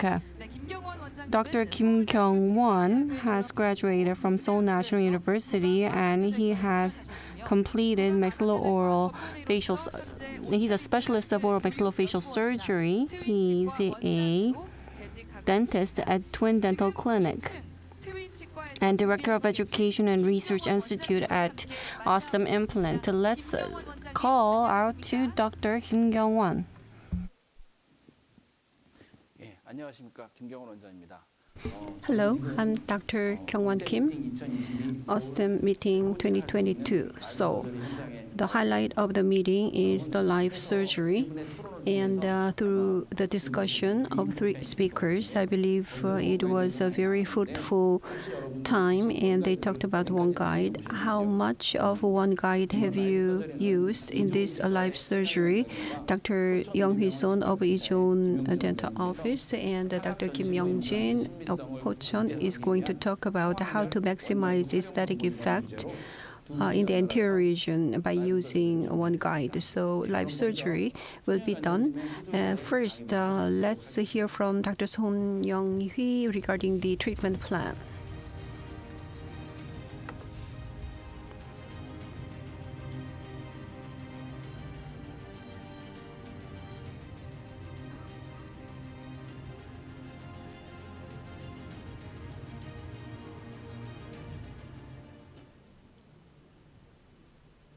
Good afternoon. My name is Young Hee-son from Ijeon Dental Office. 2022 Osstem meeting live surgery will be done with this case. I will briefly introduce the case.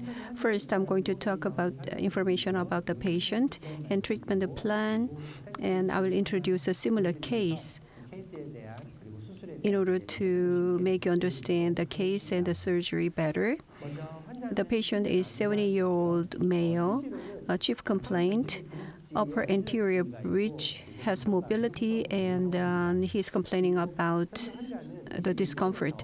Currently, from number 21 and 23, there is a gingival recession, and there's a mobility there. PMH, PDH, no remarkable situation. If you look at the intraoral situation, number 21 and 23 are connected with a 3-unit bridge, and the crest of bolus is quite severe. And in the posterior region, there are many implant restorations. And if you look at the CT, number 21 and 23 CT views, as you can see, labial bone plate is missing or very thin. If you look at the pontic area, the resorption is quite severe, so implant cannot be placed as it is. To place implants, alveoloplasty needs to be done to place implants. If you look at intraoral situation, number 21 and 23, gingival recession and perigingival swelling, a slight swelling is observed. So before surgery, the bridge is removed, and then after treating, the temporary is maintained. Today, the temporary will be removed and a tooth will be extracted. Number 21, 23 will be extracted, and number 21 and 23, immediate implants will be placed using one guide. For number 21, a T3 4 by 10 millimeter. At number 23, TS3 4 by 11.5 millimeter implants will be placed. After the placement, internal external socket grafts will be carried out. For external socket graft, pouch technique will be used for the grafting. And after the surgery, custom abutment and PMMA temporary will be used for immediate provisional restoration. before finishing the treatment. One guide design. This is the design for number 21. As you can see, the maximum palate lead is planned. Number 21, and if you look at number 23, labially, they are beyond the safety zone. Implants are placed. So when we place like that, usually the distance between the implant's outer surface and the labial bone plate, outer surface, is called IP, and the gap should be 3 millimeters or more, ideally, so that implants can be free from remodeling. And according to the plan, IBP is less than 3 millimeters. It'll be a little bit over 2 millimeters. So, as Testori said, IBP of less than 3 millimeters. An implant is placed like that. Internal and external socket grafts should be simultaneously done. So, in the afternoon, we will do the surgery like that. So, this is the placement direction. It is we triangulum, but it is in the place where incised edge is a little bit invaded. That is the direction. This is the design for the template. So the screw hole is designed and the temporary crown is designed. So with this form, the margin is equigingiva margin. So a similar case, due to upper anterior fracture, implant was placed using. I brought this case to show you the pouch case. One guide is used to place the implant. After the placement, the cortical perforation was carried out, and the collagen membrane is fixed with the bone tacks, and the pouch is made, and the graft material is put in there. So a pouch is made, therefore it is called a pouch technique. Urban's sausage technique is different from this. The upper part is open, so that is the only difference. But other than that, everything remains the same. So what do we need to do to the open area at the top? Another collagen membrane will cover it before finishing the surgery. So in this case, no provisional is made. So the treatment went well, and the final prosthesis is delivered after the delivery X-ray. So pouch technique can be used, will be used with the external socket graft. And when you do socket graft using the pouch technique, maximum graft containment can be achieved. And the graft material, as much as we want, can be used. That's the advantage. In doing the surgery, we need to consider these things to consider. Both implants are to be placed in sockets. So initial stability is the issue. So for number 3, one size bigger implant is chosen to maximize the basal bone engagement to increase the primary stability. And if primary stability cannot be secured, at number 22, 3.5 by 10 millimeter implant would be additionally placed for increasing primary stability. 3.5 millimeter diameter mini implants will be placed, but inter-implant distance would be 2.6 millimeters, which is less than 3 millimeters. So I'll try to achieve a primary stability from the existing 2 implants. So socket graft, internal and external socket graft material. For internal socket graft, FDBA cortical chips will be used, and for external socket graft, considering remodeling, xenograft, EOS, and EOS collagen will be used.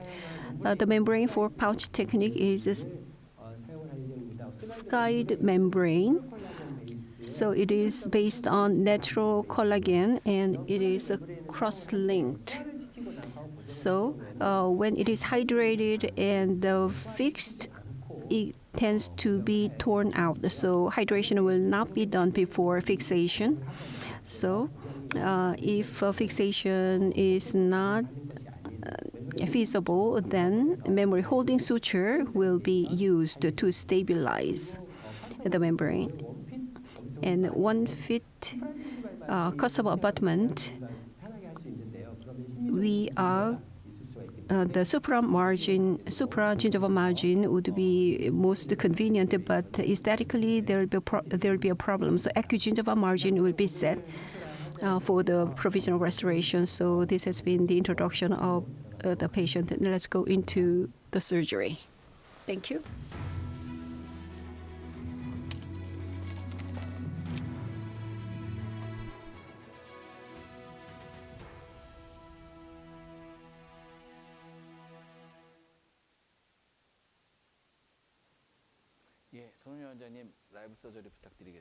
So, Dr. Son, live surgery, please. Let me start the live surgery. First, I'm going to extract the tooth in the anterior region. Periotome is to be used. So it is important to do the extraction atraumatically.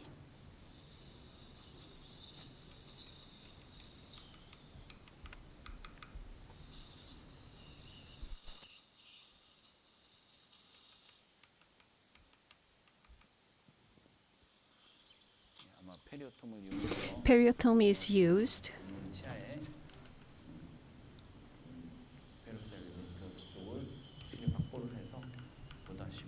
So in order to extract the tooth easily, so I'm going to extract the tooth.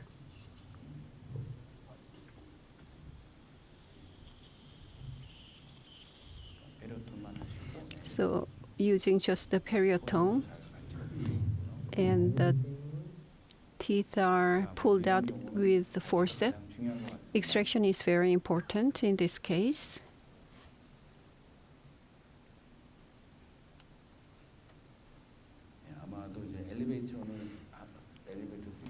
If you use an elevator, the alveolar bone would be pressed. So now the extraction is done.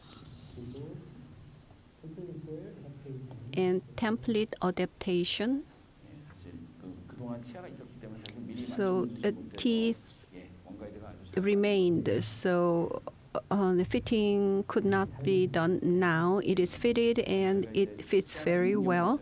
When the teeth designing one guide on the computer, we did the extraction. So the one guide fitting does not always work perfectly, so we need to check.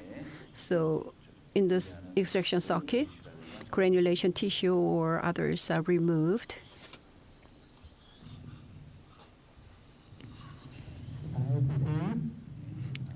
Open the mouth, please. So one guide is fitted again. So the guide is not shaking. It is stabilized on the adjacent teeth. So is the guide fitting? Yes, it's fitting very well. And I'm going to drill into the extraction socket, and the drill can slip in the inclined slope. So 4x10, 4x11.5 will be placed. So pathodrill is used right now. So 10 millimeter implant will be placed, and the pathodrill of 7 millimeter long is used. So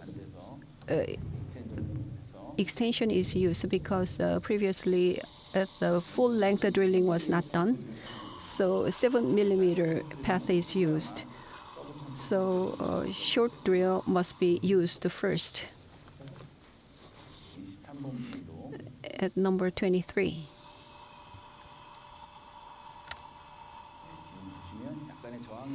So there's a little bit of resistance. The cortical bone at the palatal side.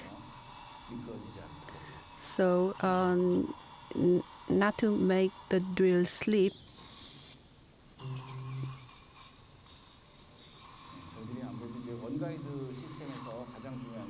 Important thing about one-guided system is a double contact concept. So 10 millimeter, 11.5 millimeter is the ultimate drill length. So 7 millimeter short drilling is done first. 13 millimeter path drill is used. So 10 millimeter. The full length is 13 millimeters. So according to the laser mark, up to the second line, 10 millimeter path drilling is done. Now up to 11.5 millimeters, that's the top laser black mark. Up to the laser mark, it is drilled. So the path drill is used to prevent the drill slip. One guide drill is a taper drill. So in the upper anterior, as we discussed during the discussion, path drill plays an important role. So 3.5 by 10 millimeter. So 3.5 by 10 millimeter one guide drill is used. And 4 by 10 millimeter drill is used to the full length.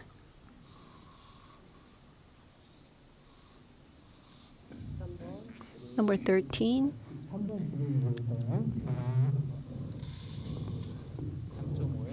.5 by 11.5. So 3.5 by 11.5 full length drilling for number 23.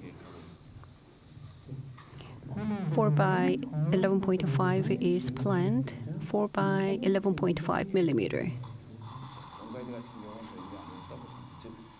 Double contact. The end of the drill in the apex and the template need to be in contact. So double contact should be made to prevent the slipping.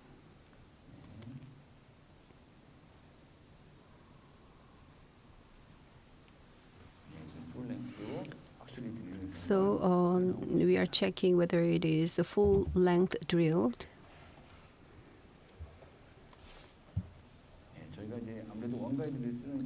So when we use one guide drill, you may be worried about heat generation, but if you use the pumping action, according to our taste, the heat generation is not a problem in drilling.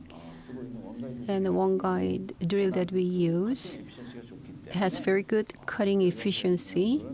So you do not need to be concerned about the heat generation, just to use the pumping action.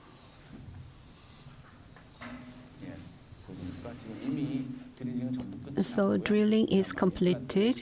Now implants are to be placed. So at number 21, 4 millimeter diameter and 10 millimeter long implant is to be placed.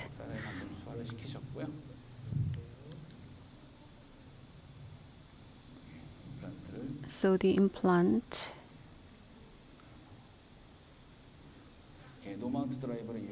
using no mount driver.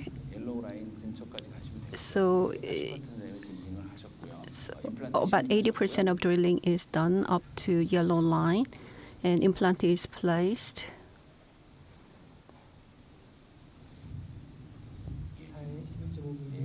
This is 4 by 11.5 at the position 23. So 80% of insertion is made. Looks like the stability is pretty good.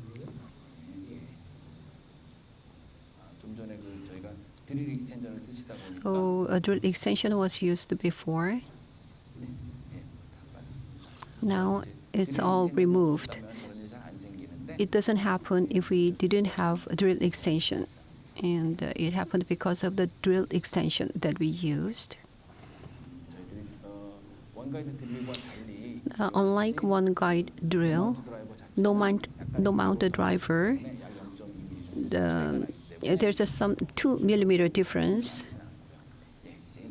So implant driver is used. Torque wrench is used, and the tactile initial stability is felt to find the final position. So hexa positioning and depth control is enabled using this driver. So initial stability is over 30 Newton centimeter, pretty good. And number 23 position, implant driver is used. Please open the mouth.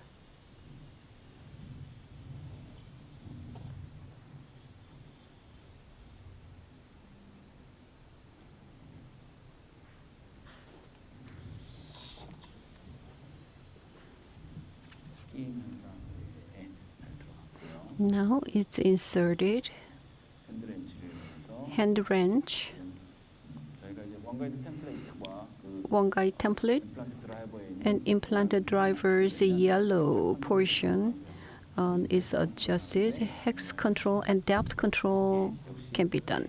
And now the initial stability is over 30 Newton centimeter, pretty good.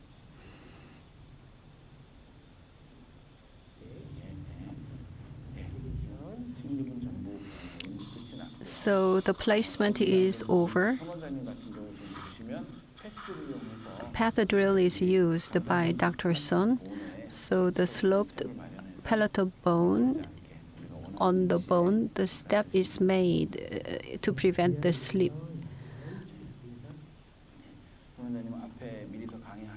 As Dr. Son said before, for GBR, the flap is open. Flap will be reflected and GBR will be done. Vertical incision and crestal incision a little bit palatally. So the tooth behind number 23,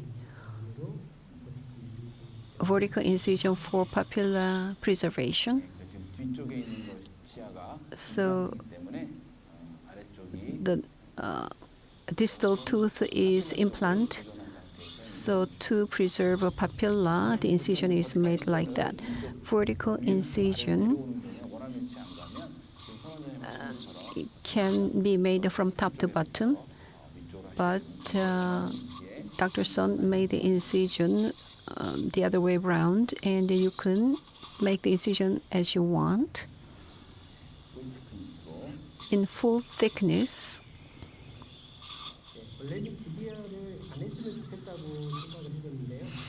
I thought the GBR may not be necessary, but number 21 and 23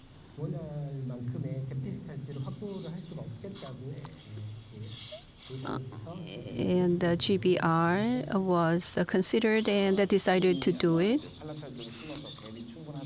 So if it is placed, if they are placed in the palatal side sufficiently, it would have been okay, but there is some deficiency. So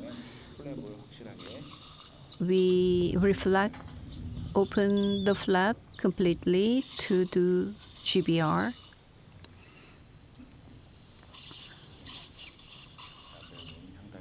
Labial bone is quite thin.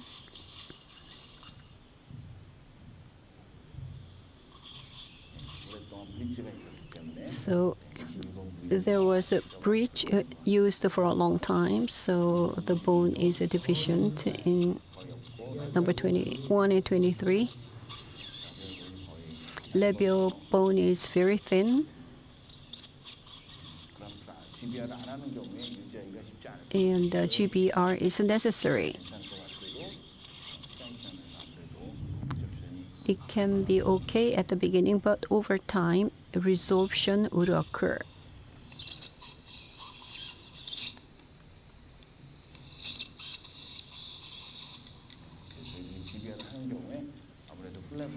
So when you do GBR, the full thickness is used here.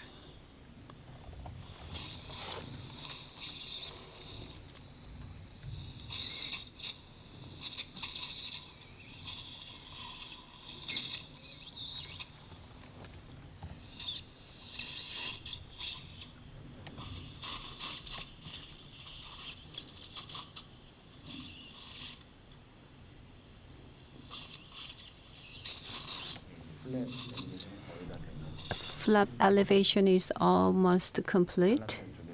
On the palatal side, partial elevation is being made.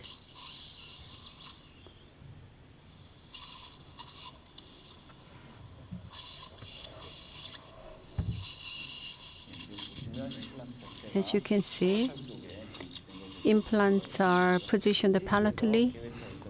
On the CT, you can see it is the planned positions.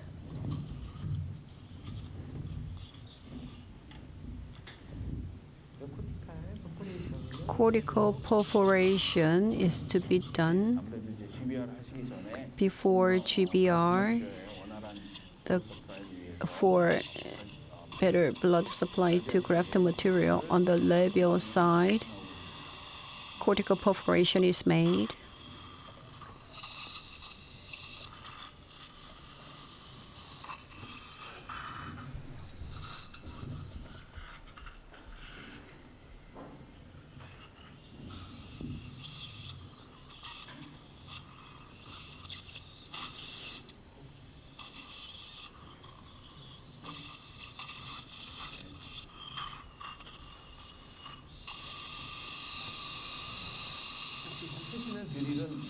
So what drill are you using?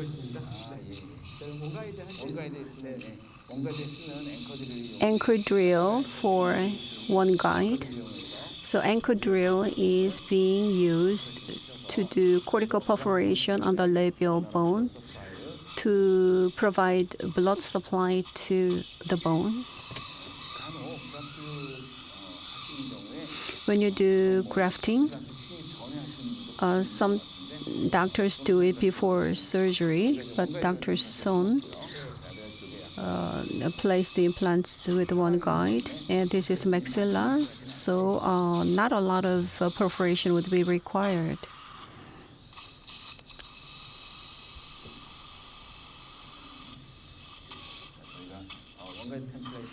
So one guide template.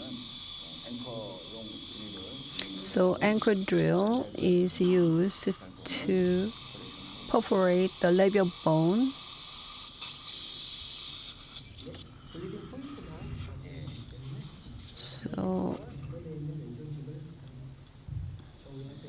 So let me remove the soft tissue here for GBR. If soft tissue is involved in GBR, it's not good, so soft tissue is removed.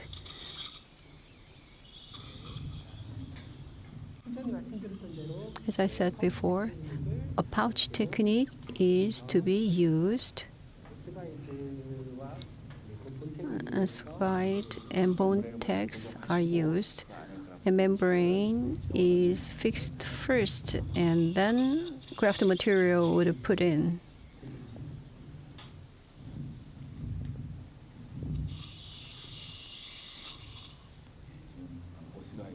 Os guide.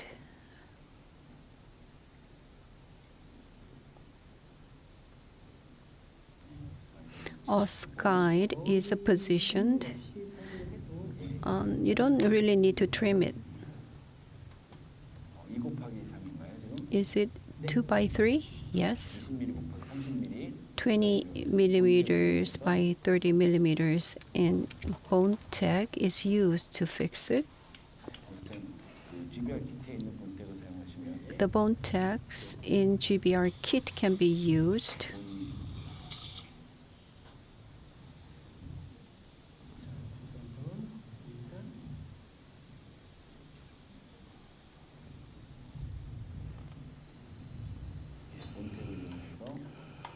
Bone tags are used to fix the membrane.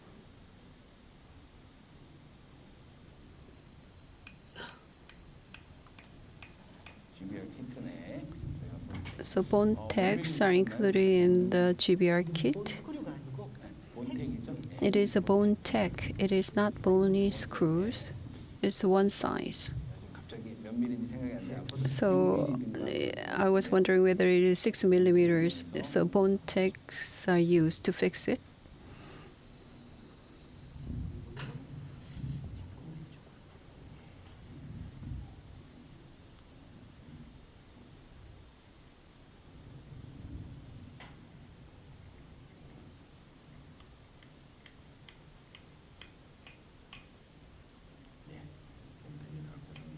So it is fixed. No, it's not fixed. It's my mistake. So it should go in perpendicularly, otherwise it will bend. So alveolar bone is sloped where bone tag is applied. Usually I succeed. My success rate is quite high. So it is where nasal spine is located. So the position is not really favorable position. So I will do it again like this.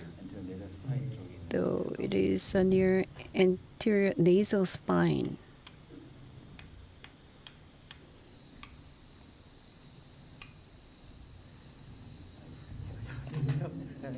Sorry about that. So, and I will move beyond the interior nasal spine.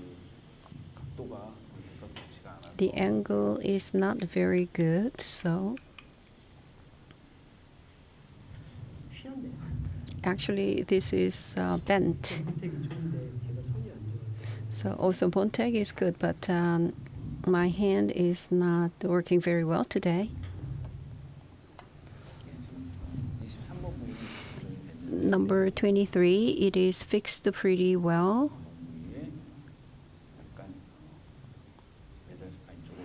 So beyond the nasal spine, it is fixed.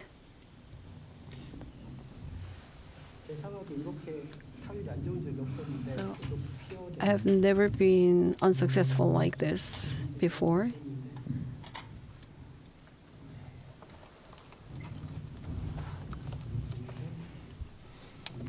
So let me do it again.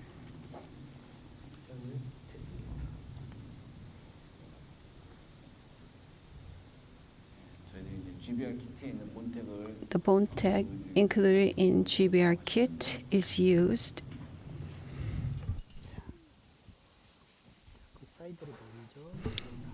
So it'll be fixed at the side.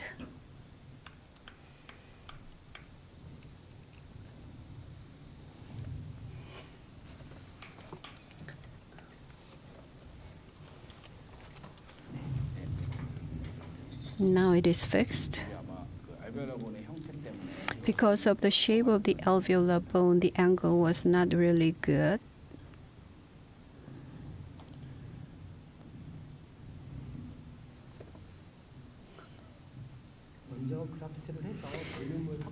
And we need to secure the volume by grafting.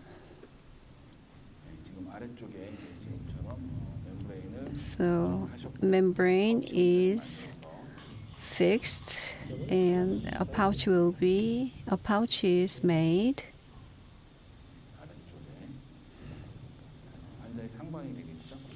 So upper side of the patient, the bone tag keeps bent, and I've never had this kind of problem before.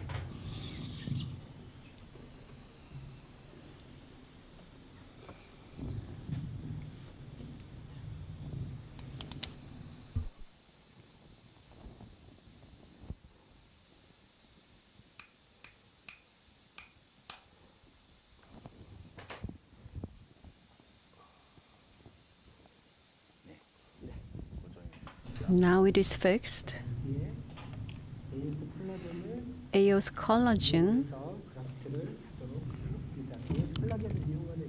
is used for the grafting.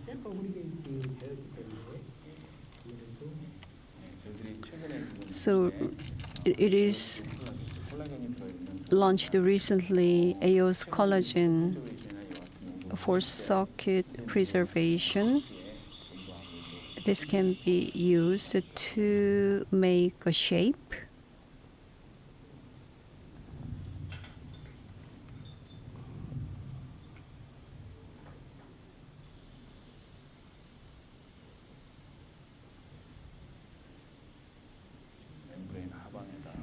Below the membrane, the collagen is inserted.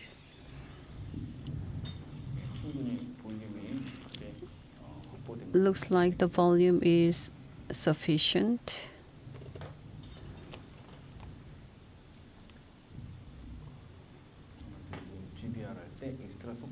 So extra socket. Outside of the labial bone, a pouch is formed, and AOS bovine bone, AOS collagen bovine bone is packed in. So outside is important to keep the shape. So bovine bone, which is slow to resorb, xenograft is used. AOS collagen is used here. So volume is sufficiently secured.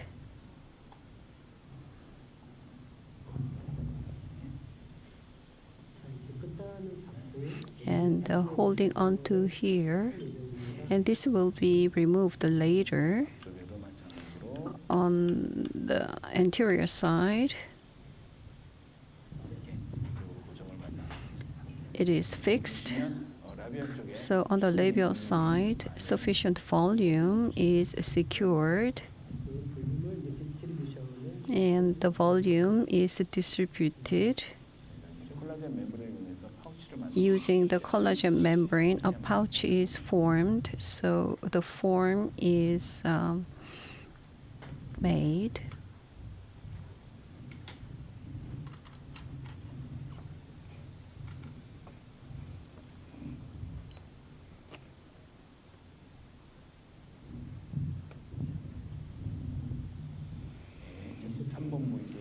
So at number 23, the same.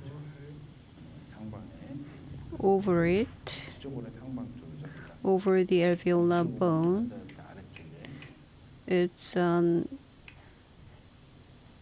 bottom area of the patient. Now it is bent.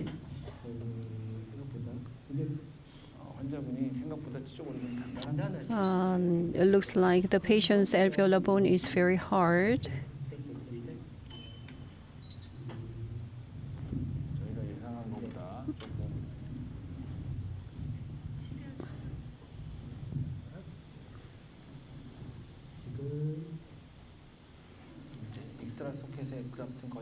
So extra socket grafting is almost done. And now internal socket graft and temporary abutment will be mounted first. Please open your mouth.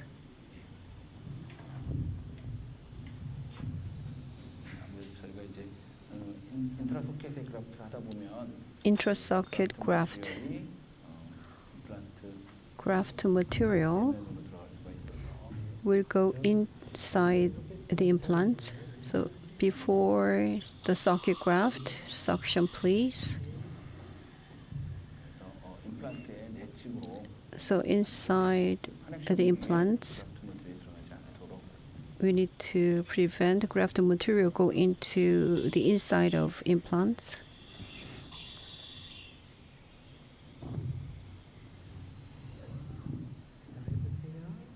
Please open your mouth.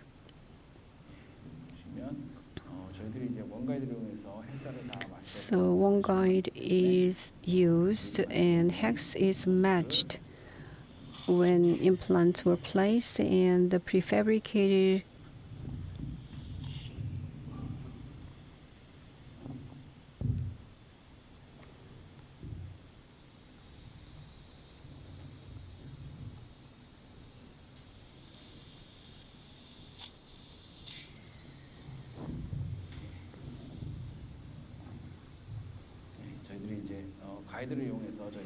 we use a guide with hex positioning. Implant depth is controlled, so prefabricated abutment is connected, and internal socket graft.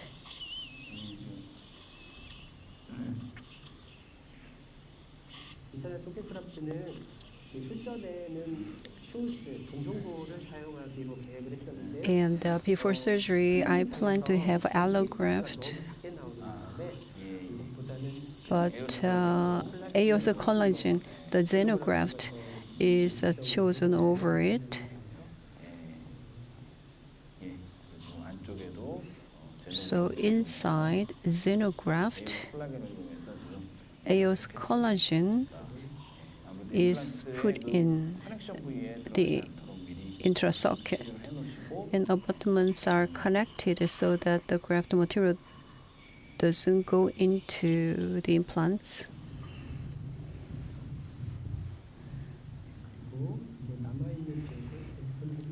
And the remaining area will be fixed. One more bone tech at number 23. I believe it will be completed once it is fixed.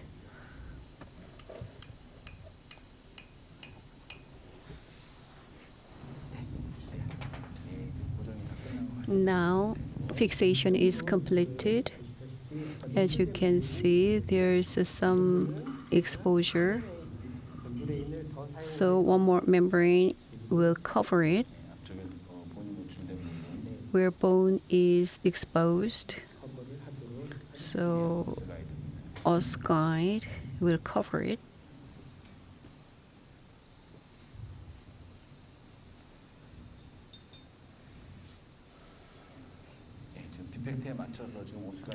So Oss guide is being cut, matching the defect. Are hydrated first. So it is hydrated first.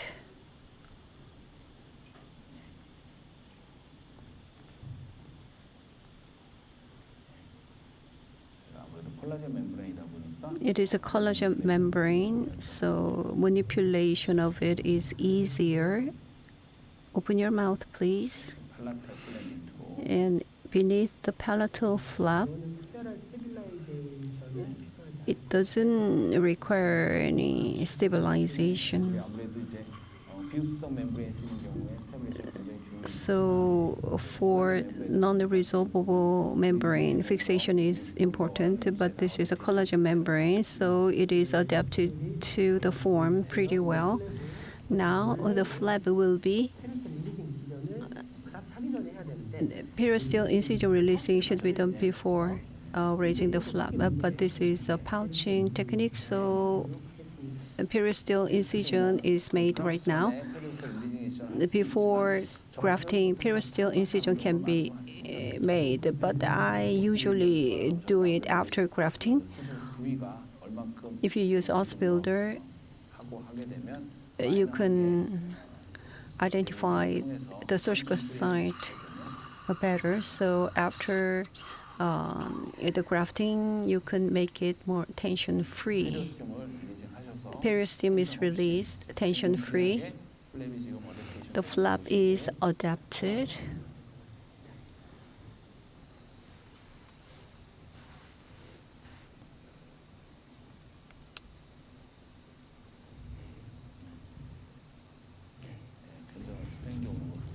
So you can pull it tension-free. So suturing before finish. So periosteal releasing incision tension-free. So it is not that we pull it using suture, it should be tension free. So that will make wound opening less. And number 21, the most important area is where nylon suturing is used. The 40 nylon is used. So flap needs to be inside. The flap should be inside. So it's where papilla is. Now it looks like it is positioned pretty well. Through tension-free adaptation is achieved, and interrupted suture is good enough in this case.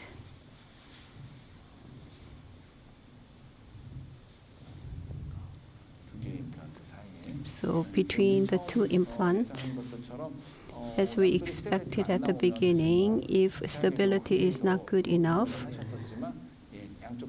in the worst case, we would place one more implant, but over 30 Newton centimeter primary stability has been achieved, and pre-made, prefabricated abutments are connected pretty well. Now horizontal mattress suturing.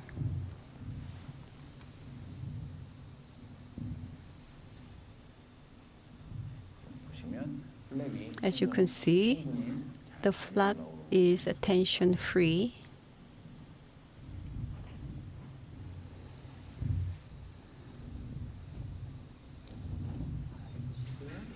Please open your mouth.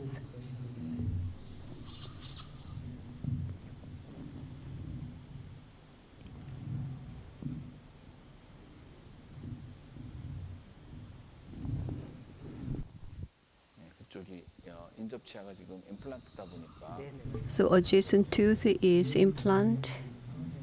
So I need to do it in 2 sutures.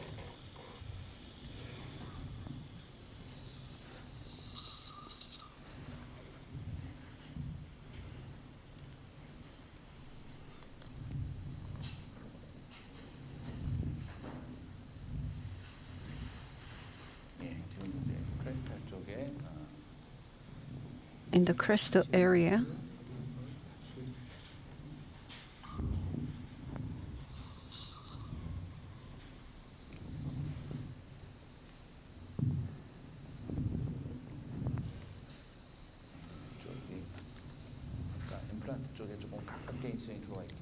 The incision is near the implant.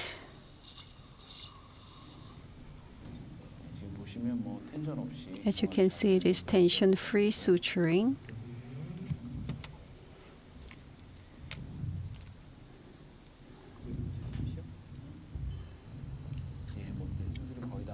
Now the surgery is almost complete.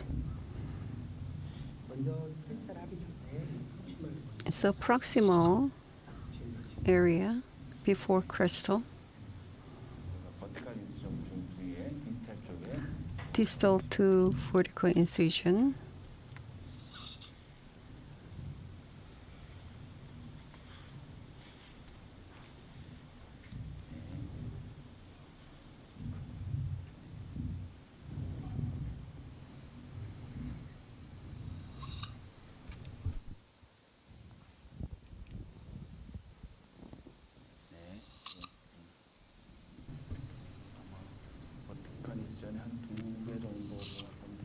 Maybe 2 sutures for the vertical incision.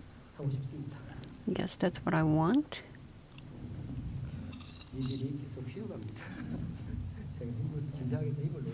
So I'm applying too much force because I'm nervous. Yes, when we do live surgery,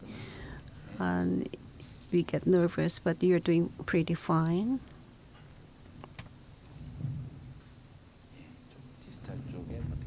So vertical incision is sutured in the distal side.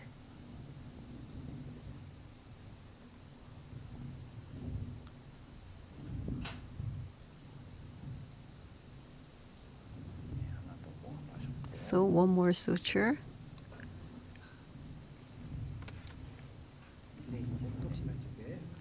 Now I'm going to the proximal area. So a vertical incision is all sutured up, and in the proximal area,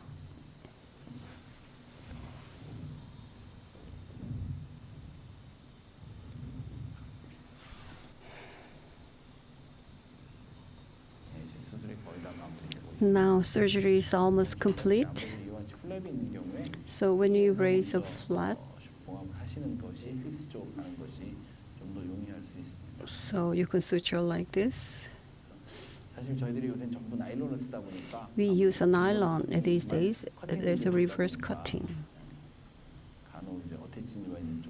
So in the attached gingiva area, suturing can be difficult, but he's doing pretty well.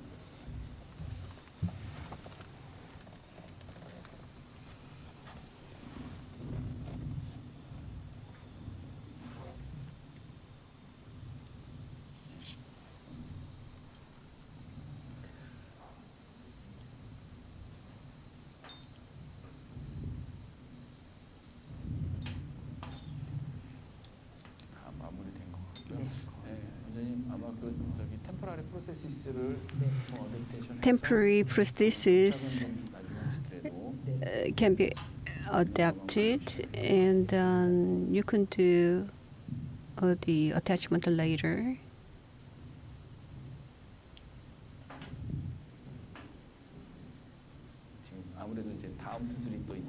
We have another surgery, so he's pretty nervous. If we can give you enough time, it'll be better. But in live surgery, sometimes unexpected things happen, but without a problem, it is being finished.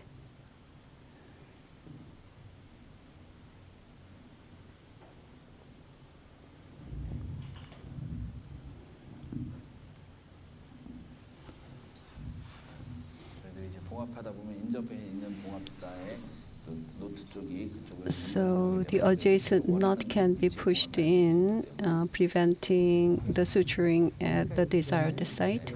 So vertical incisions are all sutured up. And now I can just work on here. So surgery is almost complete. Here, a little bit of tension.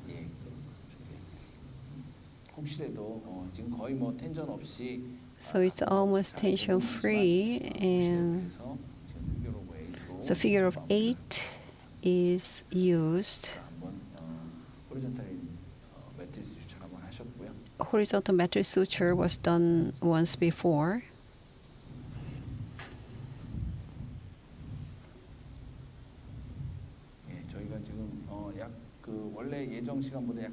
So we are running about, we started actually 10 minutes behind, so the surgery time is almost as planned.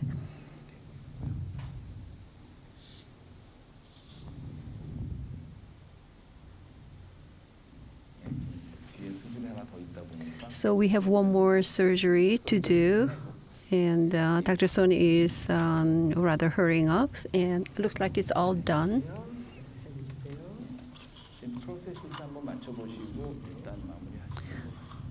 So you can put it in.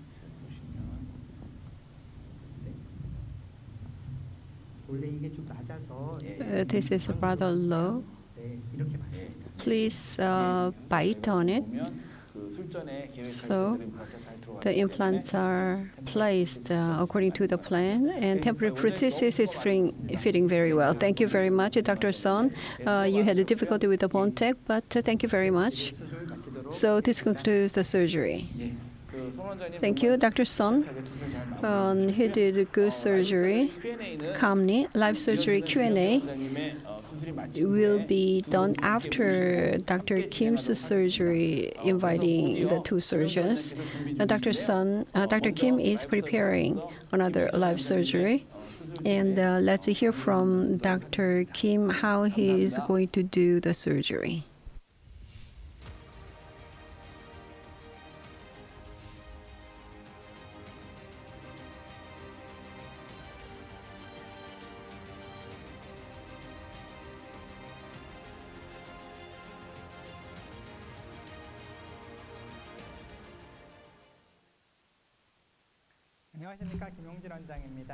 Greetings, I'm Dr. Kim Yong-jin. I am extremely honored to take part in 2022 Osstem meeting Seoul's live surgery. I'm honored to do this together with Dr. Son Young-hee, whom I look up to, and I promise I'll try to do my best. Before going into surgery, let me talk about the surgical plan. This is 55-year-old male patient without any systemic issues. He has 3 implants placed by another dental clinic on the left. Today we're going to focus on anterior and upper right posterior area.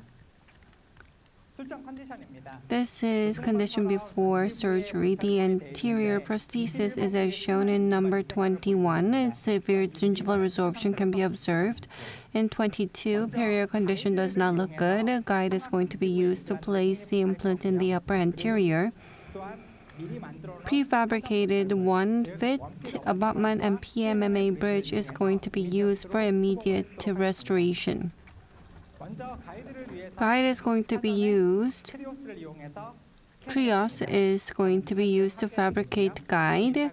Oral scan is sent to Osstem 1 Guide Center and merged with CT data. Prosthesis design is made. This is number 14, 16, and the anterior 4.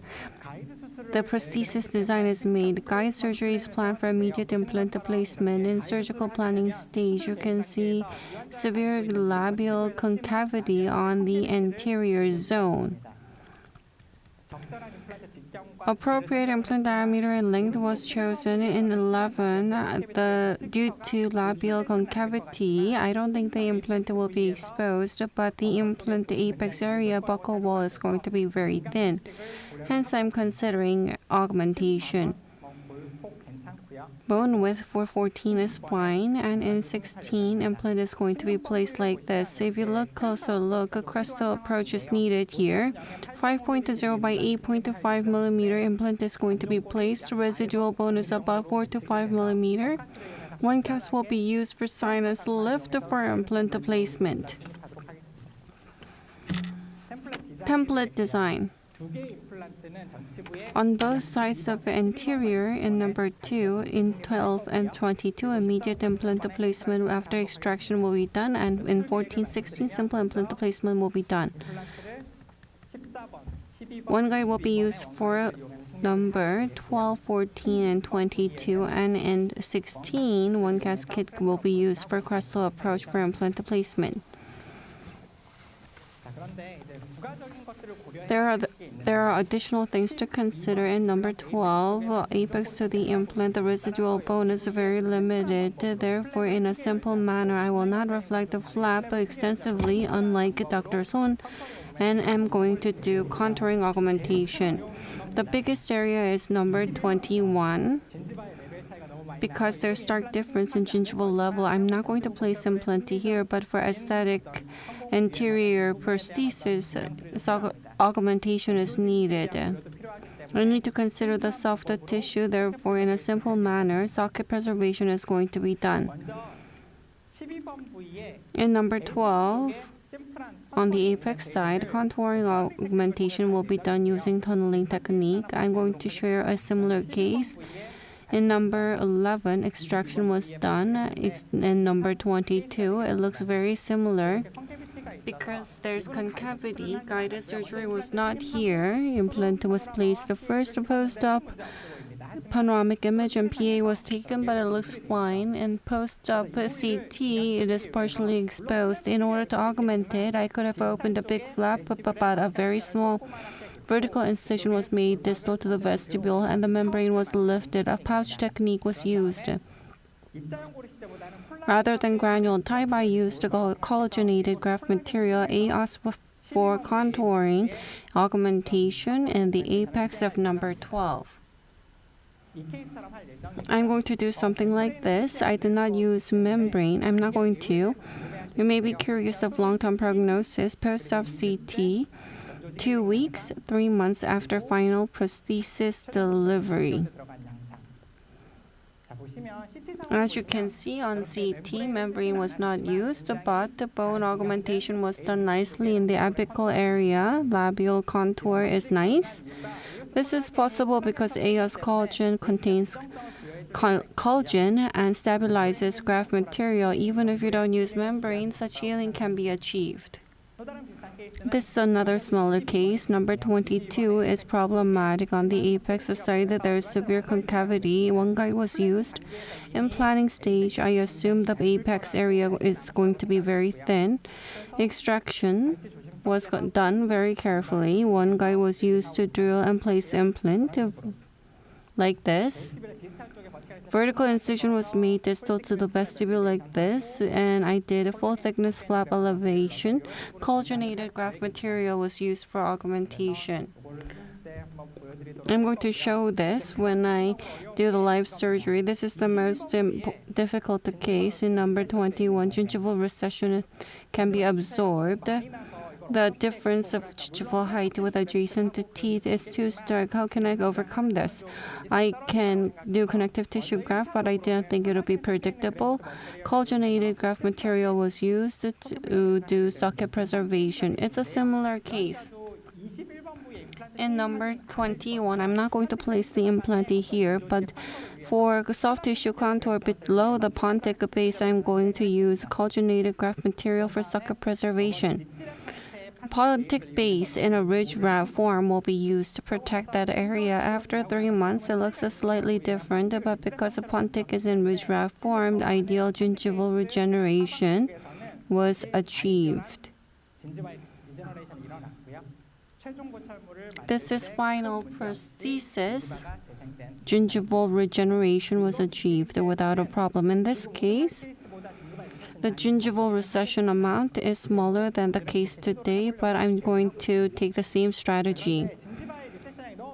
If the gingival recession is too much, even if you use collagenated graft material like AOS, there could be stable soft tissue regeneration with the epithelialization superior structure, but if there's too much exposure, it can lead to unwanted consequences.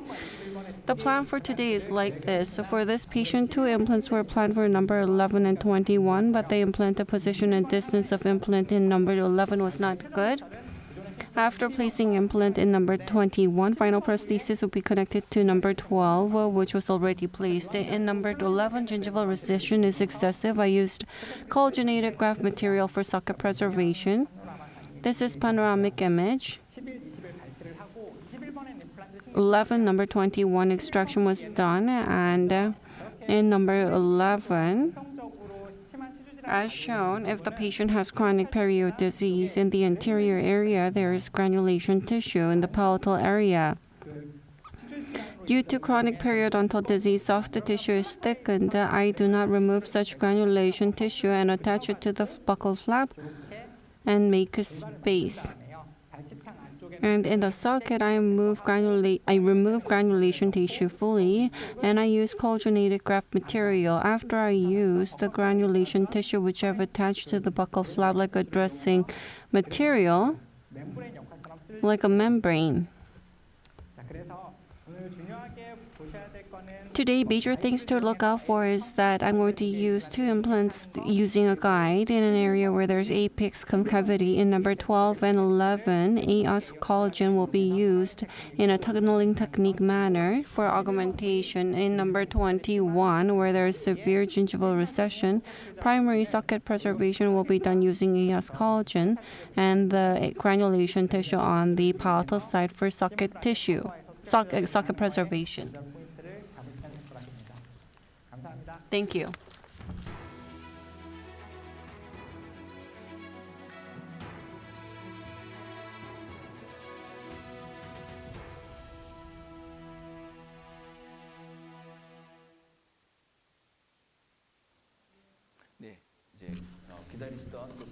This is a second live surgery. Dr. Kim Yong-jin. Let's begin the live surgery.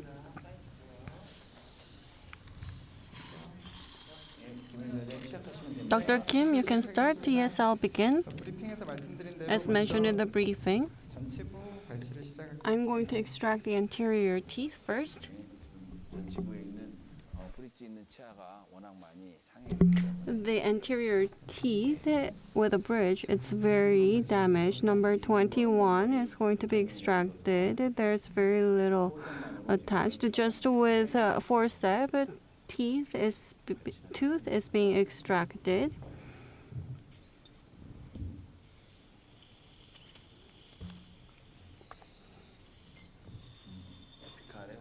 On the apical area, granulation tissue is removed. I'm going to adapt the template to say as mentioned.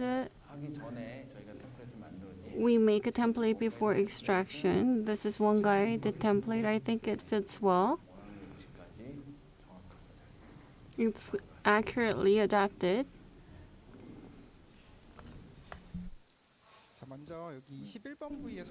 In number 21, socket preservation is going to be done, and soft tissue amount may not be enough. So in number 6,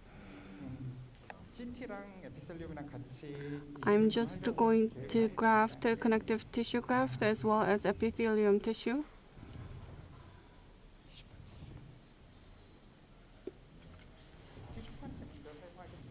I'm going to use tissue punch first. Say ah. The diameter of tissue punch is 6.0, so I'm going to use it first. Later, in number 21, for socket preservation, Dr. Kim is removing the tissue without using guide. Are you using 6.0 diameter? Yes. To the left. Wide tissue punch is used. On the crestal side, the soft tissue is removed. For number 21, this is going to be used for socket preservation. Guide template is adapted. First, I'm going to do crestal approach. The area with the least amount of residual bone. The initial drilling depth is 3 millimeters, 7 millimeter stopper, and 4 millimeter stopper. This is one casket, a 7 millimeter drill with a 4 millimeter stopper. So Dr. Kim's going to drill up to 3 millimeter. Tissue punch has already been done. 3.1 one cast drill. So 4 millimeter stopper. So drilling is done up to 3 millimeters. 3.1 millimeter one cast drill. Drilling up to 3 millimeter is done. 3.8 one cast drill. So before penetrating the sinus of floor, Dr. Kim is expanding more. 3.8 by 4 millimeter with 4 millimeter stopper. I'm going to increase the drilling depth. This is 3 millimeter stopper. Drilling is going to be done up to 4 millimeter. The final drill. So it is better to penetrate the sinus floor like this in order to preserve the sinus membrane. I don't think it has been penetrated.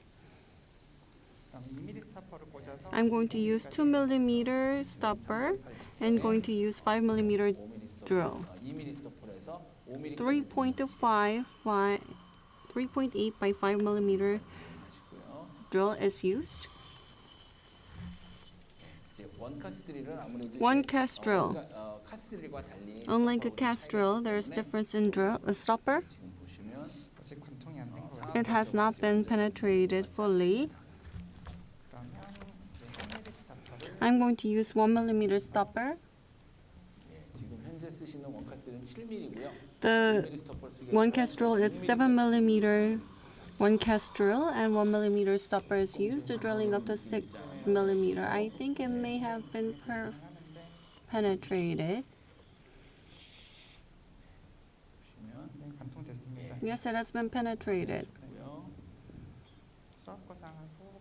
Sinus lift is going to be done and implant will be placed.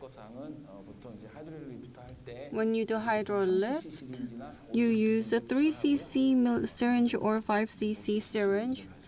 Dr. Kim is using 5 cc syringe. When you do aspiration, you need to make sure that the blood is coming out. The residual bone is about 6 millimeter, and I'm not going to do excessive sinus lift. The residual bone is about 5 to 6 millimeter.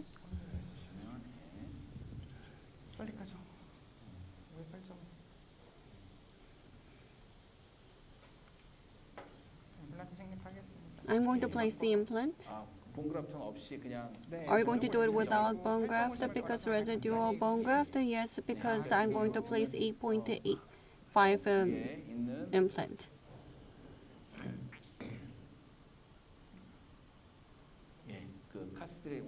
One castrol was used for drilling. Membrane was lifted, and below that, without bone graft, almost like tenting, implant is being placed. Did you place the 5.0 by 8.5? Yes. TS3 5.0 by 8.5. It is being placed 80% with the engine. Implanted driver is used to get the final position. Depth control. If you use one guide template and get to the yellow part, you can get the right hex. Additional support in order to get that. In the interior area, there can be slipping. I'm going to use it like a tent pole. It's like a vertical stop, yes. It's like a vertical anchor. Implanted driver is used so that the one guide template does not slip and slide in the interior area. Implanted driver is in number 16 where implant has been placed. In number 14, without tissue punch, are you going to do it? Yes, I'm going to do it without the tissue punch. Initial drilling is done in number 14.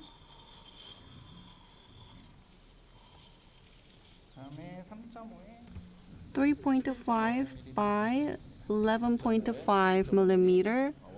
One guide drill is used. 3.5 by 11.5.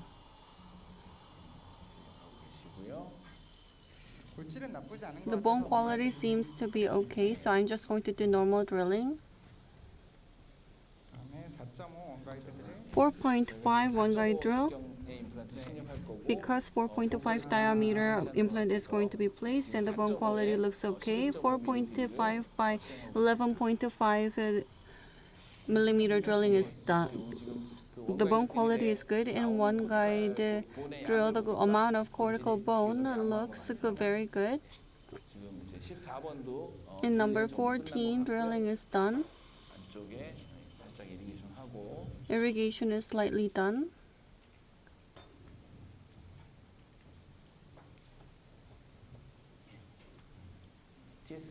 TS3 4.5 by 11.5 millimeter implant will be placed. 4.5 by 11.5 millimeter implant. It is placed 80% with engine, and then the implant driver is used to get the final position. Torque wrench is used. You can see that the assistant is holding the one guide template so that it does not slide. Implanted driver is used to get the final position. The torque seems to be good. It seems over 30 Newton centimeters. Implanted depth control is being done. 2 implants have been placed. Now we're going to move on to the anterior region. Implant driver is used like a vertical anchor. Using the placed implant, this is used to fixate the plate. On CT as shown, the patient has a apical concavity. I'm not going to use path drill. I'm going to use initial drill. For soft bone, I'm going to use straight 2.2 drill, initial drill for soft bone. It's a straight form.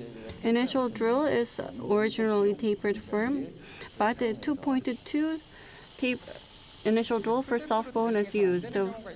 At times, the full depth of drilling is not done because of the palatal bone. In this case, you can use flattening drill. When you use, what is different with the path drill? If you use path drill, as Dr. Seoul, if the root is long, you can hit the palatal wall. But if there is concavity on the apical side, there can be over preparation, so it can be unfavorable to get the primary stability. In the Q&A session, we will revisit on this topic. If the cortical bone on the crestal side is thick, the drill may not go in full depth. You can use a flattening drill. So you can use flattening drill here like this to get more cortical drill. Initial drill, you need to check whether initial drill goes in full depth. You need to make sure that initial drill is not going in fully because it is hitting the bone, palatal bone. 2.2 by 11.5 drill. 3.5 is also for soft bone. 2.2 by 11.5 millimeter soft bone initial drill is used. I originally planned for under drilling because bone quality was suspected to be not so good, but it's okay. I'm not going to do full depth. I'm going to drill up to 8.5 on the apex area because the patient has a lot of concavity.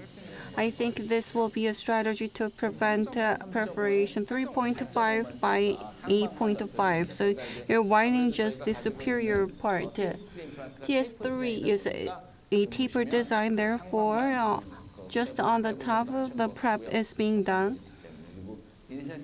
Initial for primary stability, he has chosen this strategy. Based on his experience, he has taken this strategy. Implant diameter is 3.5 by 11.5. For placing 11.5 millimeter implant, he has drilled up to 8.5. TS3 has sufficient self-taping capacity and it is sufficient for anterior use. Just with a 2.2 soft drill, it can go up to the apex area. I'm going to do under drilling in the apex side, so the primary stability is good. Primary stability looks good. Over 30 Newton centimeters.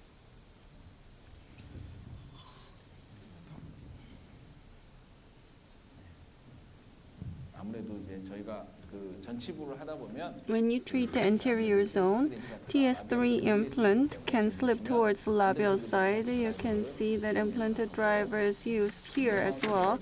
No mounted driver is used to place the implant about 80%. It is removed. Implant driver is used to get the final implant position.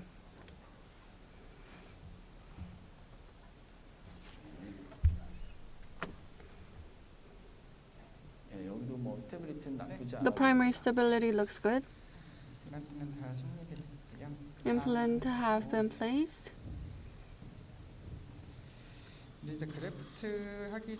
Before I do graft, before I do socket preservation, I need to adapt first to see how the prefabricated prosthesis fits. In number 4, I used a transfer stock abutment. In number 14, stock abutment, stock transfer abutment is used.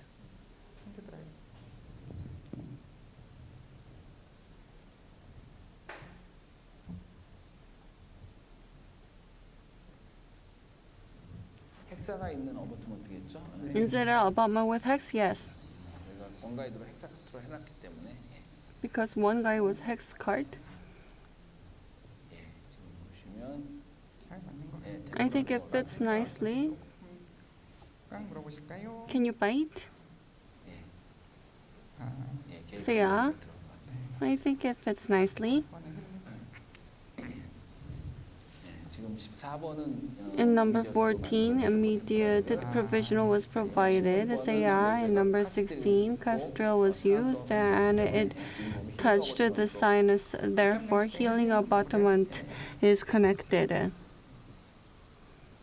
6.0 diameter healing abutment is connected. In the interior area, in order to avoid the apical concavity, I made a 1/5 abutment. I think it fits nicely. Temporary provisional is being adapted.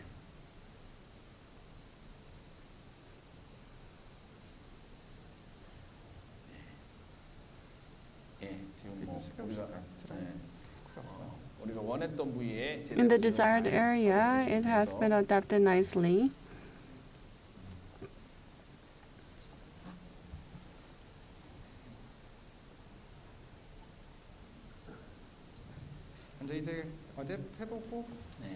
I'm going to do adaptation.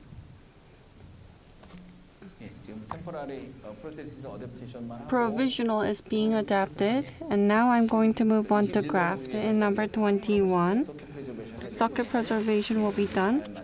It fits nicely. Say ah. As planned, the implants have been placed.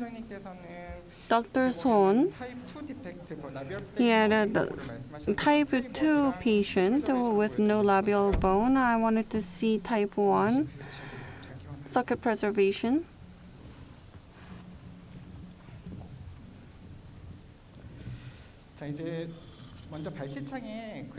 In the socket, I'm going to do graft.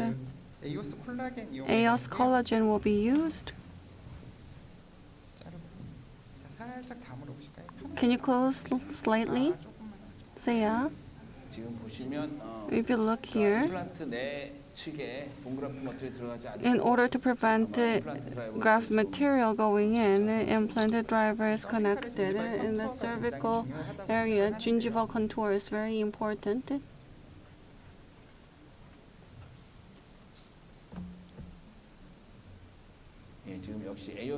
EOS collagen is used. I use collagenated materials. It has good soft tissue response even if it is exposed.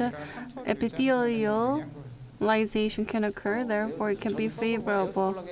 When I use the EOS collagen, even if it is exposed, the epithelialization occurs very quickly.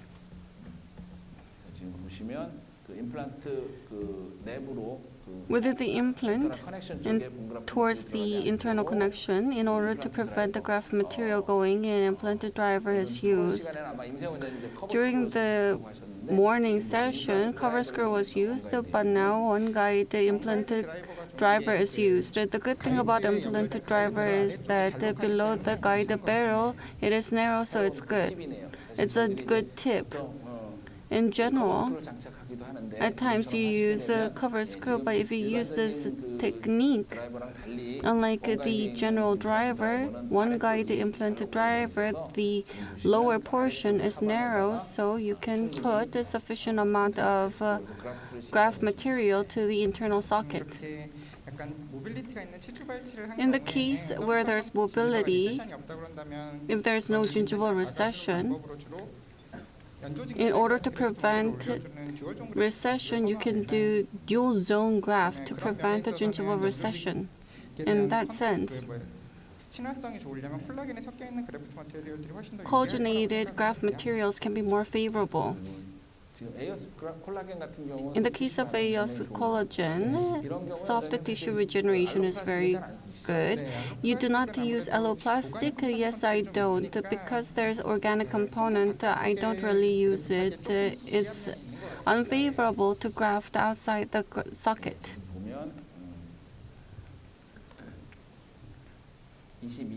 In number 12, graft has been done. You can see that AOS collagen doesn't crumble. I think that's really attractive. Implanted driver, even after it is removed, you can see that the AOS collagen material, the form is being maintained.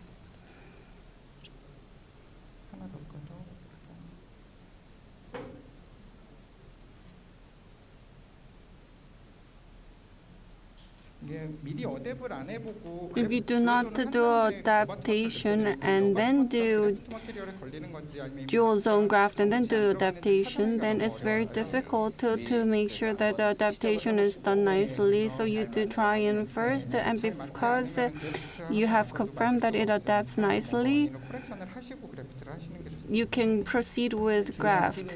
I think this is an important tip because you're using the implanted driver. It's my first time seeing someone use implanted driver and using AOS collagen. I think this is based on his long years of experience. It's a great tip. As you do implanted treatment on the implant connection area, at times it can be quite troubling because it goes into the connection area. In doing socket preservation and implanted treatment in type 1 socket, AOS collagen can be an issue if you do it without using the implanted driver. AOS is used sufficiently. Dual zone graft is done.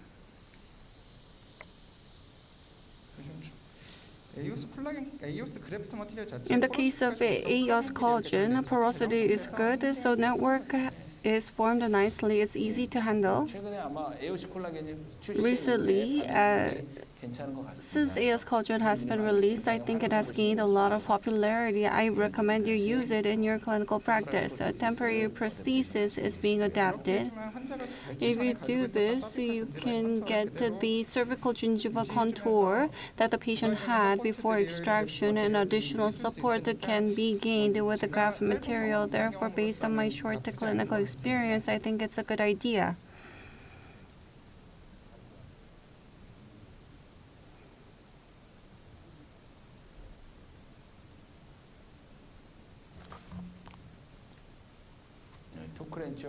Torque wrench.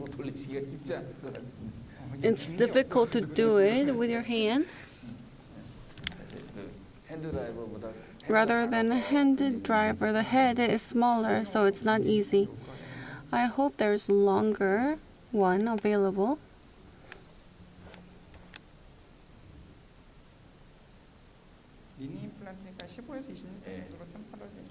This is immediate implant, 15 to 20. Mini implant placement. Temporary prosthesis has been done.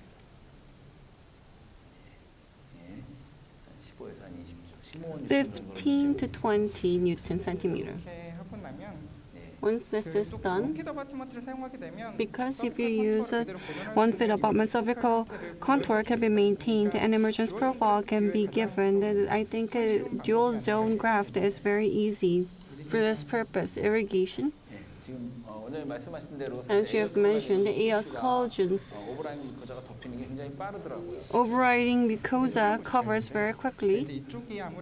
This area, because although it is below the pontic base, there's a lot of recession on the palatal side. There is a sound tissue here. I'm going to use that to secure space, and I'm going to put some AOS collagen. After extraction, on the palatal side, granulation tissue will be used. You're going to move it to the labial side, yes?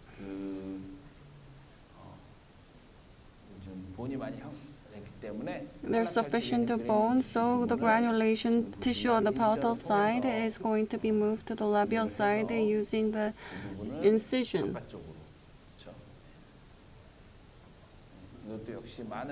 I think this is based on your long-term experience. Detaching the granulation tissue, it's not easy. So he's using a new method to detach for sure. Unless there's acute inflammation, I think chronic granulation tissue, because it has good fibrosis, I think soft tissue response is going to be good. If membrane coverage is not possible to maintain volume rather than a soft tissue, I think it's better to have bony housing. In this case, using collagenated materials can be of great help in this instance. AOS collagen is used. Moldability is very good. If you put in particle, it's not easy to put in like this. And if you do suture, it's gonna collapse a lot. If you can maintain this much contour, it's going to be good. Primary closure can be difficult. Therefore, I'm going to use the tissue punch material. In trying to make a bone intricately, but because it's below pontic, this is for aesthetics, it's okay. I think after doing guide surgery, all procedure needs to be simple. Using the tissue gained from tissue punch, it fits perfectly. I think we are getting lucky here. As you can see, collagen holds blood very nicely. In collagenated graft material, there are many options available. If the porosity of the molecule is not good, the ability to hold blood falls. In that sense, AOS collagen is very good to be used clinically. Please go ahead and try. I think surgery is almost done. How many minutes have passed? I think we're almost right on time. Now you just need to close the case. You can see in the soft tissue gained from number 16 is now being attached. Because on the buccal side, the root was exposed, the soft tissue defect was significant. This is used.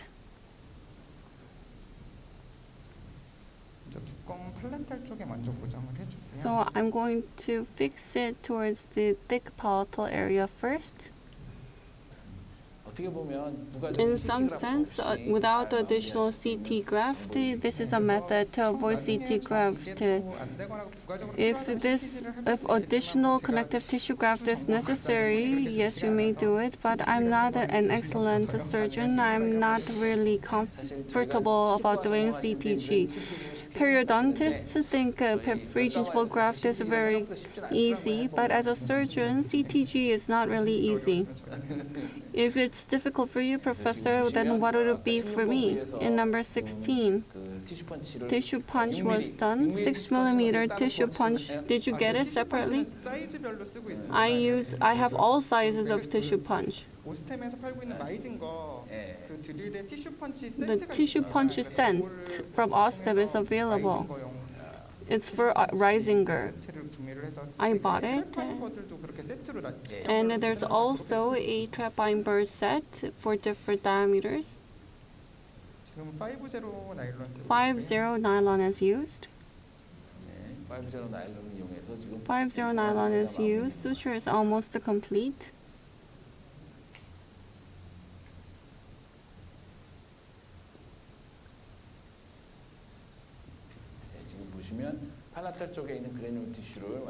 The palatal granulation tissue was moved to the labial side, and on the labial side there was a lot of soft tissue lacking, and now it's been compensated for.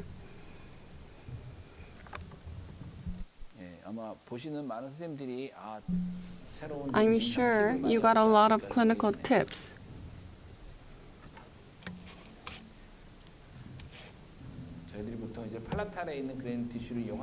using palatal granulation tissue.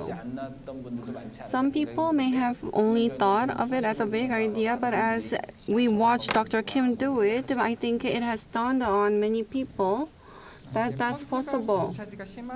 If there's severe post-discharge or if there's a lot of inflammation, it's a technique that cannot be used, but a chronic granulation tissue, you can use it because it has fibrosity.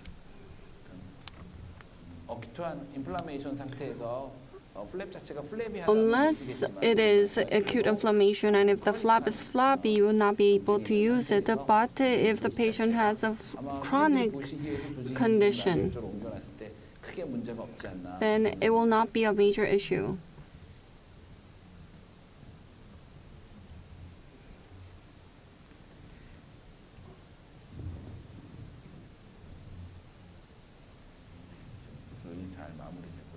Now surgery is being proceeded nicely.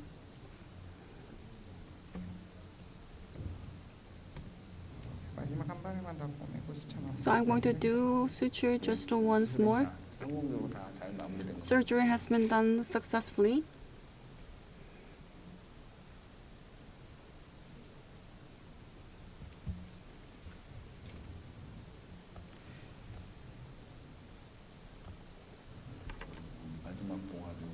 This is the final suture.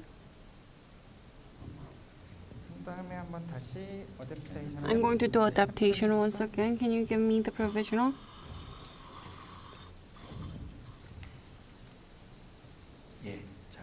It fits nicely. Can you have the patient to do occlusion?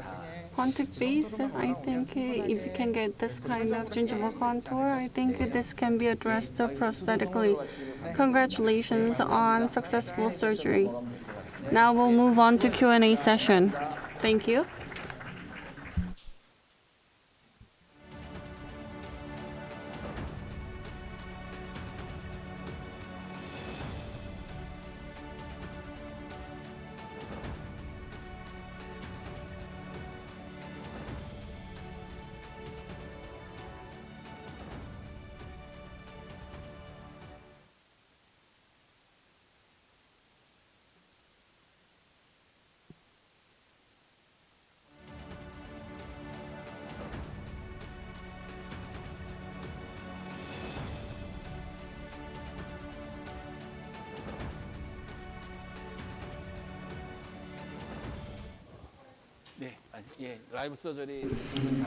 So we have successfully completed the live surgeries.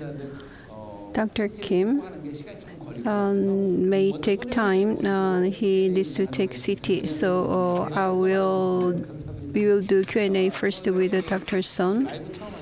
So this is your first live surgery, right? Yes. So it is your first time in Osstem meeting. You must have been nervous, right? Yes. So let's look at the questions that we received. And there are some questions to be addressed by Dr. Kim as well. So you used a pouch technique. So they could have been done flapless. So that is a question. Can you answer that? Flapless is ideal and best.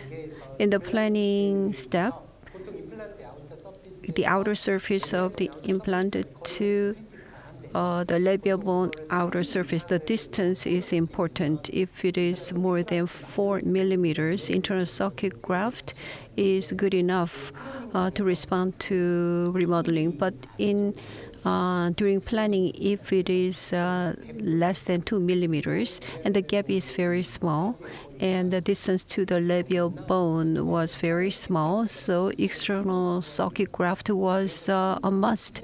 Therefore, from the beginning, from the planning stage, GBR was planned.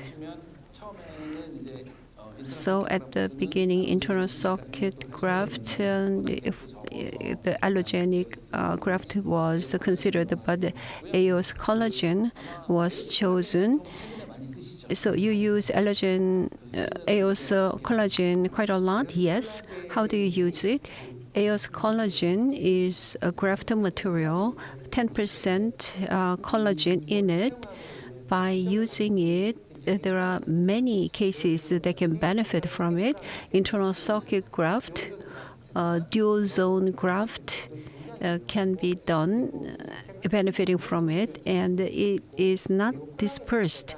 And the collagen itself can have much more blood than its own volume, so it helps the blood supply, and bone regeneration can benefit from it. So for circuit preservation, it is very good. So I use it really a lot. So I talked about it during surgery. One of the questions, cortical perforation is done with the GBR before placement. What about you can raise the flap? Yes, that's a good idea. When I originally planned, when I raised the flap, template can be less stable. So I decided to place the implant first, and after the placement, the cortical perforation was done. Usually, it is beneficial if you do it before placement. Non-traumatic extraction. For that, periotome and malleting. Regarding that, there is some question.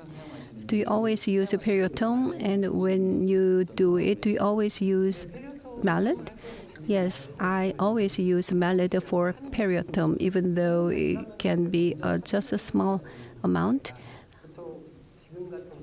In this case, number 23, and the treatment is done. So PDL space is very small in that case.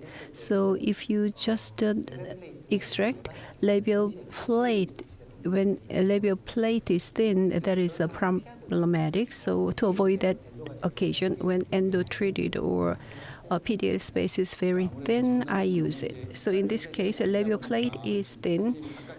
So in case of Dr. Kim Young-jun, a forceps was used to do extraction.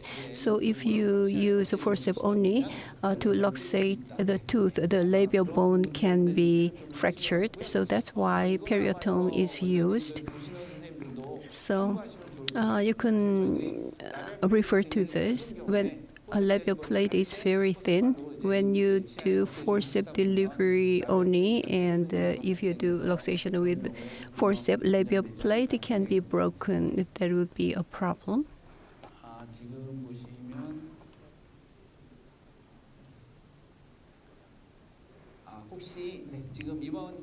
So in this case, a pouch is used. You already talked about it. So you remove the bone tech, only the upper one, and the rest remain there. So releasing incision is done. That can invite post-surgery swelling. Do you have any medication or know-how to address it? I don't really have it. There are many ways to reduce swelling. Usually, medication, hexatesamine, can be used after this surgery, and the cold pack or compression can be applied, and there has been not a major problem when I use them. And another medications can be done, but dexamethasone is something that we use. So what is the dose and for how long? According to papers, tapering is not necessary for short-term use. So 1 millimeter 3 times a day for 3 days. So if it is used within a week, the steroid can be used without tapering. Bone techs are used quite a lot. Is there any special know-how for that? The questioner is talking about the malleting type. I believe he's talking about bone tech. GBR kit bone tech of Osstem. Actually, this is my first time to see it is bent. the basal bone of the patient is very hard. I checked it, and I never experienced this kind of bone tech bending before. In the maxilla, bone tech is good enough, but in the mandible, if you are to use bone techs, drilling may be a little bit necessary. For bone screws, Osstem bone screws is useful in fixing membrane in the mandible. So the short one, I believe it's 1 point. I can't remember it from top of my head. So bone tech is used a lot. In the maxilla, bone techs hardly get bent, but anterior nasal spine or bone is much harder than we expected. And Dr. Kim has just joined us. Thank you very much for the wonderful surgery. Dr. Kim, so what's your impression of the live surgery? I felt really nervous, and I learned a lot from Dr. Son, so I felt pressure. I have a joint question for you. There are many questions on the live chat. Dr. Son, you used the path drill, so we talked about that. The path drill, you both used it. Dr. Kim, you did not use a soft drill. You just used initial drill for soft bone. Could you elaborate on that? What is the path drill like? Path drill, I used it. There are two types, 7mm and 13mm. The reason is because Osstem one guide's concept itself is a double contact concept. So when you do drilling, the template needs to be in contact with the drill as well as the bone to minimize deviation. In a sloped surface, you need to do initial drilling, especially in the case of immediate implant placement. We do not want the drill to drift. The path drill is shaped like a square so that it does not slip even in sloped surfaces. The reason why I use a 7mm first is because of the double contact. If you use longer drill, the drill only touches the bone, not the barrel. Therefore, double contact concept that I am using 7mm and 13mm in this case. That's how I used it. The final diameter was 11.5. 13mm path drill was just. Why didn't you use the path drill, Dr. Kim? When we place the implant, the one guide drill is tapered form. In the case of twist drill, cutting edge is only on the apex side. As I mentioned in the debate with Dr. Kim Gi-sung's lecture, side cutting is necessary, but in guided drill, side cutting drill is not possible. Therefore, path drill has been formed. The path drill has back taper on the palatal side. The strong hard bones are cut. The reason why I didn't use it because the patient has short root. In the case the patient has short root, if you do over preparation on the apex side and use a path drill, it may be unfavorable to get the primary stability. In the case of Dr. Swan, the root was long and it was number 1. That's why path drill was used. But in my case, in order to get more stability on the apex side, I did not use the path drill. To give you more information, in one guide kit, the path drill itself is, as Dr. Kim has mentioned, it has micro back reverse tapping capability. Therefore, it can prevent the slipping. I think post-op X-ray are available. Can we see? So I'll show mine first. Post-op panorama. So on the panorama, 5 bone techs are used. The implants are placed as planned. Number 23 looks a little bit deeper. But in order to get primary stability, I planned it to go a little bit deeper. On the CT, number 21 CT, as you can see, it was not pushed, and it is very well placed as planned. And the collagen graft is also observed. Number 23 is a little bit problematic. It is pushed a little bit, and I also felt it.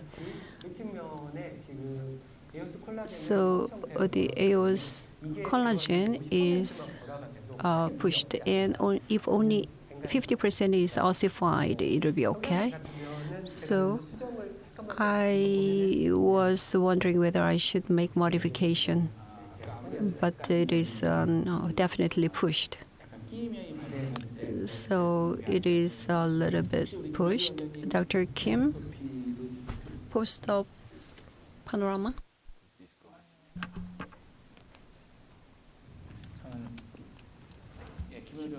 Dr. Kim, implant has been placed and they determined the level in number 16. Sinus crystal approach has been done nicely. In number 14, hex tape transfer above 1 hex seems slightly less in, so I need to adjust it. This is the CT apex concavity can be observed. Pre-op, when I was doing briefing, tunneling technique to do submucosal graft, I focused on number 21. In socket preservation, I think primary stability was okay, and the apex side, so I thought it would be fine. This is number 22. And this is number 12. On the apex side, I think fortunately I did not slip because I thought it would be more closer to the apex, but I think this is a cortical bone and it has good muscle layer. Number 14, it looks good. Number 16, I did a crystal approach. I just did sinus lift. I think bone formation can be gained. So you don't need to do sinus bone graft when you just lift by 1 to 3 millimeter. And with a new surface, I think you'll be able to gain bone graft material. We'll entertain one more question to Dr. Kim Young-jin. You mentioned it earlier during your surgery, but when there's a lot of soft tissue resorption, you use the granulation tissue to compensate for that.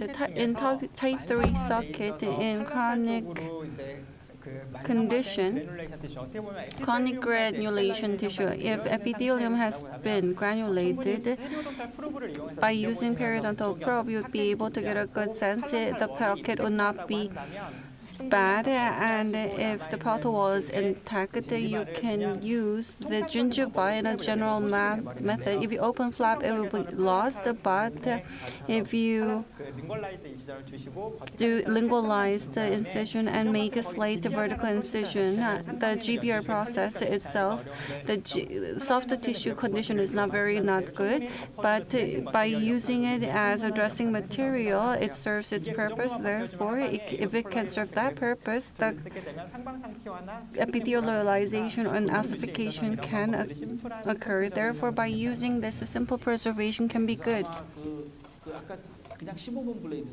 Did you use the number 15 blade, the 15C blade? I get these questions frequently. When you use it, I've heard it. I've never seen someone use it. Is it difficult to use clinically? I think it would have been. I think it was a good choice for this case because of time constraint. We'll now end the Q&A session. We will choose the best question related to path drill. How is it like using Lindemann drill? Stoli will be chosen as the best question. You've done a wonderful job. Thank you for the wonderful live surgery. You've done wonderful jobs. Thank you so much. 네, 라이브 Thank you, Dr. Son Young-hee and Dr. Kim Young-jin, for the wonderful life surgery, and thank you for chairing the session, Dr. Kim Kyung-won. Now we will end the fourth session, and we will now look at the winners of log-in viewer event. A total of 300 people will win coffee coupon. Let's look at the winners.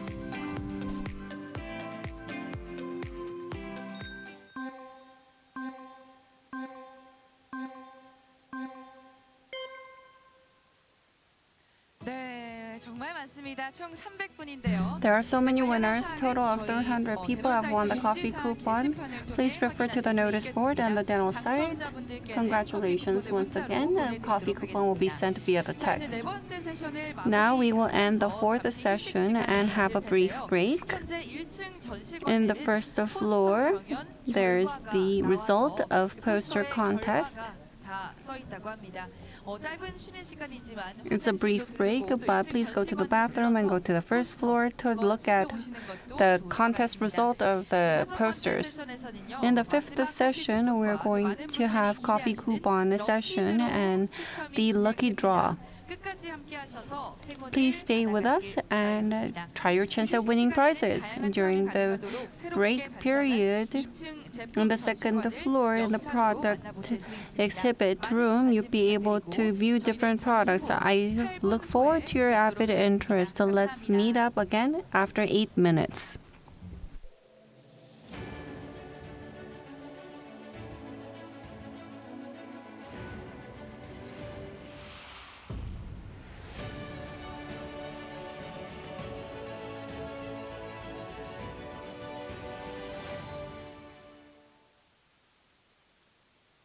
Autobone collector makes collecting autogenous bone easy and simple. All you need to do is drill once using the Autobone collector to collect autogenous bone. With the Autobone collector, you are capable of approaching up to 15 degrees of the left and the right. And it has a pointed tip that keeps the drill safe and steady, while also preventing it from slipping. Drill once and you're done. You can collect autogenous bone immediately with the Autobone collector. Introducing the Trios 4, an intraoral scanner which scans and digitally replicates the oral cavity in 3 dimensions. The Trios 4 is extremely precise and offers fast scanning. It automatically eliminates unnecessary areas such as lips and cheeks during the scanning using the AI scanning function. Even the novice users can scan quick and easy. The Trios 4 is an integrated wired and wireless scanner. It is easily used wirelessly at large dental clinics. If the battery runs out, clinicians can continue using the Trios 4 by plugging in its power cable. The Trios 4 helps diagnose dental caries with its fluorescent scanning function. Also, the clinicians can track changes with dental caries over time. The Trios 4 can record patients' occlusal movement. The patient-specific motion function allows clinicians to record occlusion according to the movement of the patient's temporomandibular joint. Experience the Trios 4. It can be used in a variety of treatments.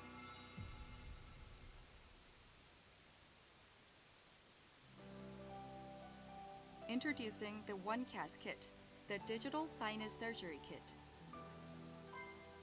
If you use the OneCast kit, you can digitally pre-plan the exact implant position and drill length required for the sinus surgery. Place the one guide template first, then use the drills with rounded apex together with the stopper in order to perform safe drilling.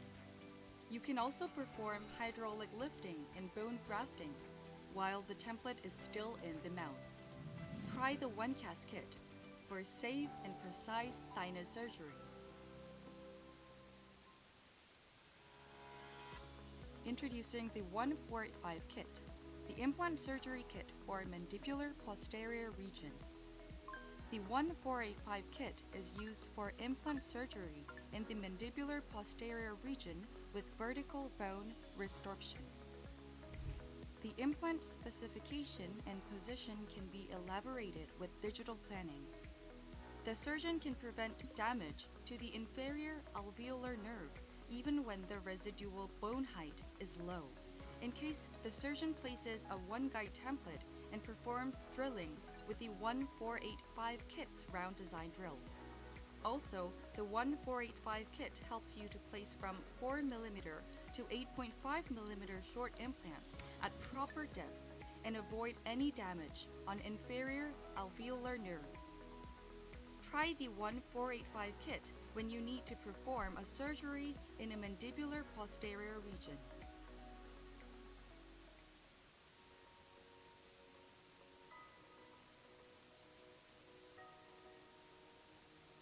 Introducing the S5T and S5L scaler, premium ultrasonic scalers made in Switzerland. The S5T scalers can be attached to the dental unit chair. A-tip, P-tip, and PS-tip. 3 tips are included, and therefore you may choose the appropriate tip depending on the patient's oral environment. The PS tip is especially long and thin, making painless and gentle scaling possible. Scaling with the S5L scaler is easy, since it has LED light for better visibility.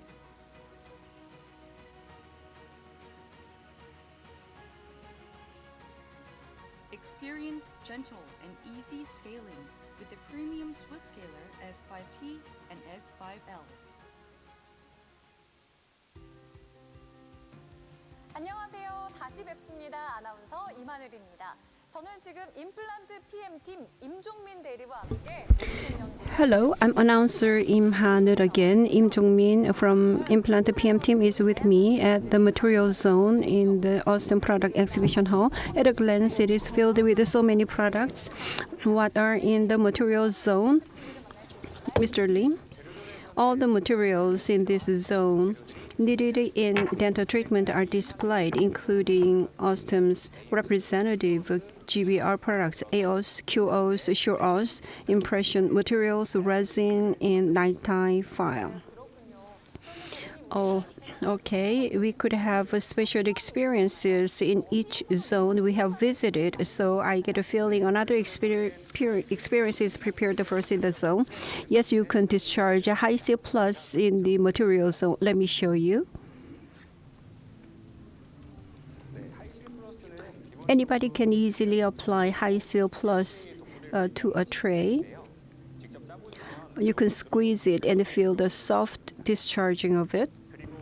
High seal plus is has very short setting time. It takes about 2.5 minutes for curing, half of the time compared to other products which take 4 minutes. Short chair time is good for both dentists and patients.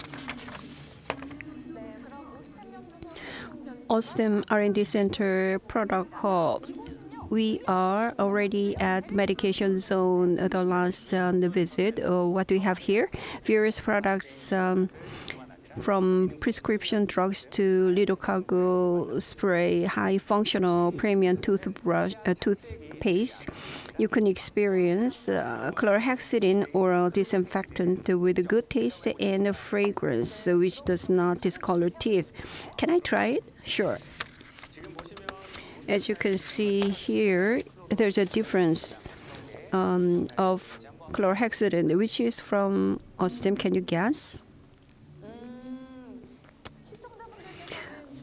The viewers may not feel the difference, but there's a big difference in the fragrance. And I don't have to tell you which one is from fragrance, from Osstem.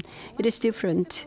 Very fresh taste and fragrance, very nice from Osstem. So I believe this can be used by users. They can really enjoy it. We looked around the product exhibition hall in Osstem R&D Center. Many people watching the broadcast may want to visit it. How can they do that? If you want to tour the product hall in Osstem, please contact our sales representatives or call the number on the screen that is displayed right now. So, this concludes the Osstem visit. Stay with the channel. Enjoy the rest of the Osstem meeting 2022 Seoul. I've been Haneul Im, announcer, and my name is Jongmin Lim. Thank you.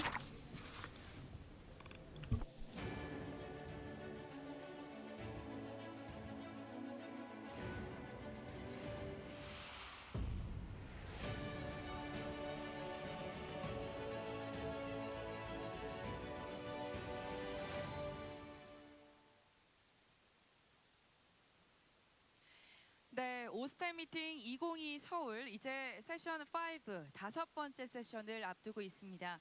다섯 번째 세션 시작하기에 앞서서 중요한 순서가 남아 있는데요. 바로 로그인 시청 이벤트입니다.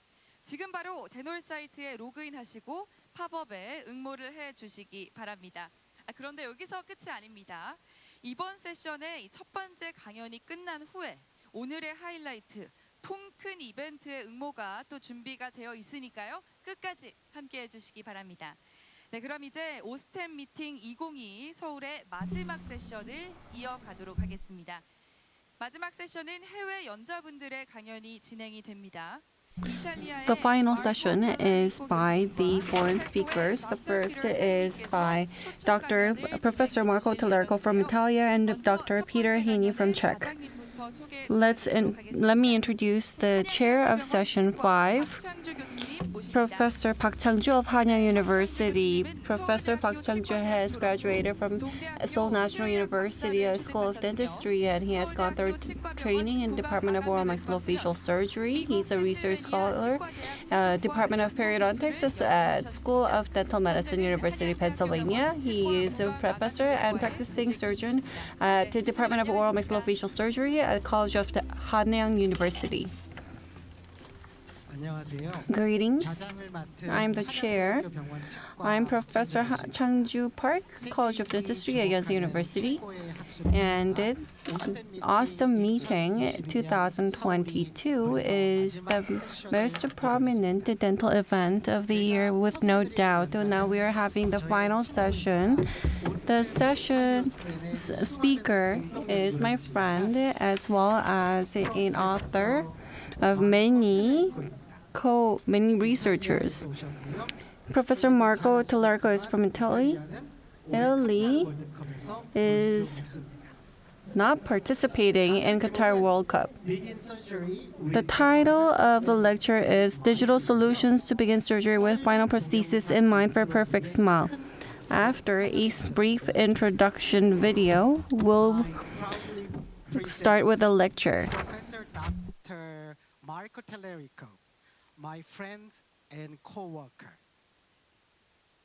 as the first special lecturer of the last session of 2022 Osstem Meeting Seoul.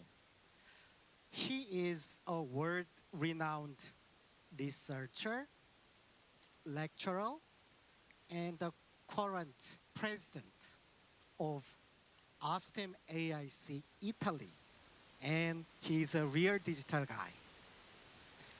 As you know, he has just hosted Osstem Meeting Europe successfully. His topic today is Begin Surgery with the Final Prosthesis in Mind. After a short video intro, please welcome him with warm applause.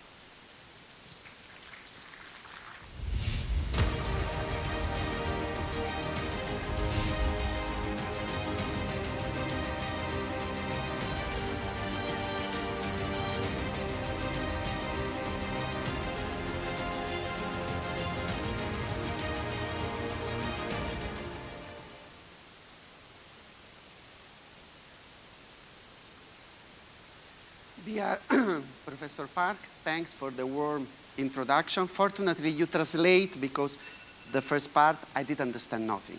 So thanks a lot. As Professor Park introduced me, I live in Rome. This is just some video from my city, the center, the St. Peter Basilica, and the Colosseum that was one of the 7 wonders in the world. I live in Rome in my clinic that is also a training center for Osstem, and I really want to take this option to really thanks Osstem OIC to invited me today. For me, it's a really pleasure, and I'm really honored to be part of the Osstem family. This is my clinic. I just want to show you because also in Europe we use Osstem K3 chair, and we took some live surgeries. Professor Park introduced the Congress that we held a few weeks ago, the European Congress in Rome, in my city, and this is the training center. My passion is digital technologies, and the topic of today is digital solution to begin the surgery with the final prosthesis in mind. And I really hope this topic is on the target of the Congress. Look on my slide, the future of digital dentistry, and I would like to give my contribution. As a researcher, I like to speak my lecture following 3 steps: science, common sense, and experience. About the science, don't worry, I will not bother you with just a few minutes to introduce some concept. The present of the digital solution, speaking about implants, are the guided surgery. In 2015, the European Academy of Osseointegration already stated that guided surgery must to be considered the gold standard in several approaches, such as minimal invasive integration with other digital technologies, aesthetic optimization, immediate loading. We see beautiful life surgeries and complex anatomical cases. And this is the present. Why we love guided surgery? This is a very simple case, but is able to understand why we should use guided surgery. And because I use guided approach in 100% of my cases.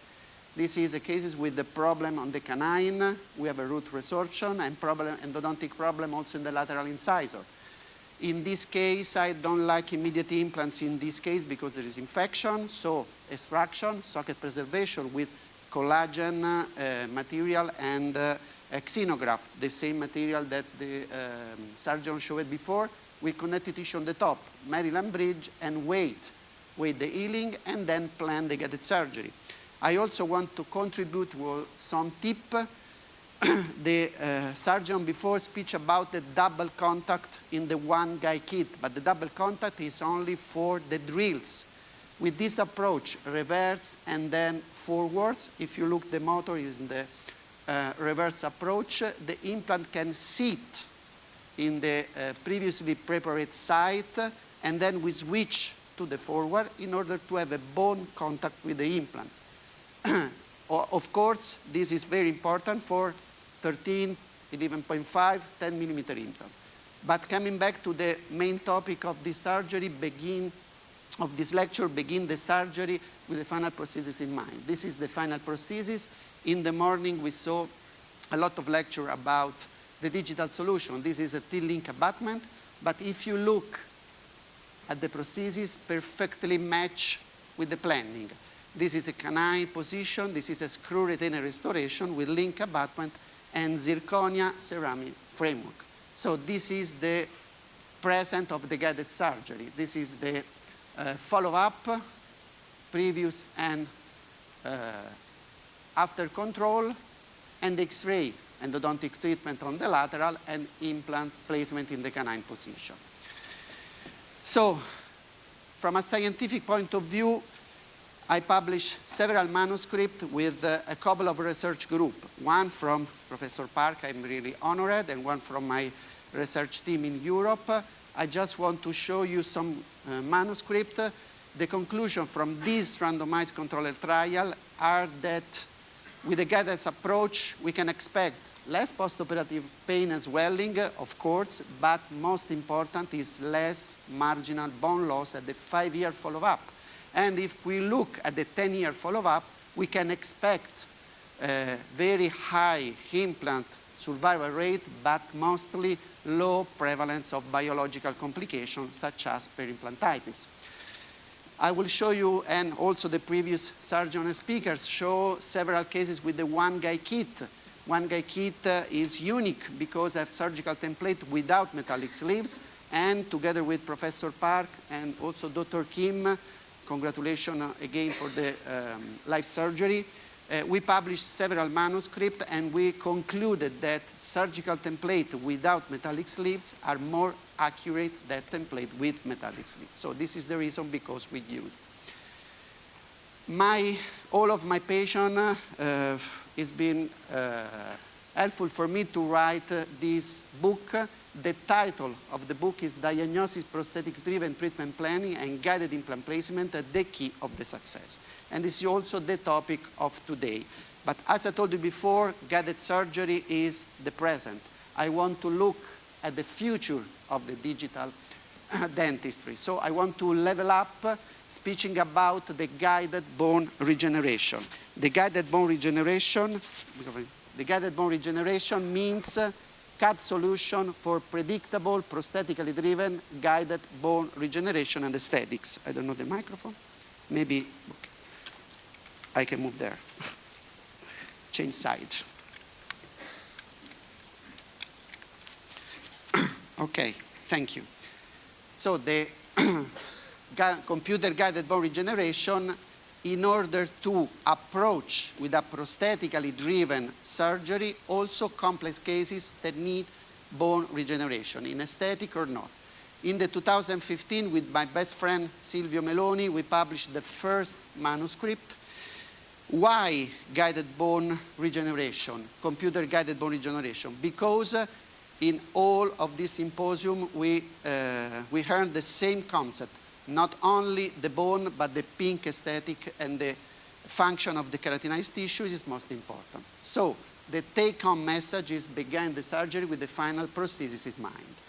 Looking at the common sense, I want to show you some cases. This is the first, maybe it's the easier cases. It's class 4 according to the cave oval, anterior maxilla. Noemi had a car accident when she was 10 years old. For this case, I plan a customized titanium mesh and guided bone regeneration with autogenous bone and xenograft. Looking at the case, very high smile line. Most important, what Noemi asked to me, to have a bright smile. So I want to maintain the promise. This is the case. You see a bone defect. Fortunately, it's a contaminative defect. But due to the high smile line, we have some problem to resolve the aesthetics. If you look at the CBCT scan, the bone is, the vertical height is maintained, but we have only 4 millimeters to place an implant. Could be also enough with some technique, but we need to improve for aesthetic reasons. And as I told you before, I want to plan my bone augmentation procedure according to the prosthesis and according to the patient need. So this is a customized titanium mesh. It's very easy because I asked to my CAD design to copy and mirror, to copy and paste and mirror the shape of the contralateral bone. The same concept what you use to copy and mirror the shape of the contralateral tooth when we need to realize the prosthesis. And we publish with Professor Park this case and this technique with a customized titanium mesh. Look at the video. Unfortunately, we have not so much time. The concept is horizontal GBR. In Europe, we use a technique a little bit different, the technique that you saw before. The flap approach in the first upper left. In the upper right, you can see the implant position. Even if the implant is in the bone, we need bone augmentation. You can see right lower light, because we need to improve for aesthetic reason, to support the soft tissues. So we mixed 50% of autogenous bone and 50% of xenograft and put the membrane like you can see. 4 weeks later, 4 months later, we name this kind of GBR supported GBR because it's just to support the soft tissue. So we can reopen after 4 months because initially we have a good stability of the bone. So after 4 months, we just use PRF because the tissue of the patient was very good, and we reach our results to copy the shape of the contralateral area. Fully digital approach, digital scan abutment from Osstem, and the results from the soft tissues, but I really think that the most important is the implant position. We finished the case with a fully digital approach. And just to give you another tip, we use a zirconia abutment for the veneer and zirconia abutment bonded on a T-link with ceramic on the top for the implants. You can see the prototype model, but also the soft tissues. And we maintain the planning about 4 millimeters in order to give space to the dental technician to make a shape of the soft tissues perfect. And this is on the right of the patient, the implant, on the left, the veneer. And I can also show to you the surgery and a 3-year follow-up. And we reach the promise to the patient to give to her a bright smile. Looking at another case, another car accident, unfortunately, patient is a little bit older. In this case, we have the problem for 2 adjacent implants. But again, the philosophy is to start the surgery with the prosthesis in mind. So the workup is really, really important. After healing, we plan the surgery with the software. In this case, we just use the first drill approach because we need to check the vertical position according to the prosthesis, and we plan horizontal GBR with the same concept that I showed you before. So also for this case, just the first drill, the 2 implants from an occlusal point of view. But I want to stop a little bit here because it could be very easy to place the implant a little bit deeper and avoid big GBR. But the concept is I want to follow the prosthesis. I want to follow the cervical shape of my teeth. So if I want to reach a perfect smile, I need to believe in the workup, so the implant will be a little bit exposed, and classical horizontal GBR, as I showed you before, with xenograft and autogenous bone and collagen membrane was made. And I want to go, unfortunately, a bit quickly to the results. Even if we have a good keratinized tissue, we want to improve a little bit the soft tissues in order to have the papilla, because you know that the papilla between 2 implants is not easy. And we have several techniques. I want to show you this, that is the closed technique, classical, and then I will show you an open technique to improve the quality and not the quantity. With this technique, we improve the quantity of the soft tissue between the 2 implants and the temporary. We wait for the maturation, the radiographs of the 2 implants. And here you can see the false papilla between the 2 implants, also from an occlusal point of view. Of course, it's not perfect like the contralateral, but I want to remember you that we leave the implants a little bit out of the bone. If we place the implant deeper, 1 to 2 millimeters, the papilla go deeper because Tarnow demonstrated, and then other authors, that we can maximum reach a mean of 4.5 millimeters of the papilla between 2 implants. Again, the definitive prosthesis in the patient mouth, the radiograft, and again, we need to copy the workup. This is already our starting point. We have another 2 cases, a little bit more advanced, because there are vertical defects, class 5 according to the Kevu de Hovel. One on the posterior mandible and the last in the anterior maxilla. Here the promise is different because the patient doesn't want bright smile, he wants to hit. So this is a complex case I treated with some friend of mine, prosthodontist and perio, in this case, my colleagues asked me to treat the lower left sextant. So you can see the defect, vertical defect here in the middle area. The treatment plan started with initial periodontal therapy, implant placement, and GBR, and perioprosthesis rehabilitation. So here I want to show you, just in a few seconds, the planning. The planning is complex because we have tilted implants buccally, lingually, close to the nerve, and this is just in the normal position. But I want to focus here. Prosthetically driven approach. In the morning, the authors speak a lot about, also in the discussion section, very interesting, about the screw retainer restoration. With a guided approach, even if we need GBR, we can plan GBR in according to the prosthesis, and we can deliver screw retainer prosthesis. I'm so sorry for this, but in my hands, 100% of my prosthesis is screw retained, and in Europe, maybe 95% of the restoration is screw retained. This is the reasons because we reach to plan in advance because we want to deliver screw retainer restoration. Looking at the video is very quickly, but another tip I think that you know, it's possible to prepare close to the nerve using the one casket also in the lower, because we can go close to the nerve with a non-invasive drill. So in this case, you saw by the planning, that is a very tricky case, but the last 2 millimeters of the implant site have been prepared with the one cast drill.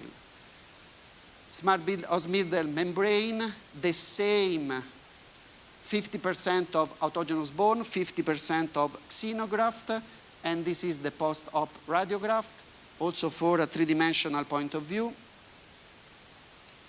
And here you can see a comparison between the pre and post results.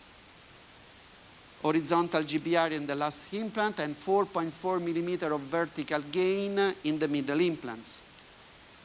But again, I want to focalize on the prosthetical approach. For this case, I convert the internal connection with multi-abutments, but I used 2 straight abutments and just one 70-degree tilted, just to save not the buccally position, but because the dental technician want to move mesially the emergence, as planned in the walks-up. If you look here, this is the temporary restoration, and this is the metal framework. Posterior is a long span metal framework, but again a screw retainer. The screw holes are perfectly in the occlusal surface of the implants. This is the metal ceramic restoration, X-ray that show the bone. And here I can show to you before and after, but also the 3, and recently, immediately before I came here, the 4-year follow-up, also from a prosthetic point of view, that show the stability of the regenerated bone. This is my last case, class 6, because he's a very atrophic patient, anterior maxilla, vertical and horizontal defect. Beatrice was a very, very perfect patient, but she has to me that she won the teeth that she had before the accident. And this is a removable prosthesis that is my starting point, because Beatrice told to me, I also like the support of my lip.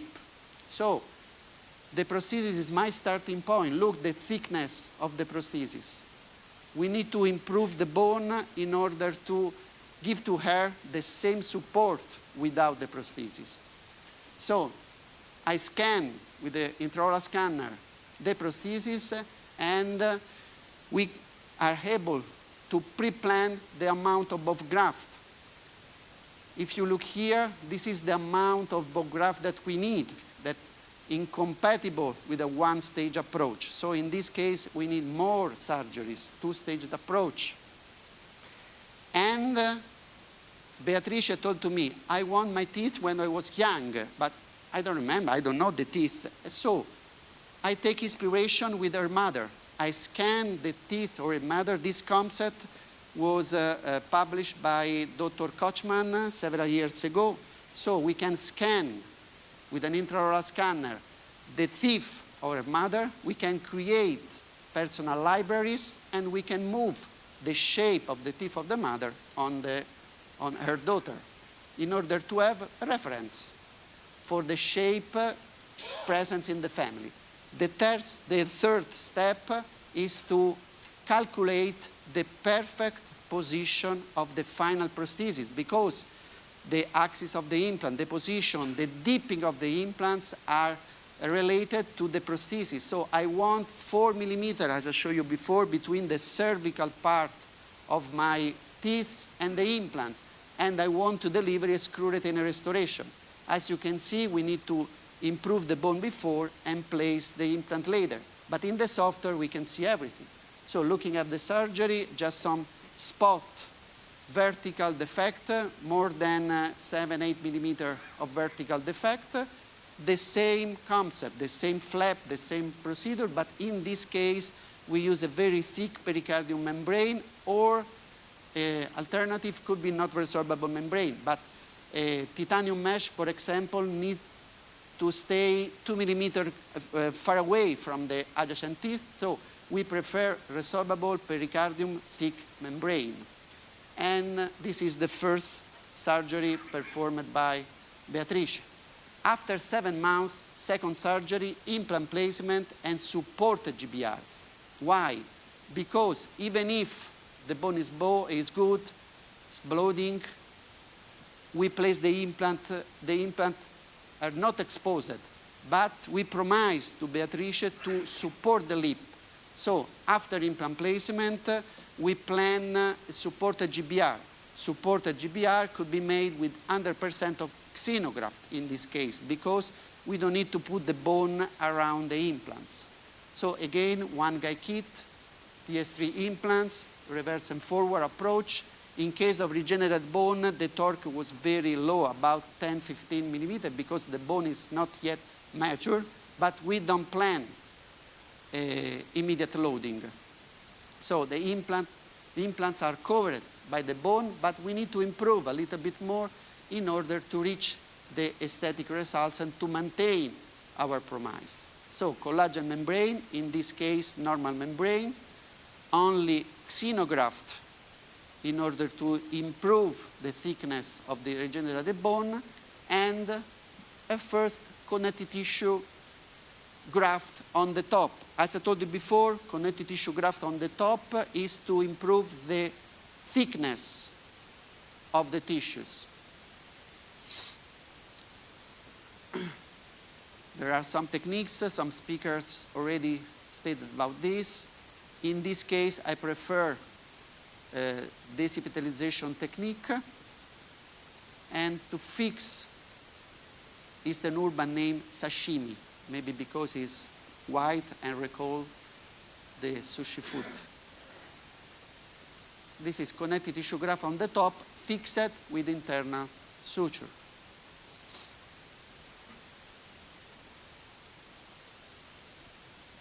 But you already saw 2 live surgeries, so I can skip a little bit.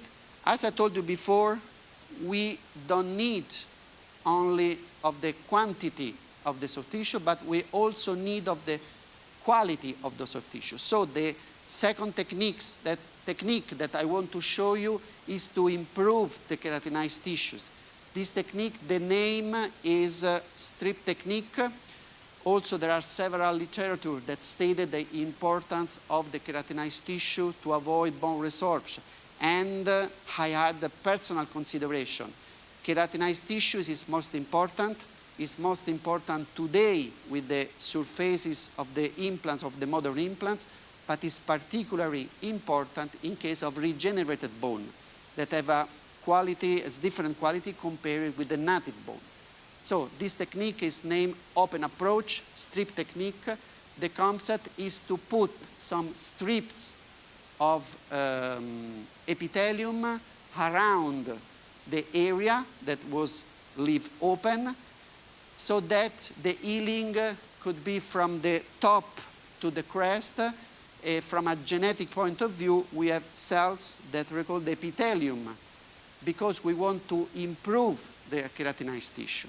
Because Beatrice is very young and the implant must to remain in her mouth for a lot of years. So, and also because, if you remember, the starting point was very complex. So we needed to improve the bone, and now we want to make the bone secure.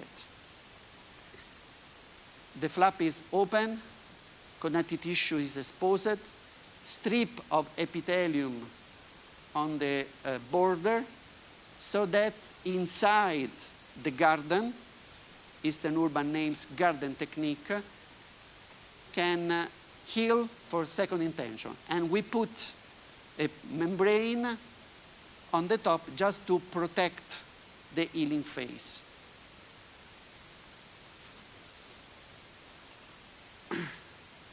And this is the third surgeries.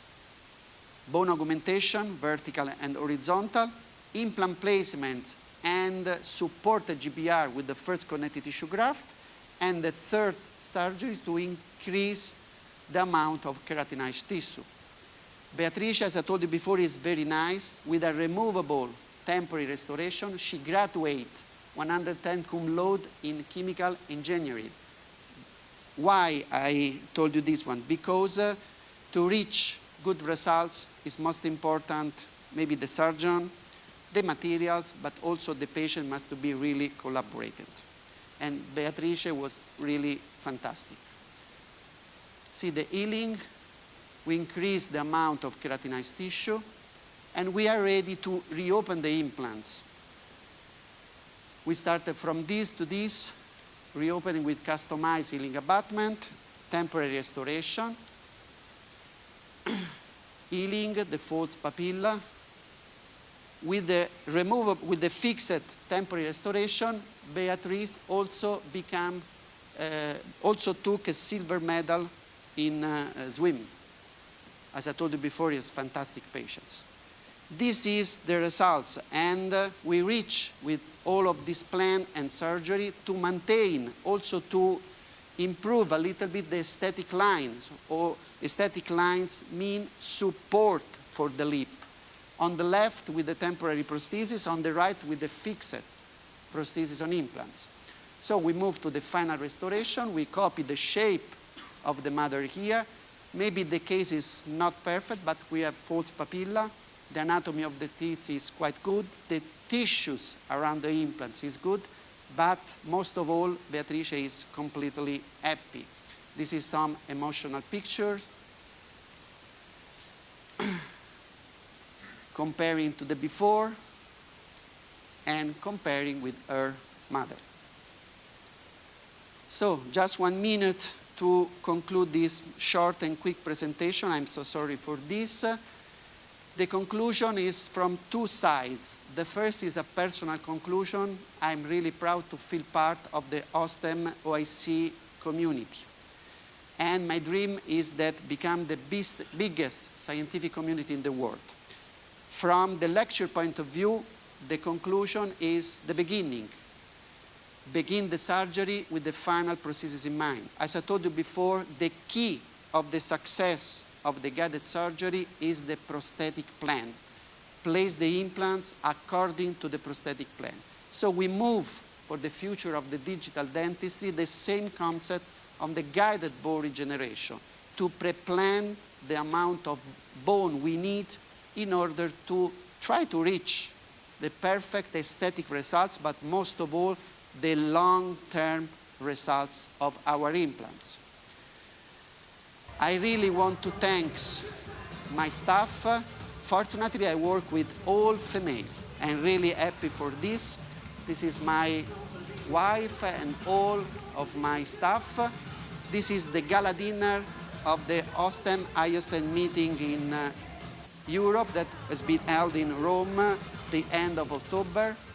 The gala dinner was fantastic, and I again take this chance to thanks again, Osstem Europe, to always supported me and also to organize this fantastic event. My time is finished, but I have just 15 seconds. Recently, I read an article, and as Professor Park said, the Osstem ISM meeting in Europe was a tribute for implantologists, and I'm really, really happy for this. I also want to thank Dr. Chung and Dr. Chung, sorry for my pronunciation, maybe Professor Park can, can name well, because take part together with me in a nice roundtable. The take-home message of the roundtable is the same that I want to show you before. Osstem OIC, together as not limits. So thank you so much, and time for Q&A. Perfectly time. Thank you very much for your excellent lecture. And I'm very happy to see your lecture finally in the end of COVID-19 worldwide pandemic. And anyone who has a question to his lecture from the floor? Don't be shy.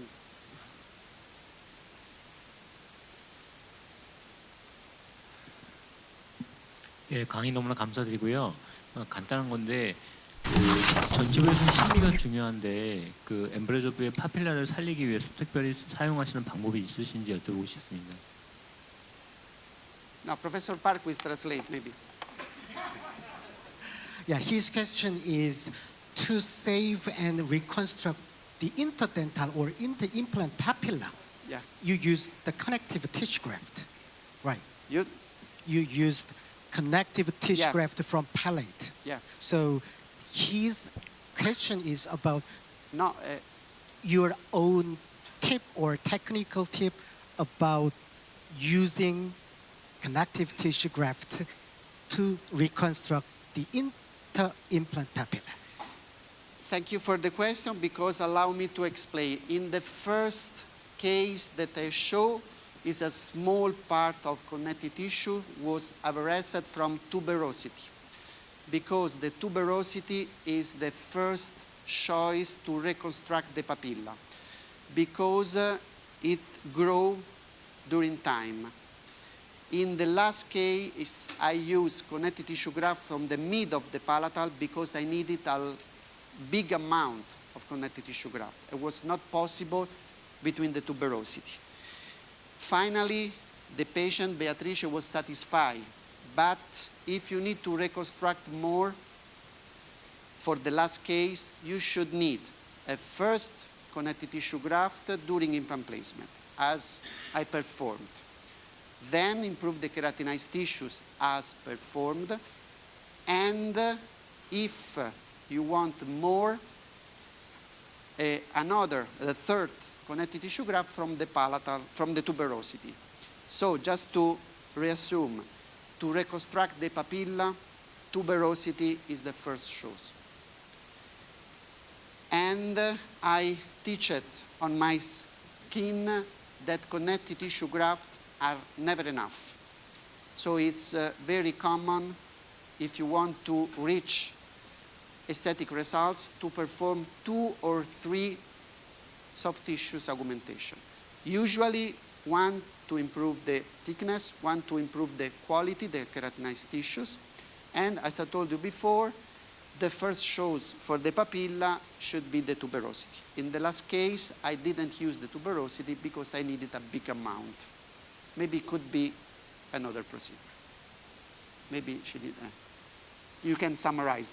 원장님, 보통은 맥실러리 튜베로시티에서 띄는데 보다 두껍게 띄는 경우에는 팔레이트에서 띈다고 하셨고요. 두 번째는 이와 같이 임플란트를 심어놓고 파필라를 재건하기 위해서 소프트 티슈 또는 커넥티브 티슈 그랩을 하는 경우도 있지만 더 많이 하고 싶으면 수술, 임플란트를 심기 전에 미리 올려놓는 경우도 많다고 해요. 그리고 세 번째는 케라티나이즈드 진주발을 리컨하기 위해서는 2번 그리고 3번의 소프트 티슈 오그멘테이션 프로시저를 하는 것을 일상적이라고 생각하신다고 말씀하셨어요. 혹시 더 필요하신 거 있으세요? It's okay. Thank you, Professor.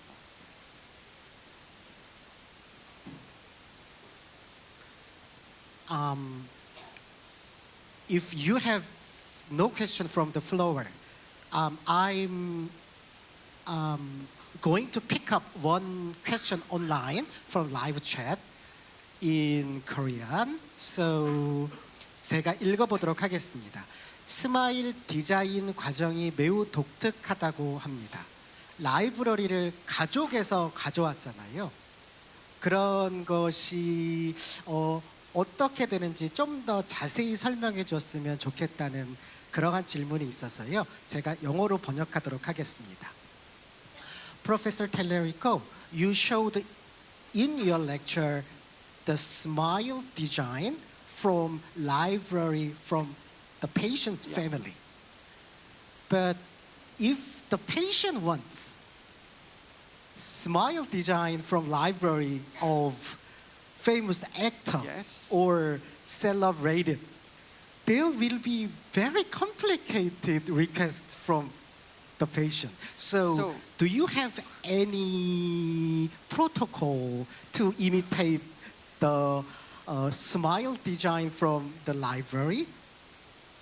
This is the question. I have not any experience with famous people because except you, I didn't know any VIP person. But Dr. Kochman introduced this concept with the name of Smile Donator.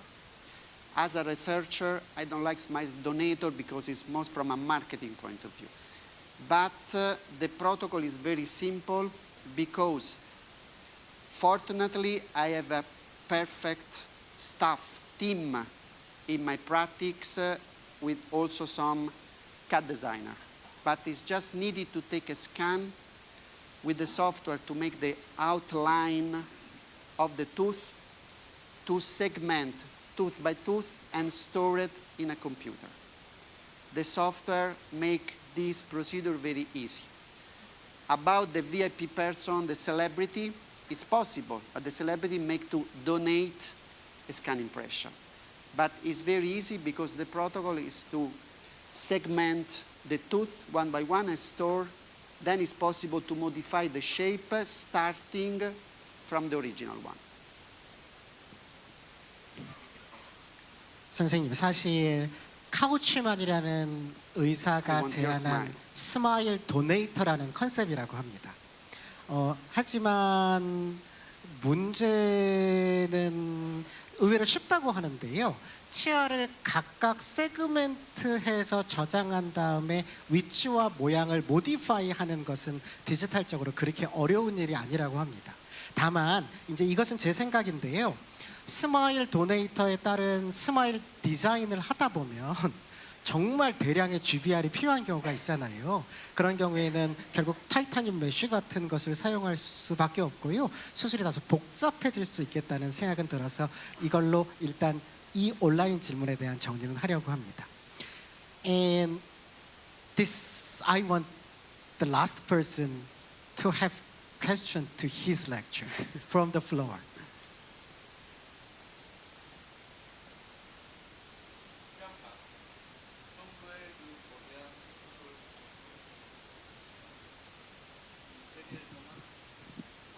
비용하는 부담이 얼마나 될까요?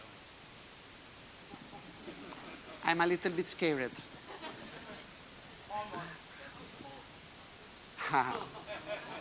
Professor Tellerico, yeah, his question is about the medical fee because to imitate the smile design or smile donation, there often requires a lot of or large amount of GVR. So how much usually do the Italian patients pay for implants and GVR and other soft tissue augmentation procedures?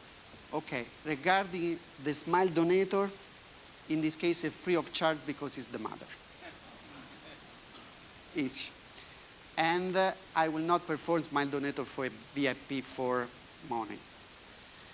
about the GBR, thanks for the question, because in my tour here in Seoul, I am really happy, and I realize that Osstem is the brand #1 in the world, because maybe first of all is the best ratio between quality and efficacy. And this is the normality. But I also think that, or better, I don't want to speak about the cost, I want to speak about the value. So, just to give a response, there are some situations that it's possible to find a compromise. But there are the other situations that the compromise is a little bit more hard and depends on the request of the patients. For example, the last case maybe is the most expensive. The mother told to me, I will do everything for my daughter. Don't think that it is very, very, very expensive, because always this case is less expensive than you think. But I teach in my skin that to maintain the promise, maybe I need to go a little bit more here, to maintain the initial promise to the patients sometimes is not easy, and depending by the initial point. So I completely agree that GBR is a more expensive technique comparing with thank you. I completely agree. Doesn't work the same. Huh? Is working? Yes. I completely agree that GBR are more expensive comparing with, for example, narrow implants, for example, edentulous ridge expansion, but there are some particular indications. And regarding the three procedures, implant placement, the same price. GBR is one more cost, but digital technologies are not so expensive as is possible to think, because customized membrane, maybe the cost is quite similar to a conventional membrane. Sometimes connective tissue graft is not a cost in Italy because it's performed together with another cost. Connective tissue is free of charge. So I completely agree that the cost is higher comparing to other procedures. But the indication are for this kind of therapy, and I also want to speak about the value. So in my practice, I noted in the last year that even if it's more expensive, I improve the number of GBR procedures in my clinic, because improve the number of complex cases. But in order to reach medium long-term results and to reach aesthetic results, I think is mandatory. So it's most important to select the patients. As I told you before, the patient is most important. Not only because maybe need more surgeries and need to have a big collaboration, also because the procedure is a bit expensive. But believe in me, these procedures are not only for rich people. Beatrice is not a rich people. Are for people that understand the need of some procedure, more than one material, etc. So this is the real concept. Honestly, digital technologies doesn't improve the cost. Most of the cost is the number of procedures and the materials. Digital technologies, maybe, I'm not sure, could a little bit reduced, but I'm not sure. But of course, doesn't improve the cost. 원장님, 구체적인 금액은 언급하지 않으셨지만 요는 환자에게 필요한 술식은 어떻게든 하려고 하고 환자의 경제 상황에 따라 조금씩 조정한다는 그런 원칙을 해주셨고요. 원칙을 말씀해 주셨고 디지털은 특별히 따로 페이를 받지 않는 편이시고 특히 오스템 처음에 말씀하신 것처럼 오스템 하이오센 제품들이 비용에 비해서 굉장히 좋은 효과들이 있기 때문에 잘 사용하고 있다고 말씀하셨습니다. 괜찮으세요? Yes. Now I'd like to close the first part of the last session. Please, one more round of big applause to Professor Tellerico.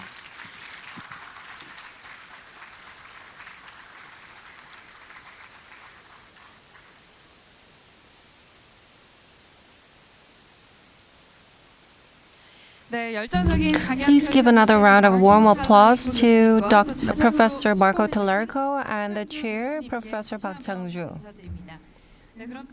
There's only the final lecture left.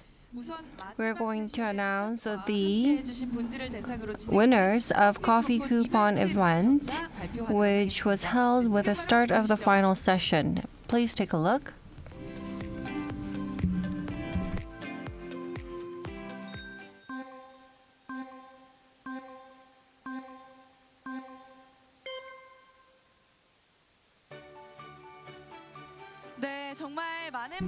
Congratulations again. A lot of people have won great prizes. Congratulations. You can check out the results via the notice board on the dental site. Texts will be sent for delivery of the prizes. The highlight event of today, there is a grand event where lucky draw will be held. 3 people will receive Galaxy Buds 2 Pro, and 2 people will receive Galaxy Watch 5. 1 person will receive Galaxy Z Flip 4. Please try your chances at winning these amazing prizes. The winner will be announced after all sessions have been closed. Next, I would like to introduce the next chair, Professor Lee Boo-gyu of Seoul Asan Hospital. Please welcome him with a warm round of applause. He has graduated from College of Dentistry at Seoul National University. He has been the Academic of Affairs at Korean Dental Association, professor at Asa Medical Center, College of Medicine, University of Ulsan. He's president-elect, Association of AAOMS. Greetings.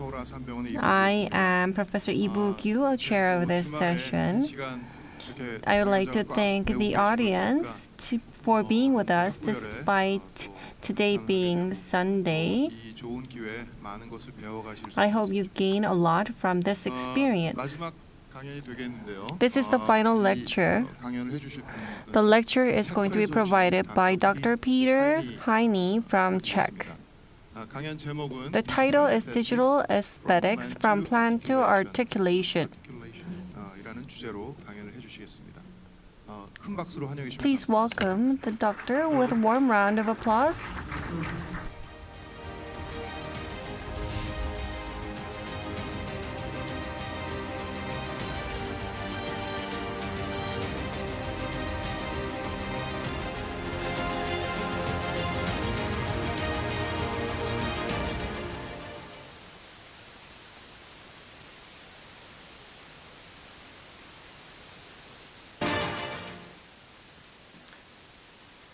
Hello everybody.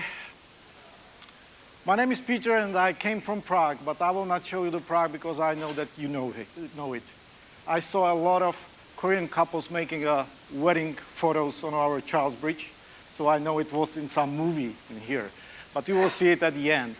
Are you tired? Let's wake you up.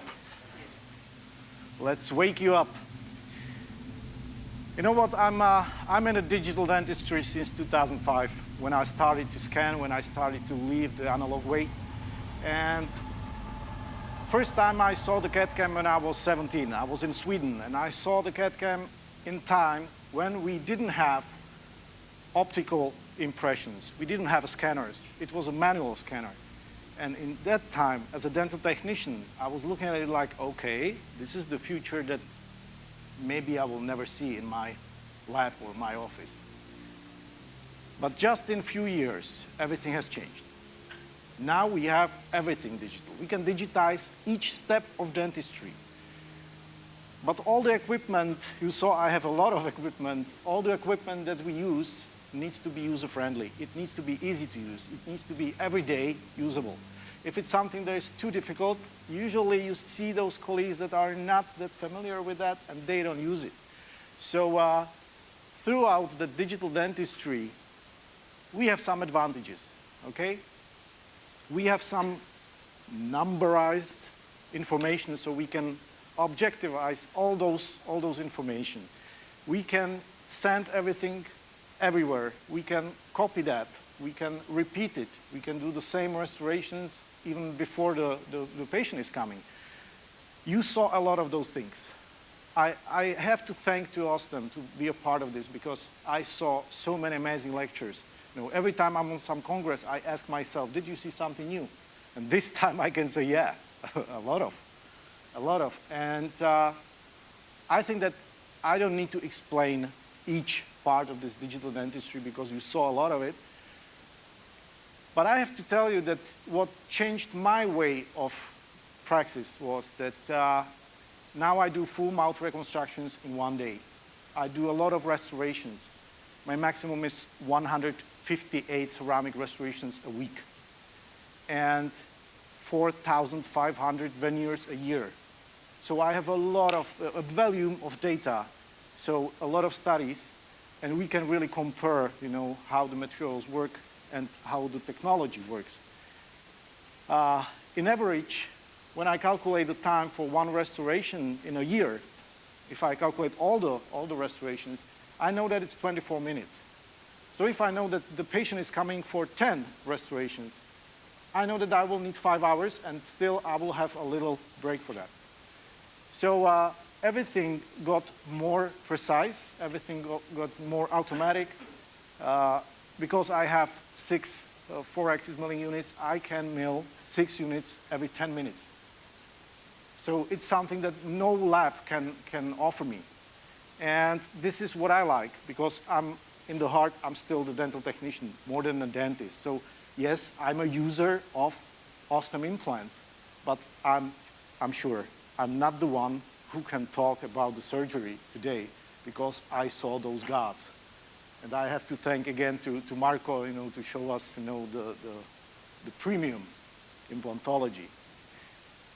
Impressions have changed, but still, if you compare the preciseness of analog, silicone, and digital impression, you still see some disadvantages or inaccuracies. And we are still testing new scanners. Next Friday, I will be doing a huge test for the new 3Shape 5. And I have to tell you, because there are many questions about the scanners, each of those intraoral scanners has some problem. But the problem is not the hardware. The problem is usually in the software or in our hand. Still, there is a human being behind the scanner, and that's a problem. So the strategy, how we use the scanner, is you know, very important for the preciseness. So we can see a lot of differences with each scanner. We can do good scans or bad scans. But really, I see a good future because I even tested a scanner that is still not on the market in Europe. I don't know if it's in Asia, but it is a scanner that, you know, intraoral scanner that is more precise than the lab scanners. So there is a future of completely precise scan. But we still see some disadvantages. So this is one, let's say, thing we need to think about. Is nothing from the digital world is completely strictly precise. Then, why we need to have the intraoral scan? Because today is very common. Please raise your hand, who of you has an intraoral scanner? Great. I remember when I started to lecture in that time for Sirona, and then for 3Shape, I was many times on the congresses where only 2, 3 hands were raised up. So then, of course, there is you know, the community of users didn't work. At the beginning, for example, when I started in 2005, I was the only one in Czech Republic. There was no one in Slovakia. There were 3 in Poland. There was no one in Estonia, no one in Lithuania, and all those countries around us.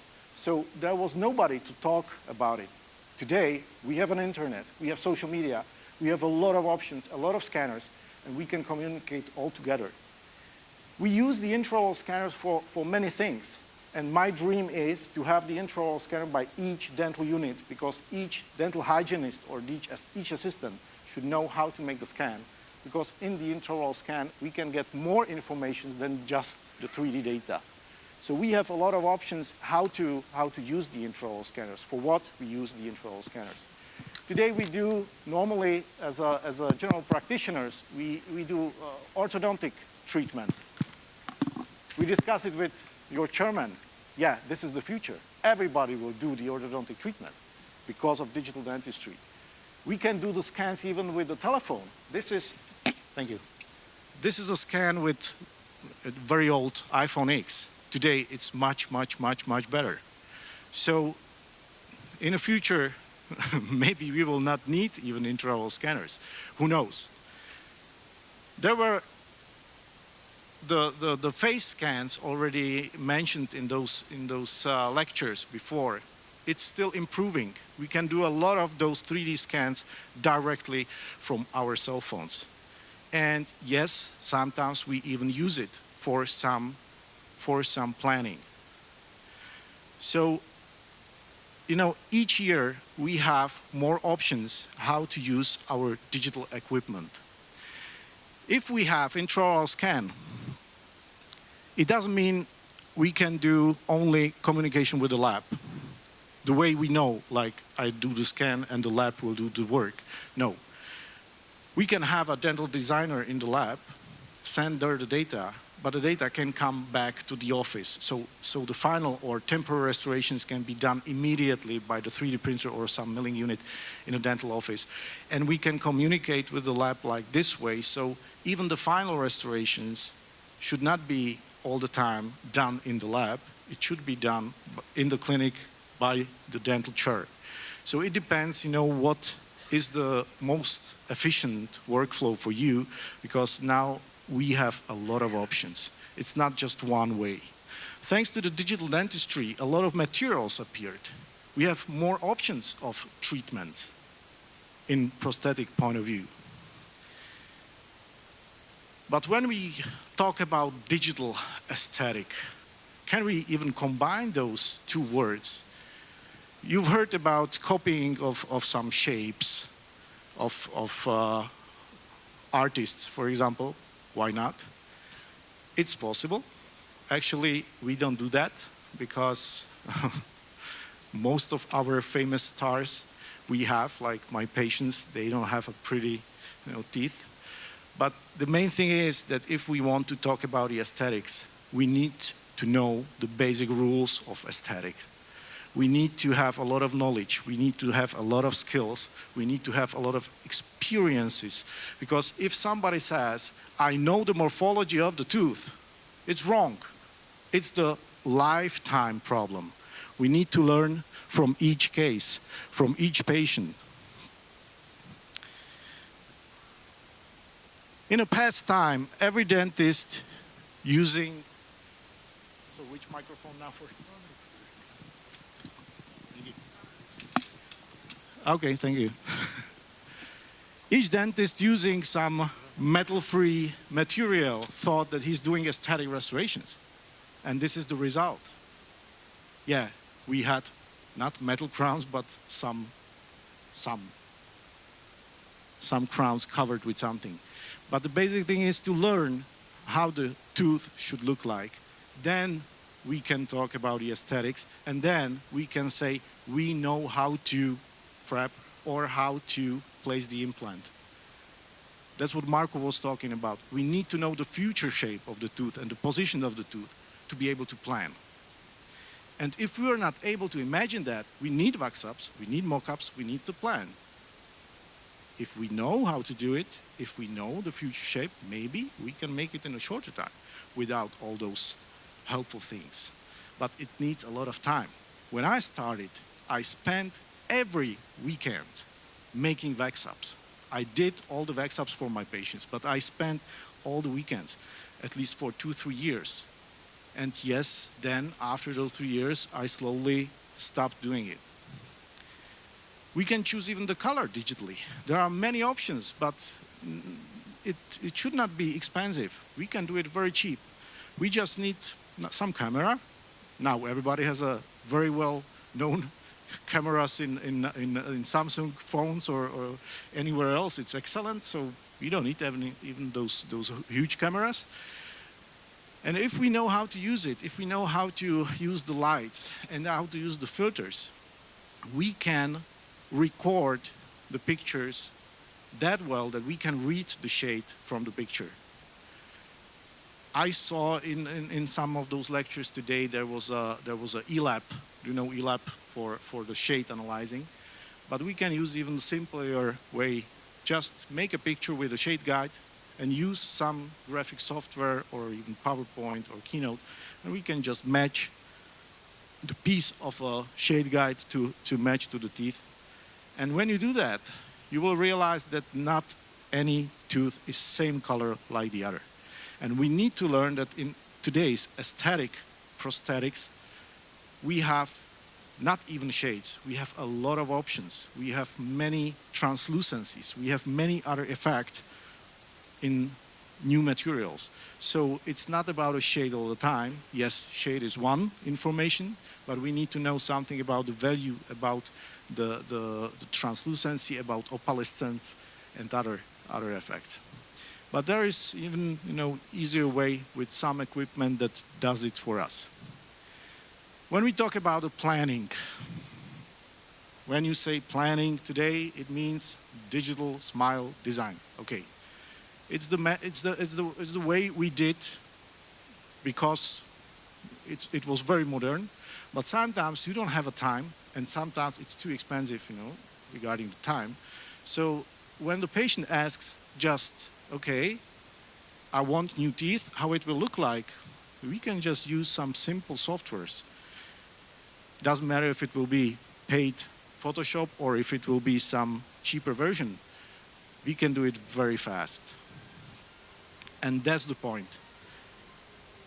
If the patient during the consultation asks for some visualization, it needs to be immediately done. Not that I will do the picture and then I will spend the time with that instead of being with my family or with my hobbies or whatever. So it should be done in a few minutes. And we have a lot of options. Yes, this is made in Photoshop. Instead of Photoshop, I sometimes use GIMP, which is even on a portable version. But we have also another options, classical digital smile design, when you can send the scans, you can send pictures to the digital smile design center, and it can be done for you, even with the models, with the mock-up, with everything, but it's expensive. It's fine, it's beautiful to have it, but not for each client. Sometimes we need to really treat the clients that way that we will save them the money and save them the time. So yes, this is one of those options, but we have even faster. Do you know AvoSmile? It's available for the iPad or iPhone. You can set up the teeth, about the shape, shade, size, whatever, and then the patient can look at himself in the selfie camera immediately. So even by the movement, can see the new teeth. And that's it. Immediate motivational mock-up, let's say. And if we compare all those types, and then we talk with the client, usually we finish with completely different shape than it was planned. That's the other thing. We need to understand that what we see in the plan is not the same what the patient sees. They want a huge white smile, that's it. But they don't see those differences in a macrostructure, microstructure of the teeth and other things. So it's more just to communicate and to get the information. What I really like is the mock-up, the printed mock-up. So if the patient has worn teeth like this one, and comes for the consultation, we can do just the scan and say, okay, we can set up another appointment, maybe for the final treatment. Until that final treatment, we can prepare several types of shapes. And I like this. It's easy, it's fast, and doesn't matter if I will print 6 or 40 teeth, it will be in the printer at the same time. So we can choose, different kind of libraries or record our own libraries. We can even buy libraries from other colleagues. And it can be prepared for the patient without any other losing of time. So it will take only that time of designing this. And you see how quickly we are switching in between the shapes. And of course, we do even the articulation. So then finally, of course that the patient is surprised, because if the patient will come and you will offer to him several types of smiles, immediately, it changes his life immediately, so he trusts you.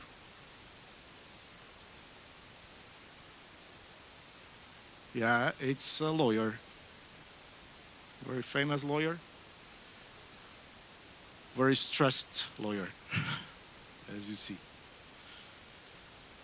But happy, and this is just the mock-up, without any prep. We just try that. And this is that patient where we need to be effective because he asked, okay, I have a time only on a Friday evening. So on a Friday evening, he will come and you will start with the prep. There's no time for another visit.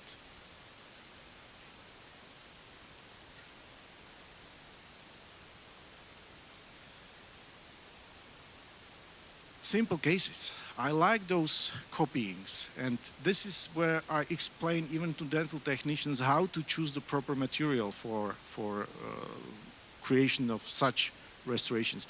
Because with the CAD-CAM, we can easily copy the shape. So it's done. It doesn't take too much time. But now, thanks to CAD-CAM, we can measure the thickness of the material, so we can exactly choose the proper translucency of the material, because now we have very dark tooth prepared for the thick crown and very bright tooth prepared for the very thin veneer. And if you will choose completely the same material, you need to choose different cement. And you have to play with that to achieve the final aesthetics. But even this is just monolithic, no layering, it's just shading, glazing. It's enough. Of course it's not perfect, but this, there is no patient who can see that. You can see that, but not the patient. And what is more important, 1 hour, 47 minutes. The whole treatment, from coming of the patient with a problem to payment. If you ask how much it costs, it depends which country. I like this movie, do you know it? We lost the sound maybe.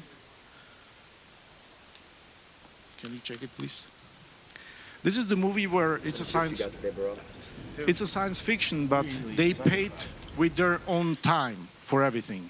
And if they didn't earn enough, they died. But truth is that today we are paying with our time. If you will calculate, what money you have to spend for something, I usually see behind that money the time I need to spend in my office. So then I think, isn't it better to rather to go somewhere and enjoy the life? Because we are paying with our time. So the time for me is the most expensive part of the whole calculation of each type of treatment. Time, not the material, not the equipment, but the time. We talked about the orthodontic treatment. Here is a patient who came. Here is a milk canine, permanent canine, second incisor missing. What to do with that? She came because she expected immediately to be treated with veneers. Yes, I can do that, but the preparation will be cruel. We did the scan and we planned the fixed orthodontic system, which is simplified just to the front region, and we treated this lady just in 4 months.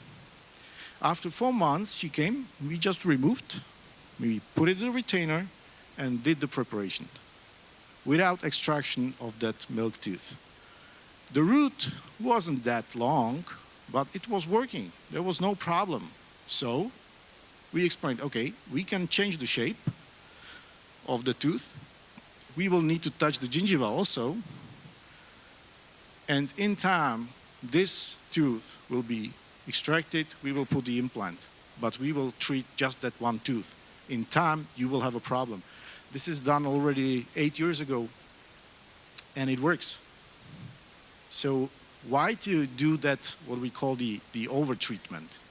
It can be done very quickly and easily.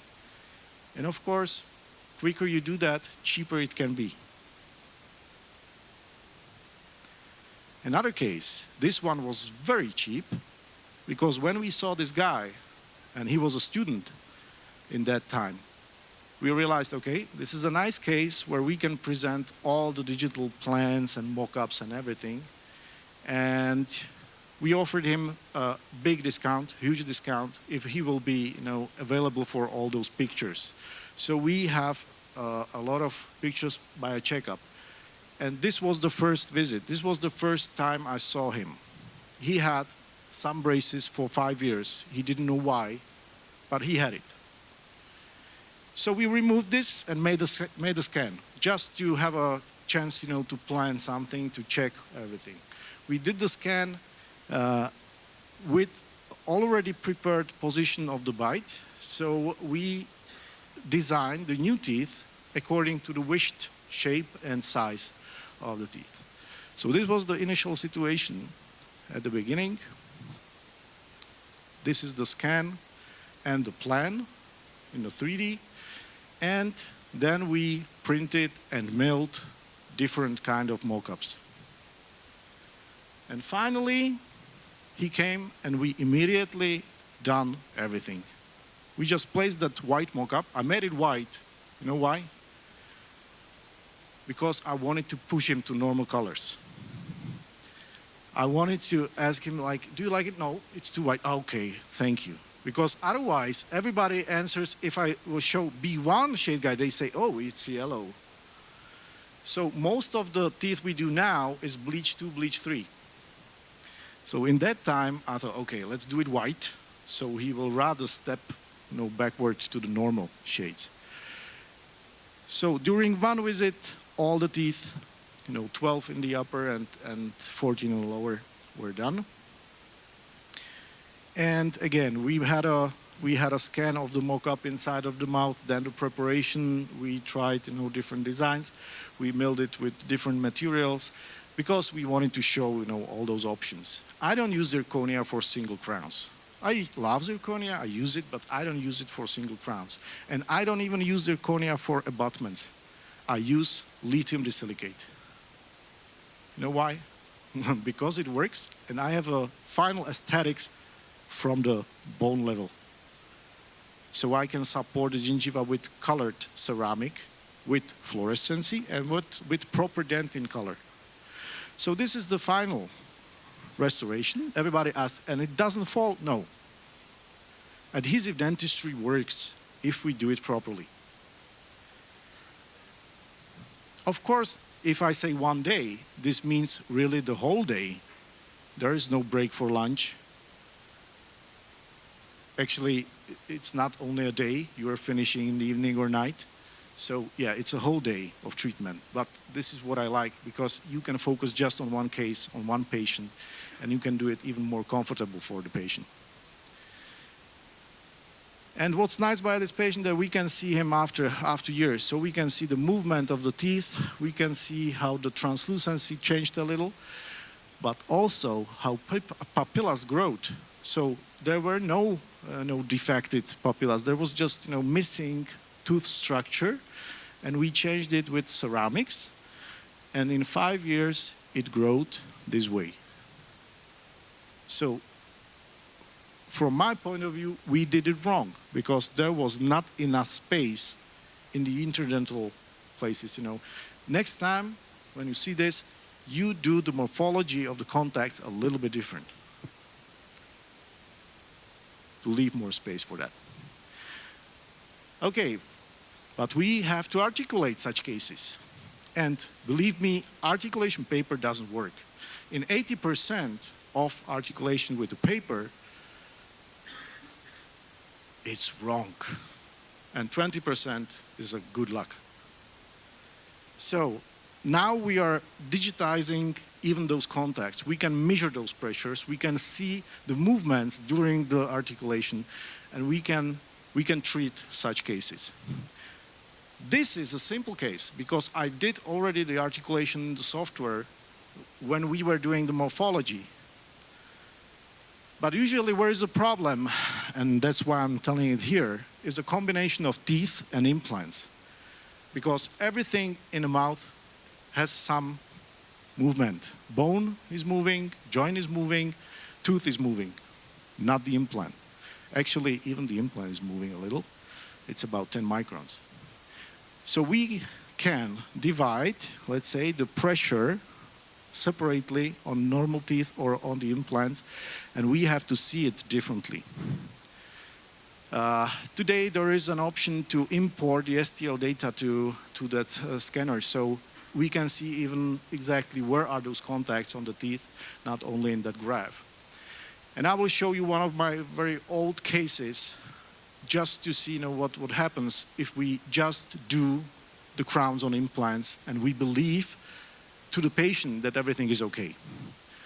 This patient was in my office just because of the veneers after some orthodontic treatment, okay? And then I visited the orthodontist because of another client, and I saw this lady sitting in the waiting room.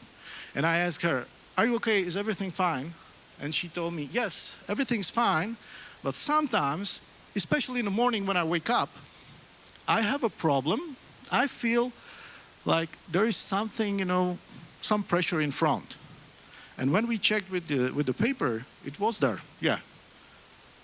And now I can just repolish that contact and she will say, "Yeah, it's better."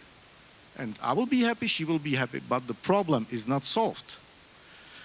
Because instead of that, we took the T-scan and we measured this, and this is a problem. 70% of contacts is on the right side, and we have one overloaded tooth. 31% is just on this contact. And where is it? Crown and implant. Because patient doesn't feel that. So we repolish that. Okay, first polishing. Just with the rubber polisher. And the result is better, but it's not solved. Okay, so we repolished even that premolar. And what happened? Okay, it's much better, but we see another problem. So after the third polishing, we found another contact. Another crown on implant. Actually, just the composite in between the crown and the screw. So we repolished that, and look, immediately bite was changed and released, and she didn't feel the front. We didn't touch that front incisor. And thanks to the digital articulation, we can see those things immediately. So we can treat bruxism in 15 minutes. If it's, let's say, easy case. Sometimes it needs more months. But usually, if there is a problem of 1-2 teeth, it can be immediately treated. So what the digital dentistry brought us? For me, the first thing is efficiency. Time saving for anything you want. Of course, somebody sees, the time saving like, okay, I can do more work. Yes, I tried this at the beginning, and then I realized that I'm slowly dying. No, now I'm trying to save the time to be able to come to Seoul, for example. And of course, it's comfort for patients. They don't need to come several times. They have a lot of things treated immediately. Calls the patient, "Yeah, my tooth is broken." "Okay, come." And it's solved. Bye. See you in 1 year. So another things that brought new methods, new materials, new options. Many years ago, I was asked to be a final speaker on a huge congress where were 1,200 people. And they asked me, you know what, you have to bring those people to the hall. Make something loud. And in that time, I wrote Emacs song because it was the lecture about the Emacs ceramic. I made the Emacs song. So if you want to see it, it's on YouTube. Then, before COVID, I did another one. It was on a same congress in Budapest.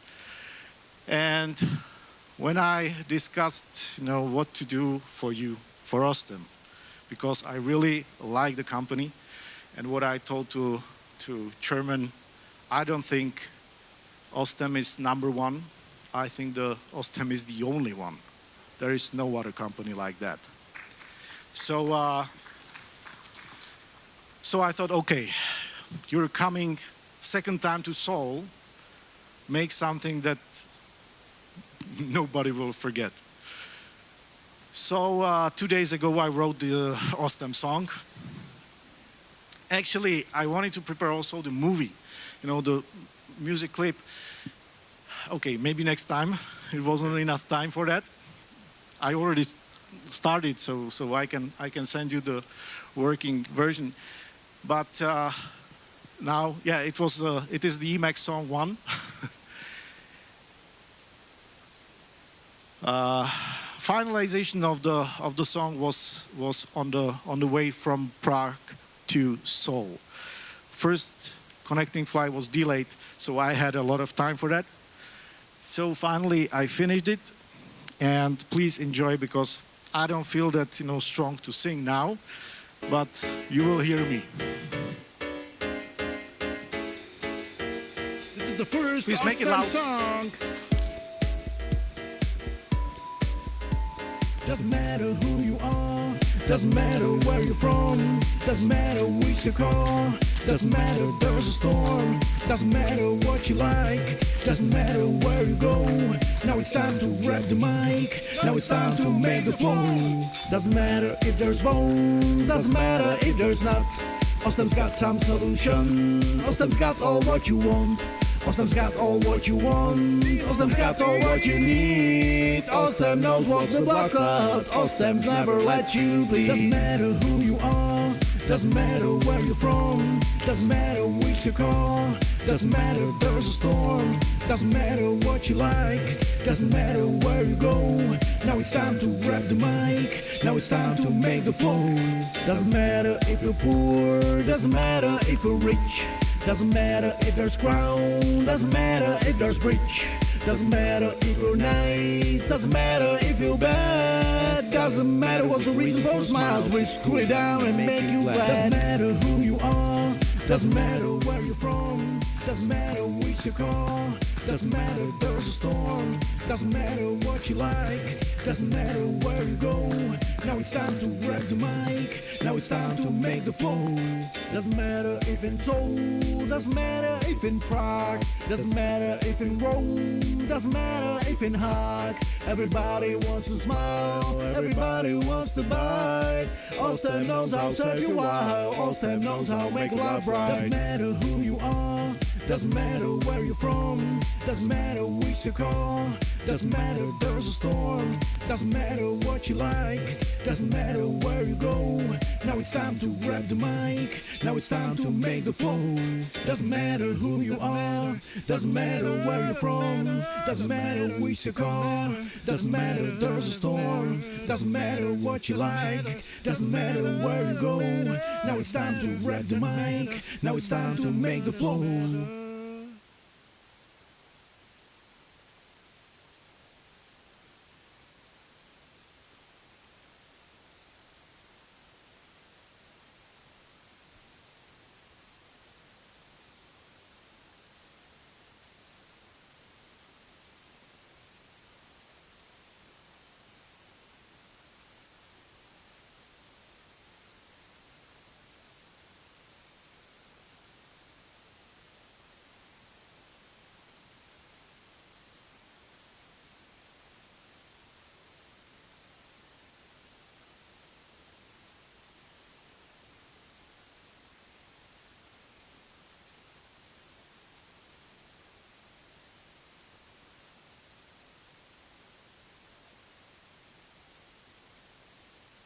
short crown.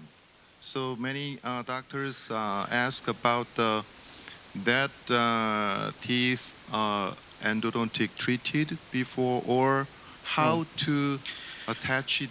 This is that biggest advantage of adhesive restorations, that the prep is very small and very quick, because we don't need to prep too much. We don't need to do endodontic treatment anytime. It's just about the proper shape and proper cementation, and that's why I don't need, or I don't use the zirconia, because you need to have etchable ceramic. So you need to have feldspathic, low side, or lithium disilicate. Even with all those new hybrids, it doesn't work. It doesn't work itself. So it needs to be bonded to that tooth, but then it really works. It doesn't matter doesn't matter. Okay. It doesn't matter what's the size of the tooth. Okay, the one guy have another question about vertical height. When you do the full mouth rehabilitation in one visit, he said, "I'm not prosthodontist guy, so I don't understand." But he said, how much to increase it? Yeah, he said, yeah. This is a very often question. It's a most often question. You know what? I had to go, of course, through all those articulation theories. I have a lot of equipment, all those articulators, face bows and everything. And then I realized it's simpler than we think. If there is the problem only of those worn teeth, not the problem with the joint at the beginning, you need to set up the teeth into the aesthetic position. So you need to see the patient standing with normal look of the soft tissues with the closed mouth. So you have to set up the bite, but then leave the patient to close, because you will recognize if it's too much or if it's not. It's really the aesthetic way. And of course, if you're not sure, just take some composite, the cheapest flow composite you can get, and just build the first molars to the proper shape of the cusp, and you will see how much of enamel disappeared. So this can be roughly done, and the rest, we are humans, so we can adapt to many things. It's not that strict. It's not that strict like sometimes we read in the books. Okay, thank you. 그러면 현장에서도 질문 하나 받아보겠습니다. Is there any question from the floor?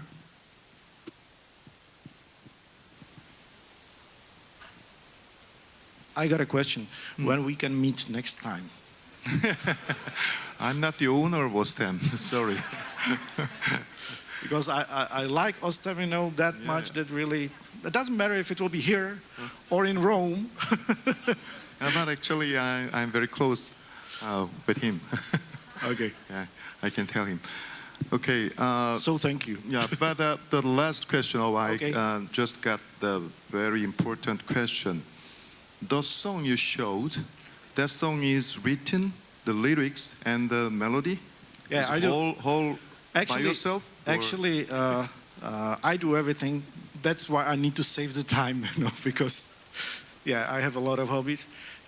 This year, I recorded the first LP, because previously it was just the CD, but now it's not modern. So now we're back by the analog.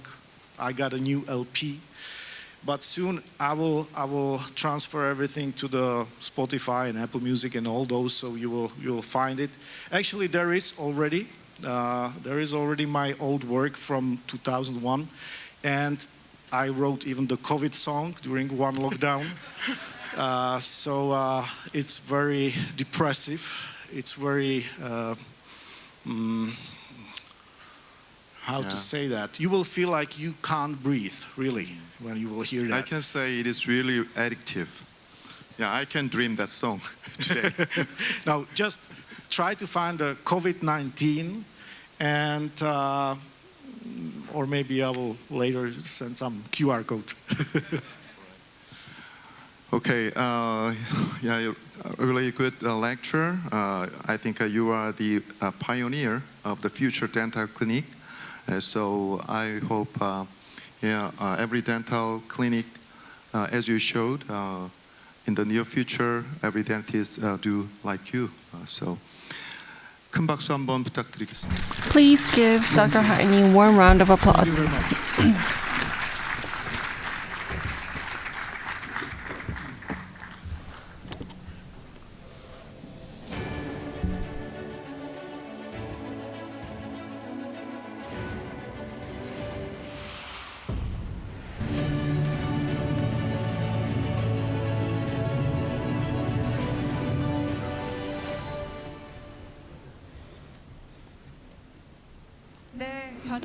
I'd like to thank Professor Lee Woo-gyu, who served as chair, and I would like to thank the two excellent speakers. And now, survey on satisfaction on lectures. We want to conduct a satisfaction survey on the passionate lectures delivered here on Osstem Meeting 2022. Text message of it will be sent to all on offline participants. If you click on the link in the text message and fill out the simple survey form, 200 people will receive chicken gift coupons and catch the luck by joining the survey. Now we will begin the poster award ceremony. Up to October, 162 posters were received. We had received a lot of attention. 16 evaluators went through a lot of debate and evaluation to select the 6 gold prize, the 3 grand prize, and 1 master prize. The prizes will be given by President Choi Kyu-ok. Now let's invite President Choi Kyu-ok to the stage.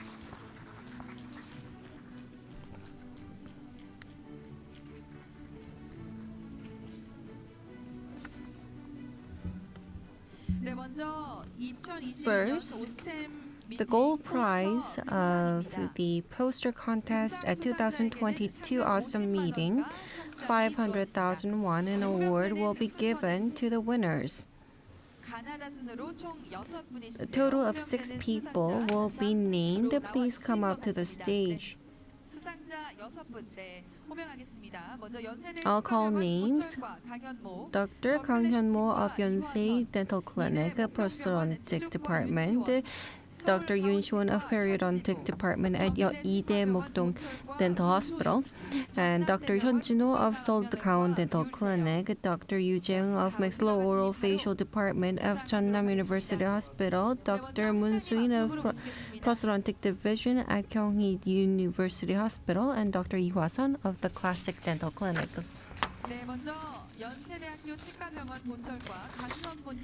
First, the award will be given to Dr. Kang Hyun-mo of Prosthodontics Division at Yonsei University Dental Hospital. Gold prize for the poster contest, Dr. Kang Hyun-mo of Prosthodontics Department at Yonsei Dental University Hospital. Based on your passion towards dentistry, you have demonstrated a wonderful clinical case. You have been chosen as the gold prize at 2022 Osstem Meeting, Seoul, Korea. Osstem Implant President Choi Kyu-ok, please give him or her a warm round of applause. Next is Dr. Yoon Si-won of Periodontal Department at Ihwa Women's Mokdong Hospital. Poster Gold Award of Periodontal Department at Ihwa Women's Mokdong Hospital. It reads the same.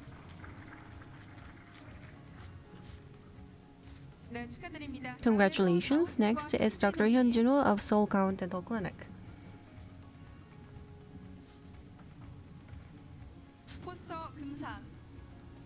Gold prize of poster contest, Dr. Hyun Jin-ho of Seoul Gaon Dental Clinic. It reads the same.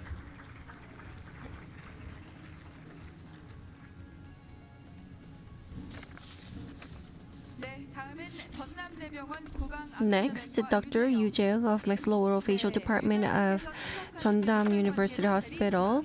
Mr. Ryu was not able to visit. Gold prize for poster contest, Dr. Yu Jae-young. It reads the same.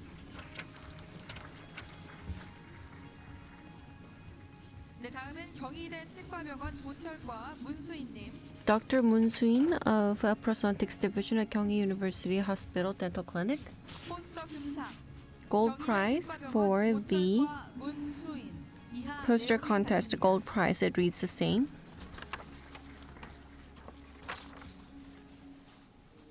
네, 다음은 더 클래식 치과 이화선. Next, Dr. Lee Hwa-sun of the Classic Dental Clinic. 포스터 금상. 더 Poster 클래식 gold 치과 prize. 이화선. Dr. 이하 Lee 내용을 Hwa-sun. 읽습니다. It reads the same.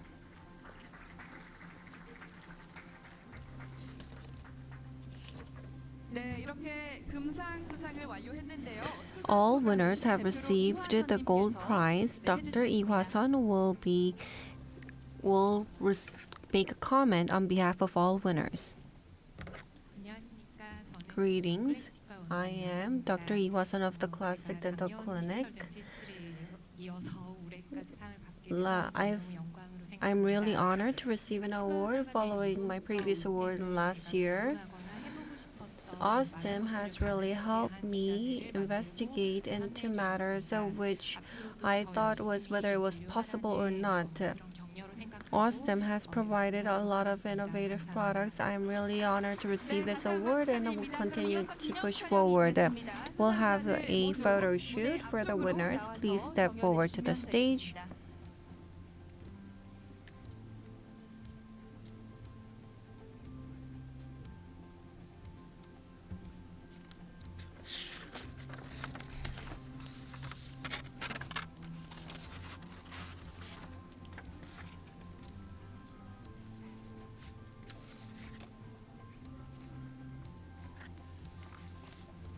네, 금상 수상자분들 다시 한번 축하드립니다. Congratulations once again. 네, 다음 시상은 2022년 오스템 First 미팅 award 포스터 최우 will be 수상입니다. given to the 수상자에게는 상금 winners. 100만 원과 상장이 Along with 주어집니다. 1 million won 호명되는 award will be 순서는 given. 가나순으로 총 세 A total 분이십니다. of 3 people will receive this award. 네. 지금 잠시 네, 금상 수상자분의 We are 사진 going 촬영이 to 진행 중입니다. wait for the photo shoot for the gold prize winner. 네, 그럼 이어서 최우 수상하도록 하겠습니다. Now we'll move on 호명되는 to the 수상자는 first 단상으로 prize winner. 나와주시기 Please step 바랍니다. forward. 연산치과 홍준태님, 이대 Dr. 목동병원 Honjun-tae of 구강 Yonsan Dental 감염외과 Clinic, 김진우님, Dr. Kim Jin-woo of Oral Maxillofacial Surgery at Ewha Mokdong Women's Hospital, and Dr. Lee Yoon-suk of Implant Dental Clinic. 네, 회장님 무대 중앙으로 모시겠습니다. So the chairman is invited to the center of the stage. 먼저 연산치과 First, to Dr. Chun Tae-hong from Yonsan Dental Office. 포스터 최우 수상. First prize of poster, Dr. Chun Tae-hong. The certificate of merit is conferred to you for your excellent clinical case presentation as it is selected to receive the first prize in 2022 Osstem meeting Seoul, Korea, November 20th, 2022. Chairman Kyok-chae of Osstem Implant. Please give him a big round of applause. Next, Dr. Jin-woo Kim, Oromaxillofacial Surgery of Ewha Women's University Mokdong Hospital. He is absent today, so 이대 목동병원 구강 아간면외과 Dr. 김진우. Jin-woo 이하 Kim, 내용은 같습니다. Ewha Women's University Mokdong Hospital, and on behalf of the doctor, somebody else is receiving the prize. And next, Dr. Eun-suk Lee of Implant Dental Office. 포스터 최우 수상. Poster first prize, 이은석. Dr. Eun-suk Lee of Implant Dental Office. It reads the same. 네. 세 분 모두 So congratulations to all all 3 winners. I would like to invite Dr. Eun-suk Lee to give us what he's feeling after receiving the prize. Thank you very much for giving me the opportunity to make the presentation and for giving me this prize. And I would like to thank the judges who have been working all day from morning. And today, this is a quite rich Osstem meeting with a lot of Osstem products, and we have many foreign guests here.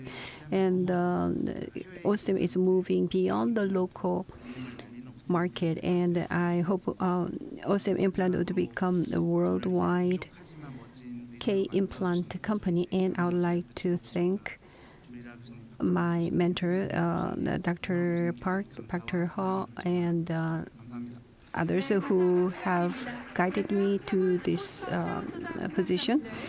So let's have a photo session of the poster grand prize winners.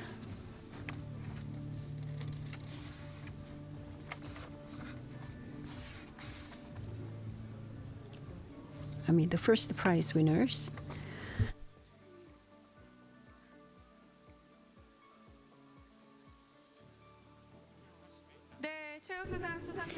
The first prize winners, congratulations again. Next, the best poster is selected for 2022 Osstem Meeting Poster Grand Prize. 2 million won and certificate of merit is to be conferred. Who is the winner of the grand prize? The winner is Dr. Hyun-min Lee, Periodontal Department of Chosun University Dental School. Please welcome him with a big round of applause.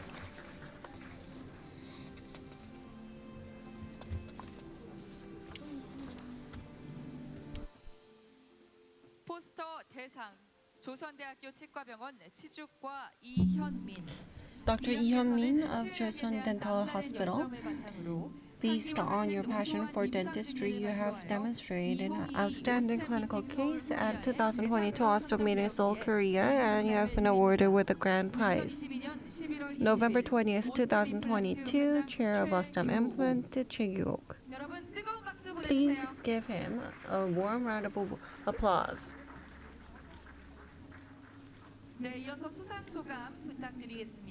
I would like to hear a word from you. Greetings, I am Periodontal Department at the Chosun University Hospital. I would like to thank my mentor, Professor Lee, as well. I look forward to good products from Osstem. I will continue on providing good treatment to my patients. We will have a photo shoot session. We will have a photo shoot with Mr. Choi Gyuk of Osstem Implant, the chairman.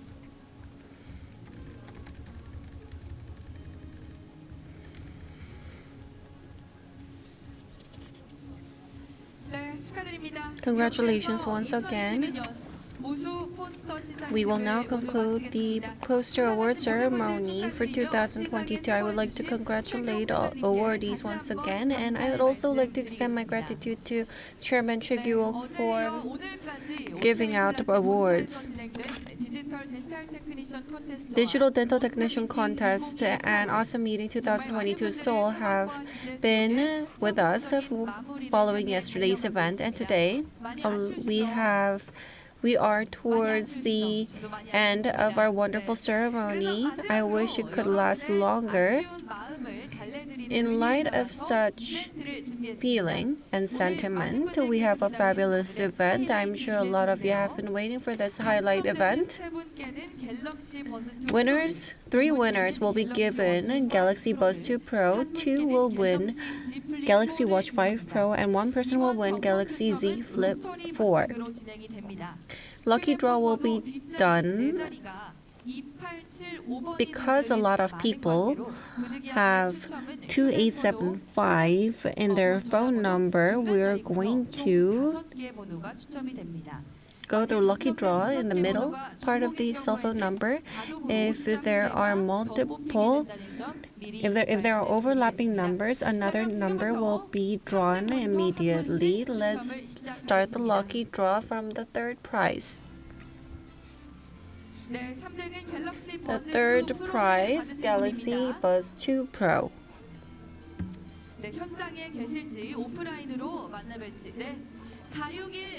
461868. 8번. 네. 461868번. 461868. 다음 번호는요. Next. 282339. 282339. Congratulations. You've been awarded with the third prize, Galaxy Buds 2 Pro.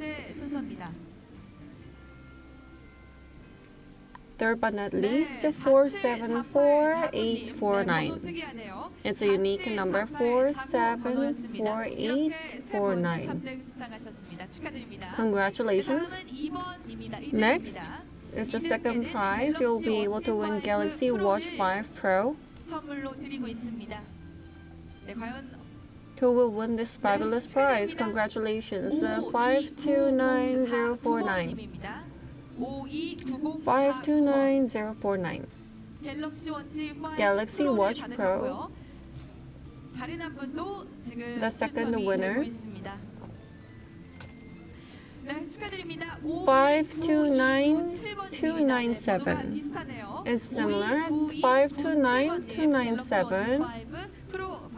You're the winner of Galaxy Watch 5 Pro. Now there's only the final grand prize. Who will win Galaxy Z Flip 4?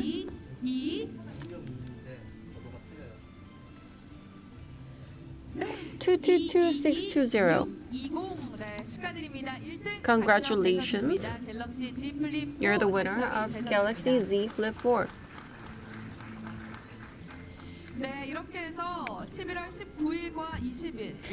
The first Digital Dental Technician Contest and Osstem Meeting 2022 Seoul, which has been continued for 2 days in November 19th and 20th, is now coming to an end. Osstem Meeting 2022 Seoul has continued to lead the development of digital dentistry along with other dental advancements in Korea and in overseas countries as well.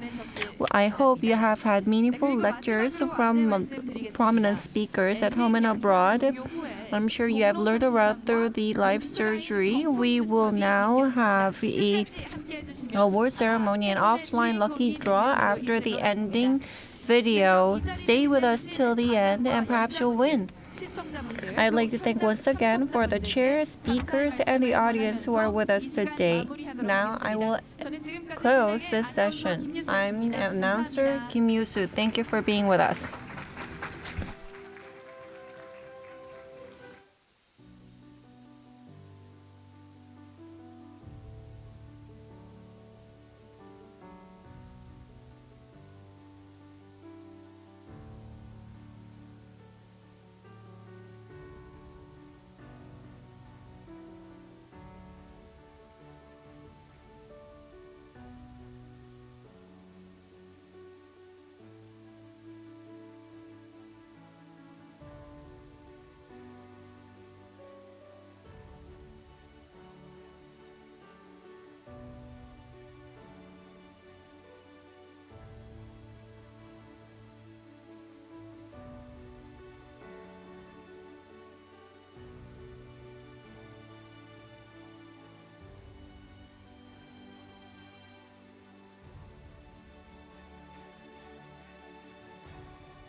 네, 그럼 이어서 공로상 수상 진행하겠습니다. Now, 그동안 award will 공로상을 be 수상하신 given to 분들 those who have 잠시 dedicated 소개해드리자면 hard for 2013년 Awesome Meeting 조용석 Seoul. 원장님, First, we're 2014년 going to 정창호 교수님, introduce 2015년 조규성 교수님, 권종진 교수님, 2016년 the previous winners. In 2013, it was Dr. Cho Young-seok. In 2014, it was Professor Cho Chang-mo. In 2015, Professor Cho Kyu-sung and Professor Kwon Jong-jin. In 2016, Dr. Lee Kwang-hun. In